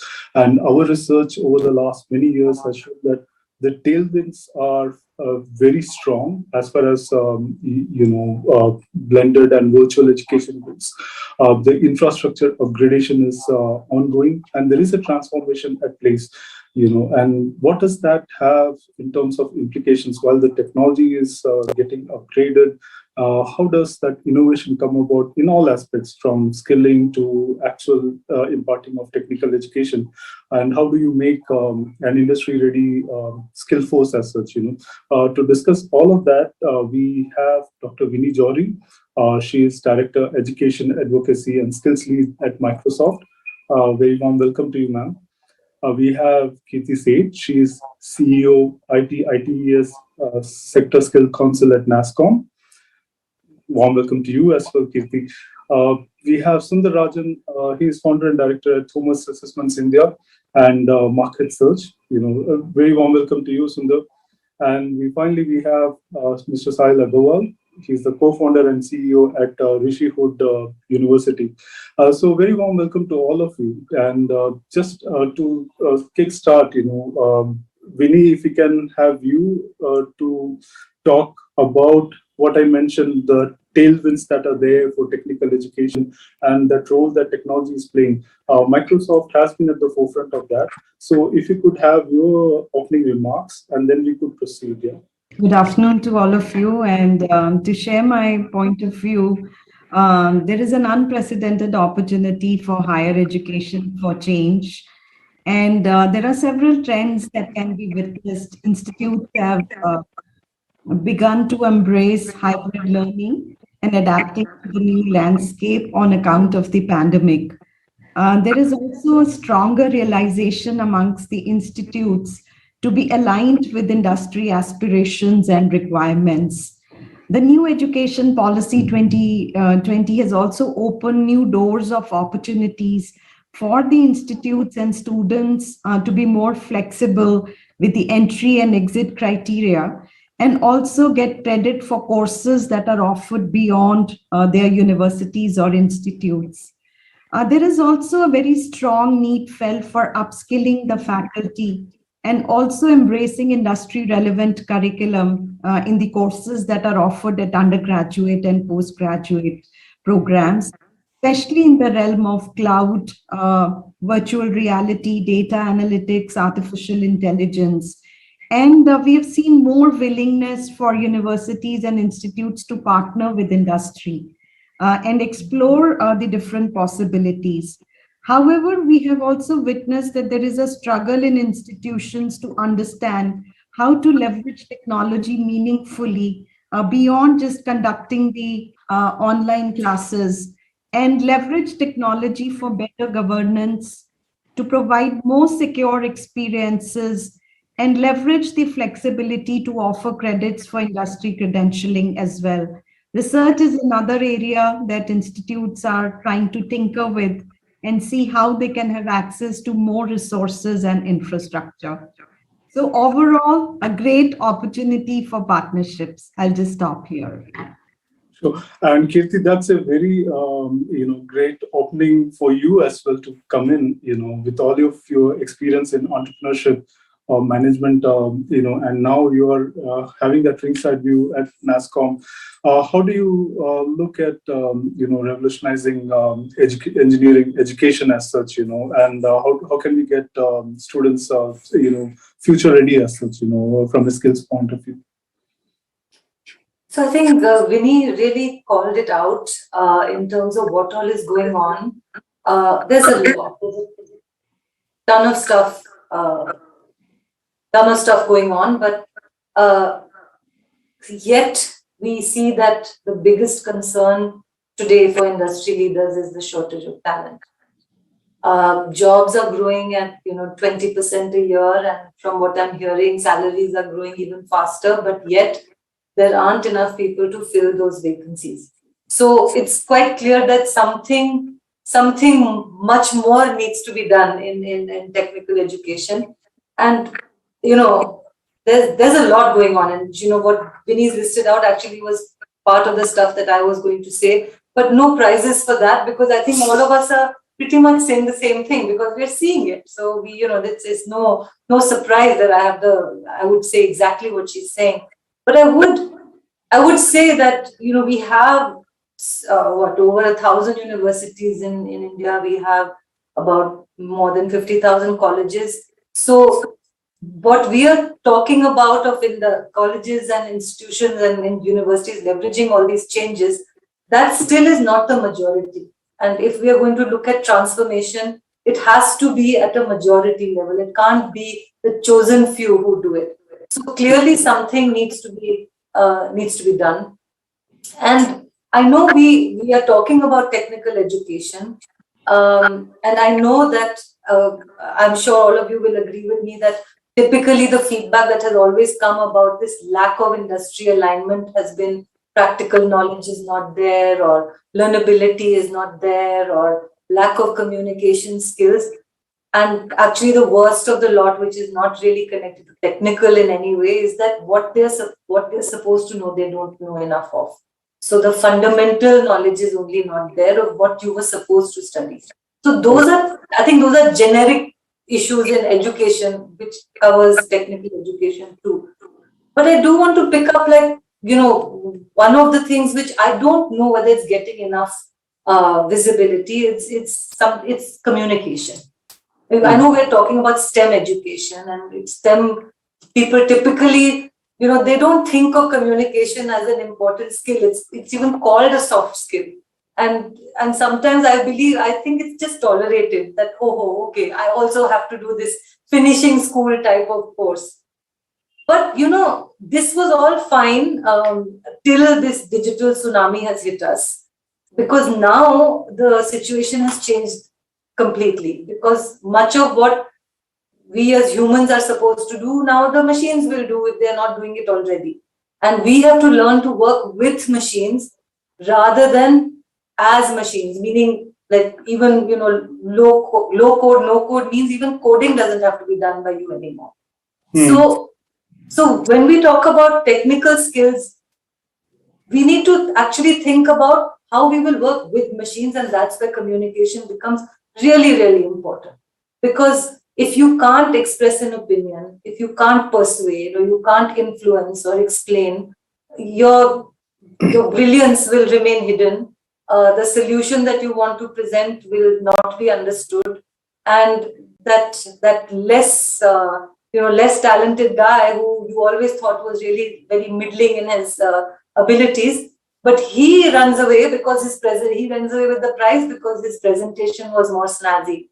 But frankly, presentation does matter. And today, when we are working, when people who are studying technical courses, their solutions and their requirements, they become more complex. They have to work with multiple technologies, multiple domains, so many different, multiple countries, collaborations, the kind of people that you have to work with.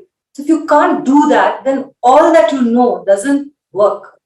And again, I think this is a data point we all know, that most students get rejected not because of their technical skills, they get rejected because of their communication skills.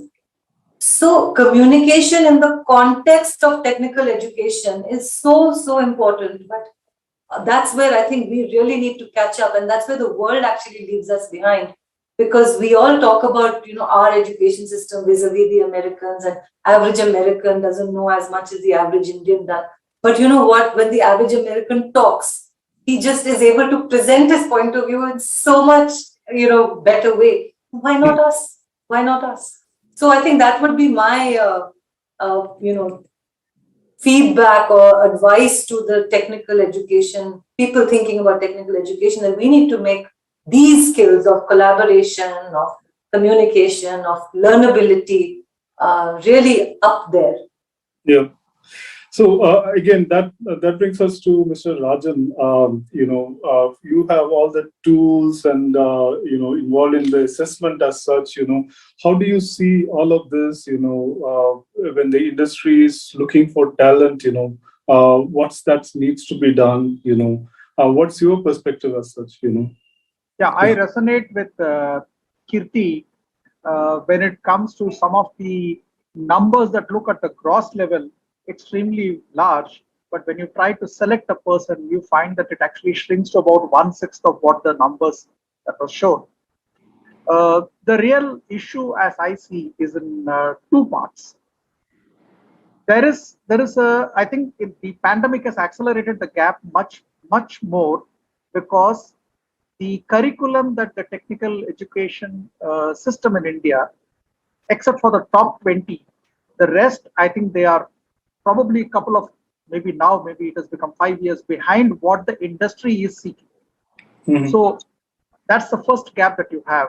The second gap is very often the engineering colleges and the technological colleges try to instill a pride only in the technology part, whereas what Kirti said is that unless your knowledge is showcased or communicated to the rest of the world who are the consumers of your technology or clients for you or users for you, you actually are like a ship passing in the night. Nobody notices you. So this is an area, and it actually leads to certain other issues when they go beyond the third year of their working life. The first couple of years, you may probably remain a programmer or a coder or a tester. But the minute you step up to lead a team, you have to be able to communicate your expectations from each of the people reporting to you. And you also have to communicate back to the consumer, your internal customer or an external customer, what is happening and what are the challenges that you face. When you are not able to express your thoughts very clearly, coherently, and you are not able to build bridges between the people who create the solution and the people who consume the solution, you are going to have a gap, and that is when you break. And that is when the attrition starts kicking in, and you start floundering after that for a long time. And the blame comes back on to people saying that you are always searching for a new job. In reality, probably you have got into a job which is not suitable for you. So again, connecting back to Kirti's point on communication, this is something that needs to be systematically taught to people in the engineering colleges, that you need to be able to communicate and interact with people effectively. You don't have to be an orator, but you need to be able to communicate your thoughts very clearly and in such a way that people understand. The second part that we notice, I think the technology for the technology's sake, I think that part is gone, that period is gone. You now have to connect with who are the user industries and what is their expectation.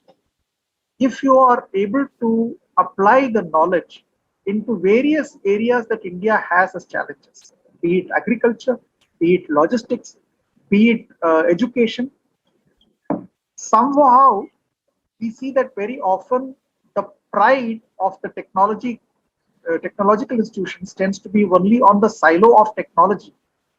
And if they get an opportunity to work on real life projects and make the curriculum in such a way that at least 6 months you spend on a real life project, anywhere, it could be any project, you probably will find engineers who are coming out who are much more usable to the industry. I got you. Sahil, from an educator perspective, given all that you heard so far, so what's that really requires attention? What can educators and learning and development experts do and implement, keeping in view all that has been said? Sure. Thank you. Thanks so much, Prabhu. So while I broadly agree with whatever has been said, I'll add my perspective as an educator. So when I look at this topic of education sector transformation, for me, more than the sector itself being transformed, it means what kind of transformation can education create in the life of student. For me, that would be transformation as an educator. And that transformation in the student, how can that create further transformation in the society for the better? So, yeah. So how do we do that? I mean, mostly when we look at transformation, we're looking at technology or resources or methodologies. I would say that they are means to the transformation. They're not the end of transformation. Just a small example of, let's say, 2000 years ago, paper was invented. For the first time, we had paper on earth. And paper is a very interesting technology to be used in education. For the first time, knowledge could be stored, preserved, taken from a school to a home, referred to. So all that what we are trying to do today with digital, with on demand, with anywhere, anytime, from anyone kind of a learning, paper enabled the same thing. But that did not mean that, okay, let's now just focus on getting paper to the classroom, right? So when we look at education sector transformation, we should not look at the means. We should look at the end of how can that transformation become a transformation in the life of a student. And here I agree with what Rajanji was saying. So how do we, our fundamental principle is that if we ignite curiosity in the student, they would pick up the skills, for example, the skill of collaboration, for example, the skill of communication, which Kirtiji pointed out very nicely. I think what is missing is that the student is not curious enough to pick up those skills. They don't know why they should pick up those skills. So what enables this curiosity, to my mind, it is developing a sense of purpose. If we can cultivate that sense of purpose in the student, that whatever I learn, it will help in solving some problem, either for me or for the people around me or for my country or for the world. And what Rajanji was saying, I think it's very interesting here, because we should be able to help the student apply their learning to that real life problem. There are so many large questions that the world is facing, questions of ecology, economy, technology, family, loneliness, well-being, healthcare, so on and so forth. And these are very big questions on which any young talent can work on. So unless we show them the path that whatever you are learning or you are about to learn can actually enable you to solve these big questions, I think we will not be able to excite the students to be curious enough. But once we have ignited that spark of curiosity, I think we'll just have to be an enabler for the student to go out in the world and pick up those skills. So when I look at it as an educator, I would suggest that we move from a giving knowledge frame of mind to an enabling learning frame of mind. I think that will solve a lot of problems. And I get what you're saying, and thank you for setting that context. Dr. Johri, if I can come back to you, again from the point of view of all the technology trends that are currently there, including cloud as such, how do you see infrastructure upgradation happening? What's that Microsoft is doing today, to make that change happen? Because when we look at that infrastructure, that's the foundation for all of the other innovations we are talking about to transform the sector. Yeah. Yeah, definitely. So our attention, the focus of all our efforts is the learner, is the student, and to make the student future ready, all other forces have to come together. So technology and infrastructure does lay great foundations for a lot of innovations to happen, both at the institutional level as well as individual excellence as well. So technology can be leveraged to drive pedagogical innovation. So sitting in the classroom, the teacher can make limitless possibilities for students to learn, collaborate with the finest minds in the world, collaborate on collaborative projects, comparative projects across the globe. So pedagogical innovation is one such aspect that can drive teaching and learning, exposure to gamified learning experiences where students create knowledge rather than become rather passive recipients of knowledge. So things like Minecraft in education create great exposure to coding and learning in multiple ways which are beyond conventional education. The second key piece is the infrastructure bit that you brought up. So virtual labs are possible. The institute doesn't have to invest in redundant infrastructure or legacy systems. You can have cloud labs that can be set up remotely. You can have access to software that is possible in virtual labs, and you pay as per use as well. So institutes, very ordinary systems, through very ordinary devices, you can have access to state-of-art labs and can work. The third dimension is mentorship for students. It's just like Kirti and Sundar talked about the 21st century skills to be imbibed, collaboration, learning to value diversity. Those possibilities today, career mentorship is possible through online methods. Microsoft offers something called as Career Coach through LinkedIn, where the app gets integrated with Teams and students can create their CVs, they can get mentored across multiple career areas by alumni or leading professionals across the world, and can have customized experiences for choosing careers that matter to them. I think it's an unprecedented opportunity to get physically people on board in an institute, or inviting them is very arduous task. But if you can leverage tech and use these resources, you can get that mentorship across the world. GitHub, for example, provides online internships. It makes possible students working with different industry experts to work on industry projects as well. So rather than work on, just writing essays or doing conventional projects, technology offers unprecedented experience to try your hands in new areas, get mentored by experts. So overall, I would say, there is this huge opportunity to ramp up infrastructure, to create connected experiences, to get insights and ensure better governance in the institutes through intelligently leveraging tech. And that's something which our research at CMR or Cyber Media Research has pointed out, what the pandemic has done. One of the positive uptakes of the pandemic has been that access to quality education, that availability, accessibility, and affordability, that has really helped bridge that digital divide as such, And Kirti, when you talk about communication and all of that, which you mentioned before, if I were to ask you, given that unprecedented opportunity now that, students anywhere have, what more can be done to ensure that this positive uptick can continue going forward? This more momentum can be maintained as such. So, what more can we do is a big question, but I just wanted to really pick up from what Vinny said. It was something that I had read recently. There's this gentleman who is the CEO of the Toyota Research Institute.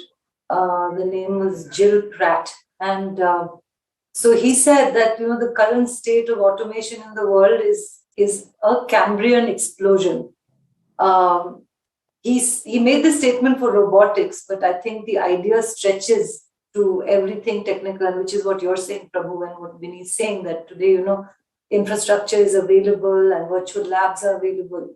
So what is this Cambrian explosion? And any of you who remember your evolution theory, I did not, I had to look it up. But he said that the Cambrian explosion was the point in which about 500 million years ago, where life on Earth is, as it exists today, appeared. So almost all the body types that are present on our planet today can trace their origins to that burst of evolution. So something similar is happening in the applicability of machines in our world, where this confluence of data, confluence of algorithms, networks, cloud, and exponential improvements in hardware have resulted in a situation that, there is just no limit to what technology can do, what students can do. And consequently, this means that we have to develop the capability to dance this dance. Dance being data, D for data, A for algorithms, N for networks, C for cloud, E for exponential increase in hardware, improvement in hardware. I didn't invent this acronym. I read it in a book, and I just thought it just captured so beautifully what I wanted to say. So now, how does our technical education stack up to this need, to this dance? Because barriers of entry have completely melted. If you as an individual, if you're highly motivated, you have the computing power, the storage, whatever knowledge that you need. Earlier, all this knowledge and infrastructure used to be available in big R&D labs or in some giant universities or libraries. But today it's on our desktop, it's in our, it's available very cheap on the cloud. You can buy storage, and all the knowledge we want is on our fingertips from Google. So now the question you have to ask yourself is, so what, anybody can use it and do something with it. So are we preparing our students to work, to be in a world like this, where technical education or formal education really has to establish its value to this learner? Because today there's just so much available out there. And that thing, I think Sahil alluded to it a little bit as an enabler.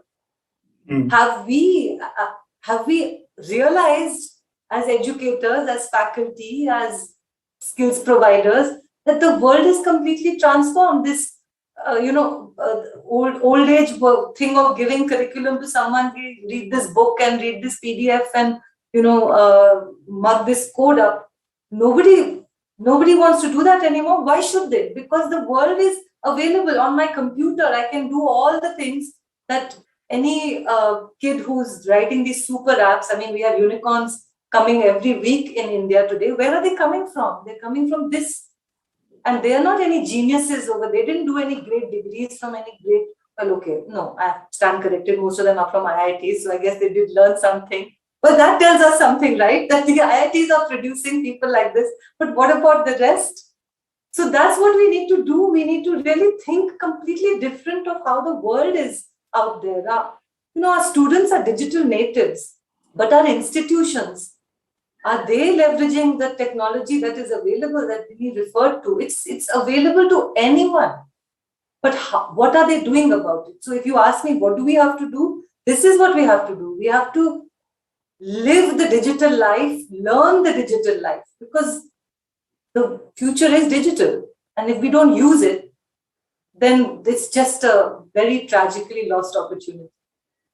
I'd like to bring Sahil here, because that was a very interesting point, So how do schools make that leap forward, given that there is that digital opportunity now, students, including my own kids and wherever I see, that it's a level playing ground as such, and there is no barrier anymore is the way I look at it. And that might be a very optimistic view. But how can schools leapfrog now to take this positive tailwind forward as such, from the pandemic?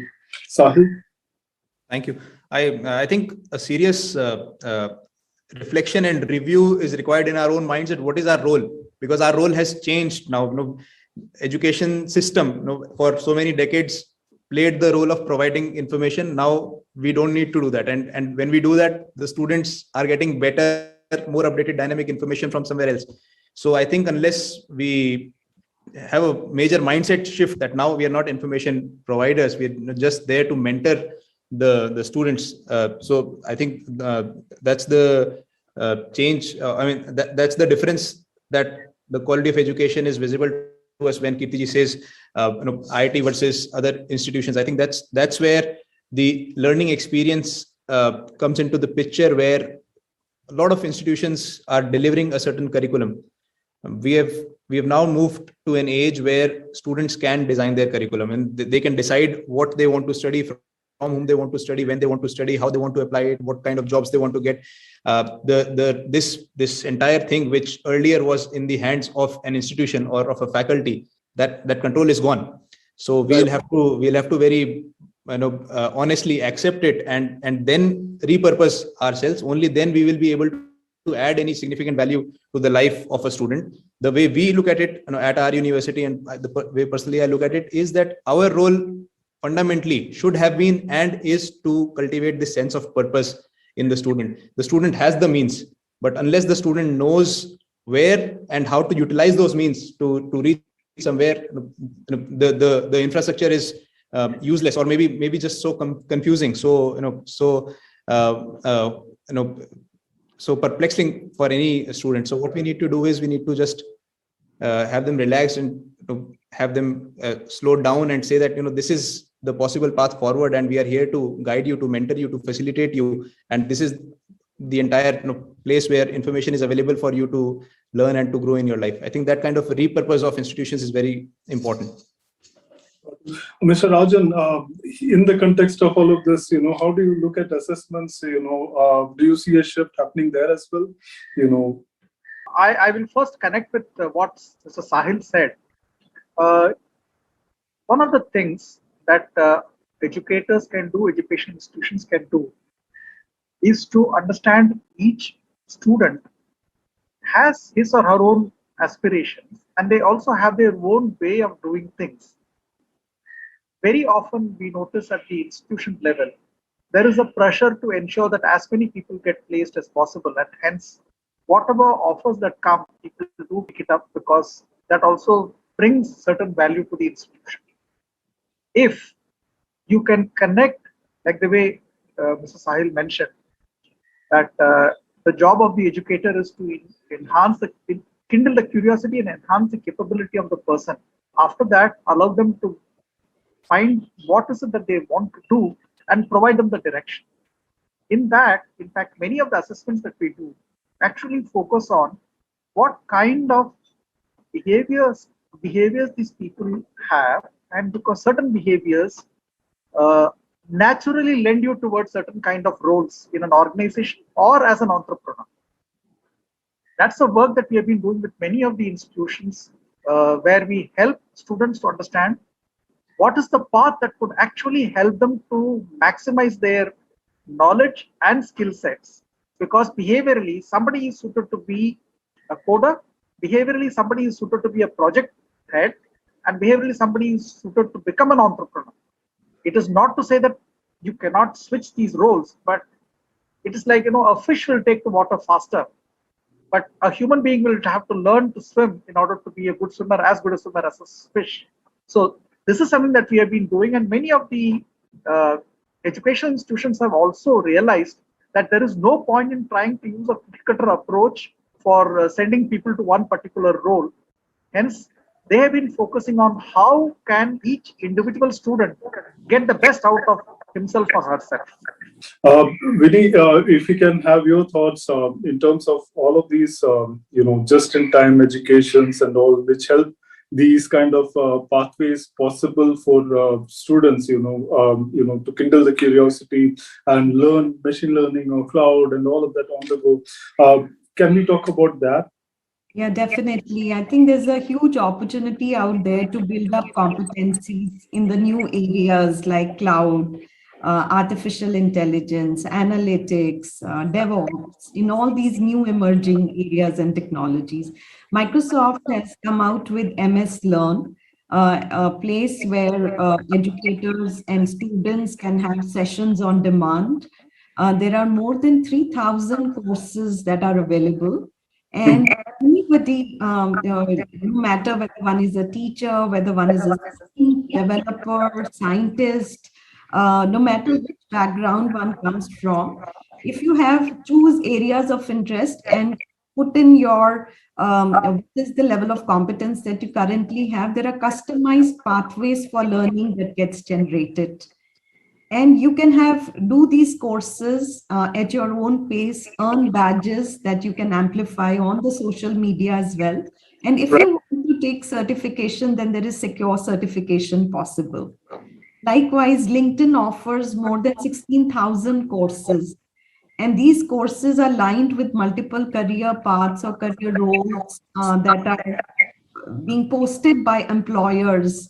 And interview mentorship is also available for them. There are institutional ways of support in a programmatic manner, where there could be formal, sessions taken up with student community, and the content is available online. And also sessions on demand are available. Students can become ambassadors. Teachers, if they want to teach these new courses in their classrooms, they have access to teaching materials. They can get certification support as well. So I think all those obstacles that come in the way of acquiring new knowledge have been thought through, and support is being extended. In fact, Microsoft has partnered with NESCOM to work on the future skills areas. In fact, we have partnered Microsoft, AICT, NASCOM, EY are working together to provide mentorship as well, not just do online courses, but also do real life projects and then work towards employability charter as well together. Hey, thanks for that. So the one key thing which I'm taking away right now is that, the opportunities are limitless, as far as continuing education or technical education in itself. What I would love to do in the interest of time, if I can start with you, Sahil, how do you look at the future? When we talk about transformation, where do we see ourselves as a nation? What are your personal views as an educator? We can start from you.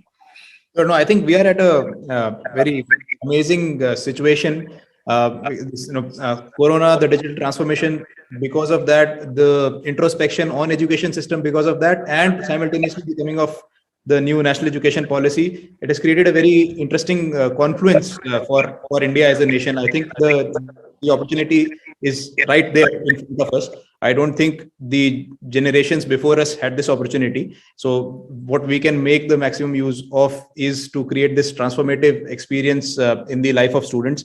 And I agree with what others said, that we have to really, as educators, we have to identify that these are the gaps that are there in the industry. As educators, we have to collaborate much strongly with the industry leaders and then enable learning journeys for our student. Thankfully, now the policy enables that. Earlier, it was a cookie cutter approach in education. Now the policy is much more open and flexible for creating learning journeys. So I see this very positively. Mr. Rajan, how do you see the future? Closing statements from all of you. So you go first now. I see India on the cusp of a dramatic forward change, because I think as an IT superpower, I'm using this word carefully but I think we can rightfully claim that we probably have the largest role possible in the world to make the transformation across the world. And that probably will bring in tremendous dividends for the current generation and future generations. And as a country, I think we are on the cusp of a dramatic forward growth. I'm sure that we will make it there. Kirti, from a skills point of view, how do you see the future, with all that's available now, how positive are you about the future, your views? Very positive. very optimistic because I've been, as Vinny mentioned, I lead the Future Skills Prime initiative, and that's a collaboration, that's a partnership between the Ministry of IT and NASSCOM. NASSCOM is the proxy for the IT industry. So here is a public-private partnership between government and industry. And I am just blown away by the enthusiasm with which the government folks approach it, with which our regulator, NCVT is a new regulator for vocational education, and the way they are thinking about it. So we have a very favorable regulatory environment. And typically in the past, whenever someone has complained about the state of education in our country, they've always blamed it on the regulation. And they have said that all this just like, it constrains us and it ties us up and we don't have the freedom and we can't do this and we can't do that. You know what? Everything is out of the window now. So now there are no excuses left. So if I were to say that what are my concluding remarks, I would say resources are available, regulatory framework is favorable, industry is falling over itself to help academia and schools. You have Vinny sitting there, if you sit with her for like 3 hours also, she will not finish telling you all the work that they are doing in the education space. And every company is doing that. So the support is available. So now we need the educators to step up, because you have the colleges, you have the students, they are at 18 years of age, 19 years of age, so malleable. You can either show them the vision, you can either be the enabler, you can either be the support that they need, because they need a lot of guidance. Our students come, let's not think of you and me, our students come from so many small places. They need that guidance, they need that exposure. So now it's up to you, to the educators, to say we have everything in place. Sahil, again, I come back to you. We need a shift in the mindset. And we need to say, yes, our students are digital natives, our lives, even the teachers' lives are digital. So why aren't you using technology, leveraging digital, opening up the world for our students? So it is my appeal to them. But the future is very bright. Vinny, if I may have you conclude this session and talk about, what's your vision, what's Microsoft vision for technical education in India, and how do you see the future? It is to empower every student on the planet to achieve more. And it's such a phenomenal time for industry, academia, government to come together and partner and make this shift happen. As Kitty shared, there is so much opportunity, so many resources that industry and government is willing to share.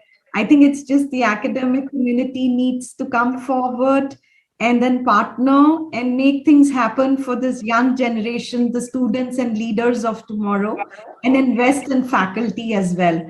I think if the faculty is powered with the right skill sets, there will be continuity and sustainability in this entire effort to bring about change. So we all need to make those right investments, students and teachers. And I think India is all set for great growth in the months and years to come. No, great. I'd just like to add that the investments we're talking about, government is also investing. The Future Skills Prime program is the government's investment to incentivize students for digital skills. So it's the national digital skilling platform. I don't think we can ask for more. So we just need people to come forward and use it. It's all there. It's beautifully laid out. Companies like Microsoft have contributed to it. The program that she referred to is creating 50,000 virtual internships. Wow. So, earlier internship was always a problem. How will I find it? But companies like Microsoft, companies like Cisco have come and created these thousands and thousands of virtual internships, which are what industry wants and what academia wants. So it's all there. Come and take it. No, great insights, all of you. And that's something we at Cyber Media Research, through our research around T-schools, we have been doing it for the last many years. We have been witness to that transformation as well, across all of these years. What we have seen is really an impetus which has gained, whether it be at the educators level or that the infrastructure which T-schools have as such, and this year itself, again, that's something which we are seeing in our research. And I'm very positive myself about the future. And having listened to all of you, I believe India's future is safe.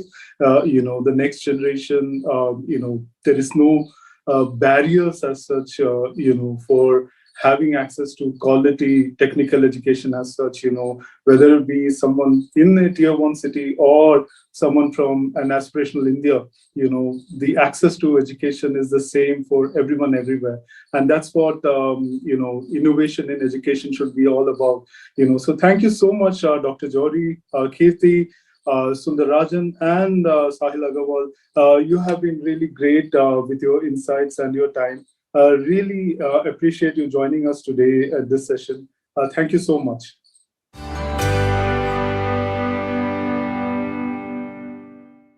Thank you, speakers, for this insightful discussion and words of wisdom that you have shared with us.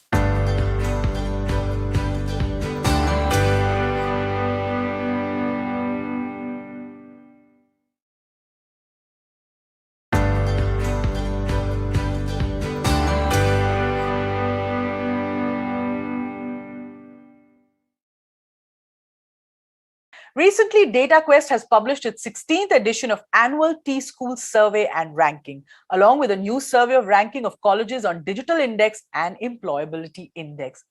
To bring this know-how of DQ-CMR performs rigorous task of compiling the ranking of 100 leading engineering colleges. And to explain this, we have with us Anil Chopra, Vice President, Research and Consulting, Cyber Media Research. Anil has over 24 years of experience in the ICT media industry and now drives the strategic initiatives at CMR as well as the group's go-to-market practice. Anil has a knack of spotting the latest technology trend, as has conducted many path-breaking market studies, technology priorities, and technology implementations across enterprises in India. He closely tracks the AI space and has done many studies and written expert blogs around the technology. Anil has worked with Cyber Media in various capacities, with his last role being the Group Editor Technology for all Cyber Media publications, including PC Quest, Dataquest, Voice and Data, and CIOL.com. He has also benchmarked and tested a wide variety of IT products and services during his stint with Cyber Media Labs, the country's first vendor-neutral product testing facility. So over to you, Anil.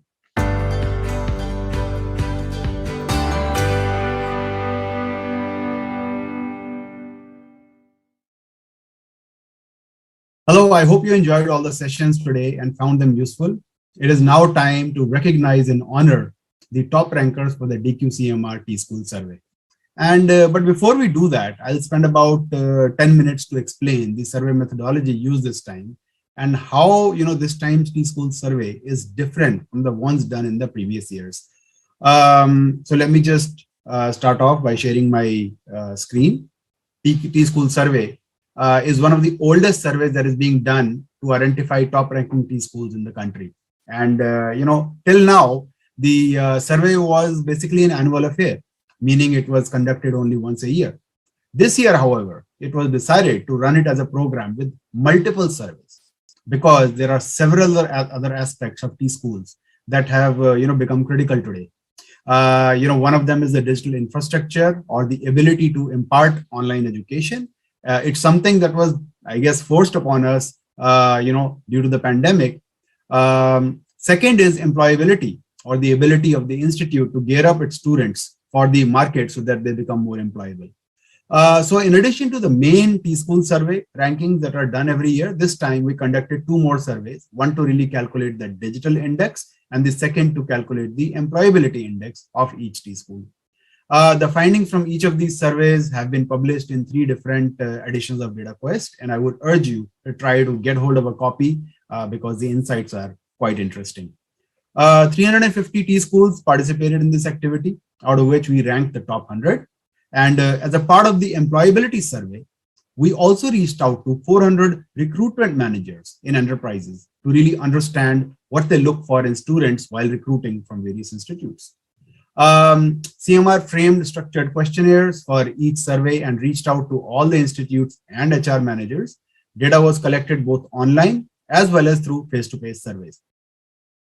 We only considered colleges that were established 4 years or before that and were offering B.Tech, BE or similar graduate level technical institutes.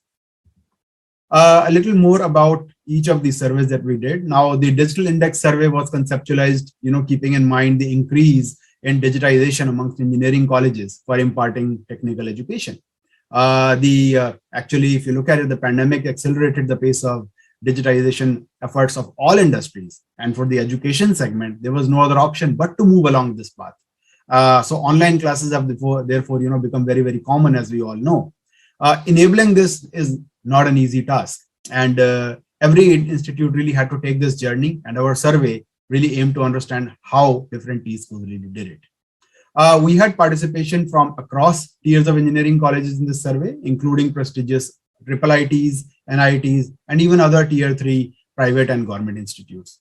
And all the information that we collected was basically covered under CMR's proprietary time framework, which is basically, teaching, infrastructure, motivation, and environment. To really give you an idea, when we look at the T, we look at the technologies that are used, in teaching and learning, and, some of the digital resources that are used by the faculty. And the I is for the IT, which is all the hardware and software that is being used by the institutes. The M is for the attitude towards ICT adoption and how willing are they really to spend and invest in their digital infrastructure. And lastly, the E stands for the platform that we used for running applications, the ICT policy, and what kind of ICT policy they had in place and so on.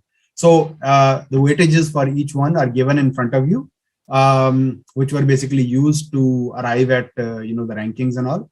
And 80% of the institutes that participated in this particular survey were private institutes. As far as the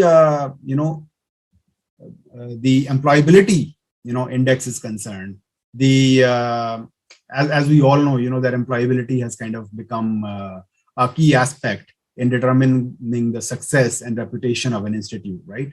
So we conducted this survey to really understand what various institutes were doing to make their students more employable. Participation again was from tiers of various engineering colleges, including prestigious IITs, NITs, IIITs, private and government institutes. And in addition, as I mentioned earlier, we also reached out to 400 recruitment managers in this survey. And this time, 87% of the institutes that participated were private. The final score that was obtained for each parameter, factored in with the predefined weights to produce the overall employability index. And it was calculated on 4 broad parameters. If I look at it, that is, one is the placement record, which is basically how many students were really placed and what was the kind of pass out ratio for each institute. The campus placement activity, the activities that the institute did in terms of inviting companies to the campus for placement, and number of students who really opted for campus placement. We looked at the industry engagement being done by each institute, which was in terms of the incubation centers that have been opened and whether they're supported by various industries, bodies, have they signed MOUs with various private players in the market. So essentially looking at how active the institute was with the industry. And lastly, of course, the salary, which is basically the median salary for the, the institute, the students that got placed, and the maximum salary per annum that of the students that got placed. So essentially this was really done for the employability index. And then we had, of course, the final rankings for, the survey. And this was the same as we do every year, but this time, of course, inputs were taken from the first 2 surveys as well to arrive at the rankings. Here again, we had participation from across tiers of colleges, including prestigious IIITs and NITs. The information that was collected was covered under CMR's proprietary PACE framework, which stands for, placements, academics, campus infrastructure, and engagement. And as you can see, this basically, the weightage that we really use to arrive at the, for each of the parameters. To delve a little bit more in detail, the placement really stands for the number of students that were really placed, the average packages that were offered, and the highest package that was offered. The academics involved, how much of permanent, faculty that the institute had, and the number of PhDs in each faculty, what kind of research repository they really had, how many research papers that they have published by the faculty of the institute, and the engagement basically is again, what kind of industry academia participation and partnerships have really been done, and what sort of research has been done with that is industry focused or government focused, and so on. And lastly, of course, the campus infrastructure is looking at the campus area and the physical infrastructure of each institute. And in this survey, 85% of the institutes that really participated were private. So that's basically in a nutshell what the TSchool program, I should call it, was all about. Rather than an annual survey, we actually broke it up into 3 different programs to evaluate various aspects of each of the TSchools. So it is now really time, to kind of congratulate. I'd like to congratulate all the winners, and it is time to kind of celebrate their achievement. This was the overall methodology that was followed for the rankings. Thank you so much, and enjoy the rest of your day.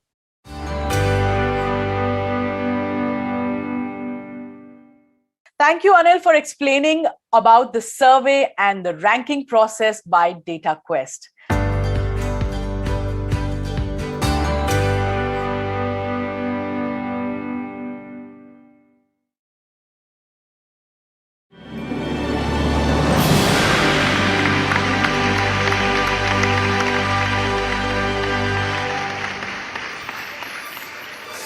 Now, ladies and gentlemen, I would like to draw your attention and take you to the most important part of the conference, that is the 16th edition Dataquest TSchool Awards 2021. Dataquest has always been recognizing the leading colleges for their hard work in creating a mark and leading transformation in the field of higher education. So, ladies and gentlemen, a big round of applause for our first awardee, Atal Bihari Vajpayee, Indian Institute of Information Technology and Management, Gwalior. They have been ranked first in West Region Dataquest TSchool Employability Index Survey, September 2021, and ranked second in the West Region Dataquest TSchool Survey, March 2021. Let's congratulate our next awardee, Amity School of Engineering and Technology, Raipur, ranked first in East Region Dataquest TSchool Employability Index Survey, September 2021, and ranked third in East Region Dataquest TSchool Survey, March 2021. Let's give a big round of applause to now Amity School of Engineering and Technology, Lucknow, ranked second in Dataquest TSchool Employability Index Survey, 2021, private in this month of September 2021. Our next awardee, Army Institute of Technology, Pune. Let's give them a round of applause. They've ranked fourth in West Region Dataquest TSchool Employability Index Survey, September 2021. Our next award goes to B.S. Abdur Rahman Crescent Institute of Science and Technology, Chennai, ranked first in Dataquest TSchool Survey, private, March 2021, and ranked second in South Region Dataquest TSchool Employability Index Survey, September 2021. A big round of applause for them now. Our next college that has won the award is Banari Amman Institute of Technology, Satyamangalam. They ranked third in Dataquest TSchool Survey 2021 in the private category in the month of March, and ranked third in South Region Dataquest TSchool Employability Index Survey in September 2021. Congratulations and a big round of applause for you. Our next awardee is Bharati Vidyapeeth College of Engineering, Pune. They have ranked first in Dataquest TSchool Employability Index Survey, private, September 2021, and ranked third in West Region Dataquest TSchool Survey in March 2021. Congratulations to you. Let's put our hands together for Birla Institute of Technology, Pillani now. They've ranked first in Dataquest TSchool Digital Index Survey, December 2020. Our next winner, Chitkara University Institute of Engineering and Technology, Rajpura. They've ranked second in Dataquest TSchool Digital Index Survey 2020 in the private category in the month of December. Let's put our hands together for them, everybody. Our next winner is College of Engineering, Pune. Big congratulations to them. They've ranked first in West Region Dataquest TSchool Survey March 2021 and ranked first in West Region Dataquest TSchool Digital Index Survey in December 2020. They have also ranked third in West Region Dataquest TSchool Employability Index September 2021. A big round of applause for them, please. Time to put your hands together again for our next college, which is Dr. B.R. Ambedkar National Institute of Technology, Jalandhar. Ranked second in North Region Dataquest TSchool Digital Index Survey, December 2020. Let's put our hands together and a big applause for Dr. D.Y. Patil Technical Campus, Ajinkya D.Y. Patil University, Pune. They have ranked second in West Region Dataquest TSchool Digital Index Survey, December 2020. Our next winner is DJ Sangli College of Engineering, Mumbai. Ranked third in West Region Dataquest TSchool Digital Index Survey, December 2020. Let's give them a round of applause. Our next awardee, Indian Institute of Technology, Kanpur. Put your hands together as they've ranked first in Dataquest TSchool Employability Index Survey, September 2021, and ranked first in Dataquest TSchool Survey, March 2021. Put your hands together for International Institute of Information Technology, Hyderabad. Ranked first in South Region Dataquest TSchool Employability Index, September 2021 survey, and ranked first in South Region Dataquest TSchool survey in March 2021. They have also ranked first in Dataquest TSchool Digital Index survey in the government category, December 2020. Let's give a round of applause to our next college, that is Indraprastha Institute of Information Technology, New Delhi. Ranked third in North Region Dataquest TSchool Digital Index Survey, December 2020. Ranked second in Dataquest TSchool Employability Index Survey, September 2021. And ranked third in North Region Dataquest TSchool Survey, March 2021. Let's give a round of applause now to International Institute of Information Technology, Naya Raipur. Ranked second in East Region Dataquest TSchool Digital Index Survey, December 2020. Our next awardee is Paneru Lakshmaya Education Foundation, Vadeshwaram. They've been ranked second in Dataquest TSchool Survey, March 2021. Let's put our hands together for them. Another round of applause for our next awardee, Maulana Abdul Kalam Azad University of Technology, Haringhata. Ranked first in East Region Dataquest TSchool Digital Index Survey, December 2020. Ranked first in East Region Dataquest TSchool Survey, March 2021. And ranked second in East Region Dataquest TSchool Employability Index Survey, September 2021. Let's put our hands together for our next awardee, National Institute of Technology, Silchar. Ranked second in East Region Dataquest TSchool Survey, March 2021, and ranked third in East Region Dataquest TSchool Digital Index Survey, December 2020. Our next awardee here is Netaji Subhash University of Technology, New Delhi. Let's put our hands together for them. They've ranked second in North Region Dataquest TSchool Survey, March 2021, and ranked third in North Region Dataquest TSchool Employability Index Survey, September 2021.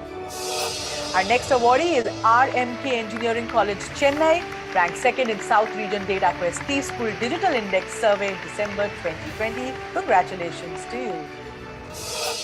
Put your hands together for our next college, Reva University, Bangalore, ranked third in South Region Dataquest TSchool Digital Index Survey, December 2020. Another round of applause for our next college, Rangka College of Engineering and Technology, Bhilai, ranked third in East Region Dataquest TSchool Employability Index, September 2021. With that, we come to an end of this prestigious event. I first want to congratulate all the winners for the path-breaking work that they have done in the field of education and employability. And I want them to keep this spirit always running because we are preparing the leaders of the future. I now hand over the mic to Sunil Rajguru, editor, Dataquest, PC's Quest, and CIOL for the closing remarks. A special thanks to all our audience for attending today's virtual event and making it a success. Thanks to all the universities, institutions, and industry participants. I would like to express my gratitude to all our partners. Platinum partner, Juniper Networks. Gold partner, IBM. Cybersecurity partner, Fortinet. Academia partner, APJ Education. Research partner, Cyber Media Research. Now, under this program, Dataquest organizes webinars, workshops, and dialogues throughout the year. So we hope to see you all at our future events. Good evening and have a great week ahead. Goodbye.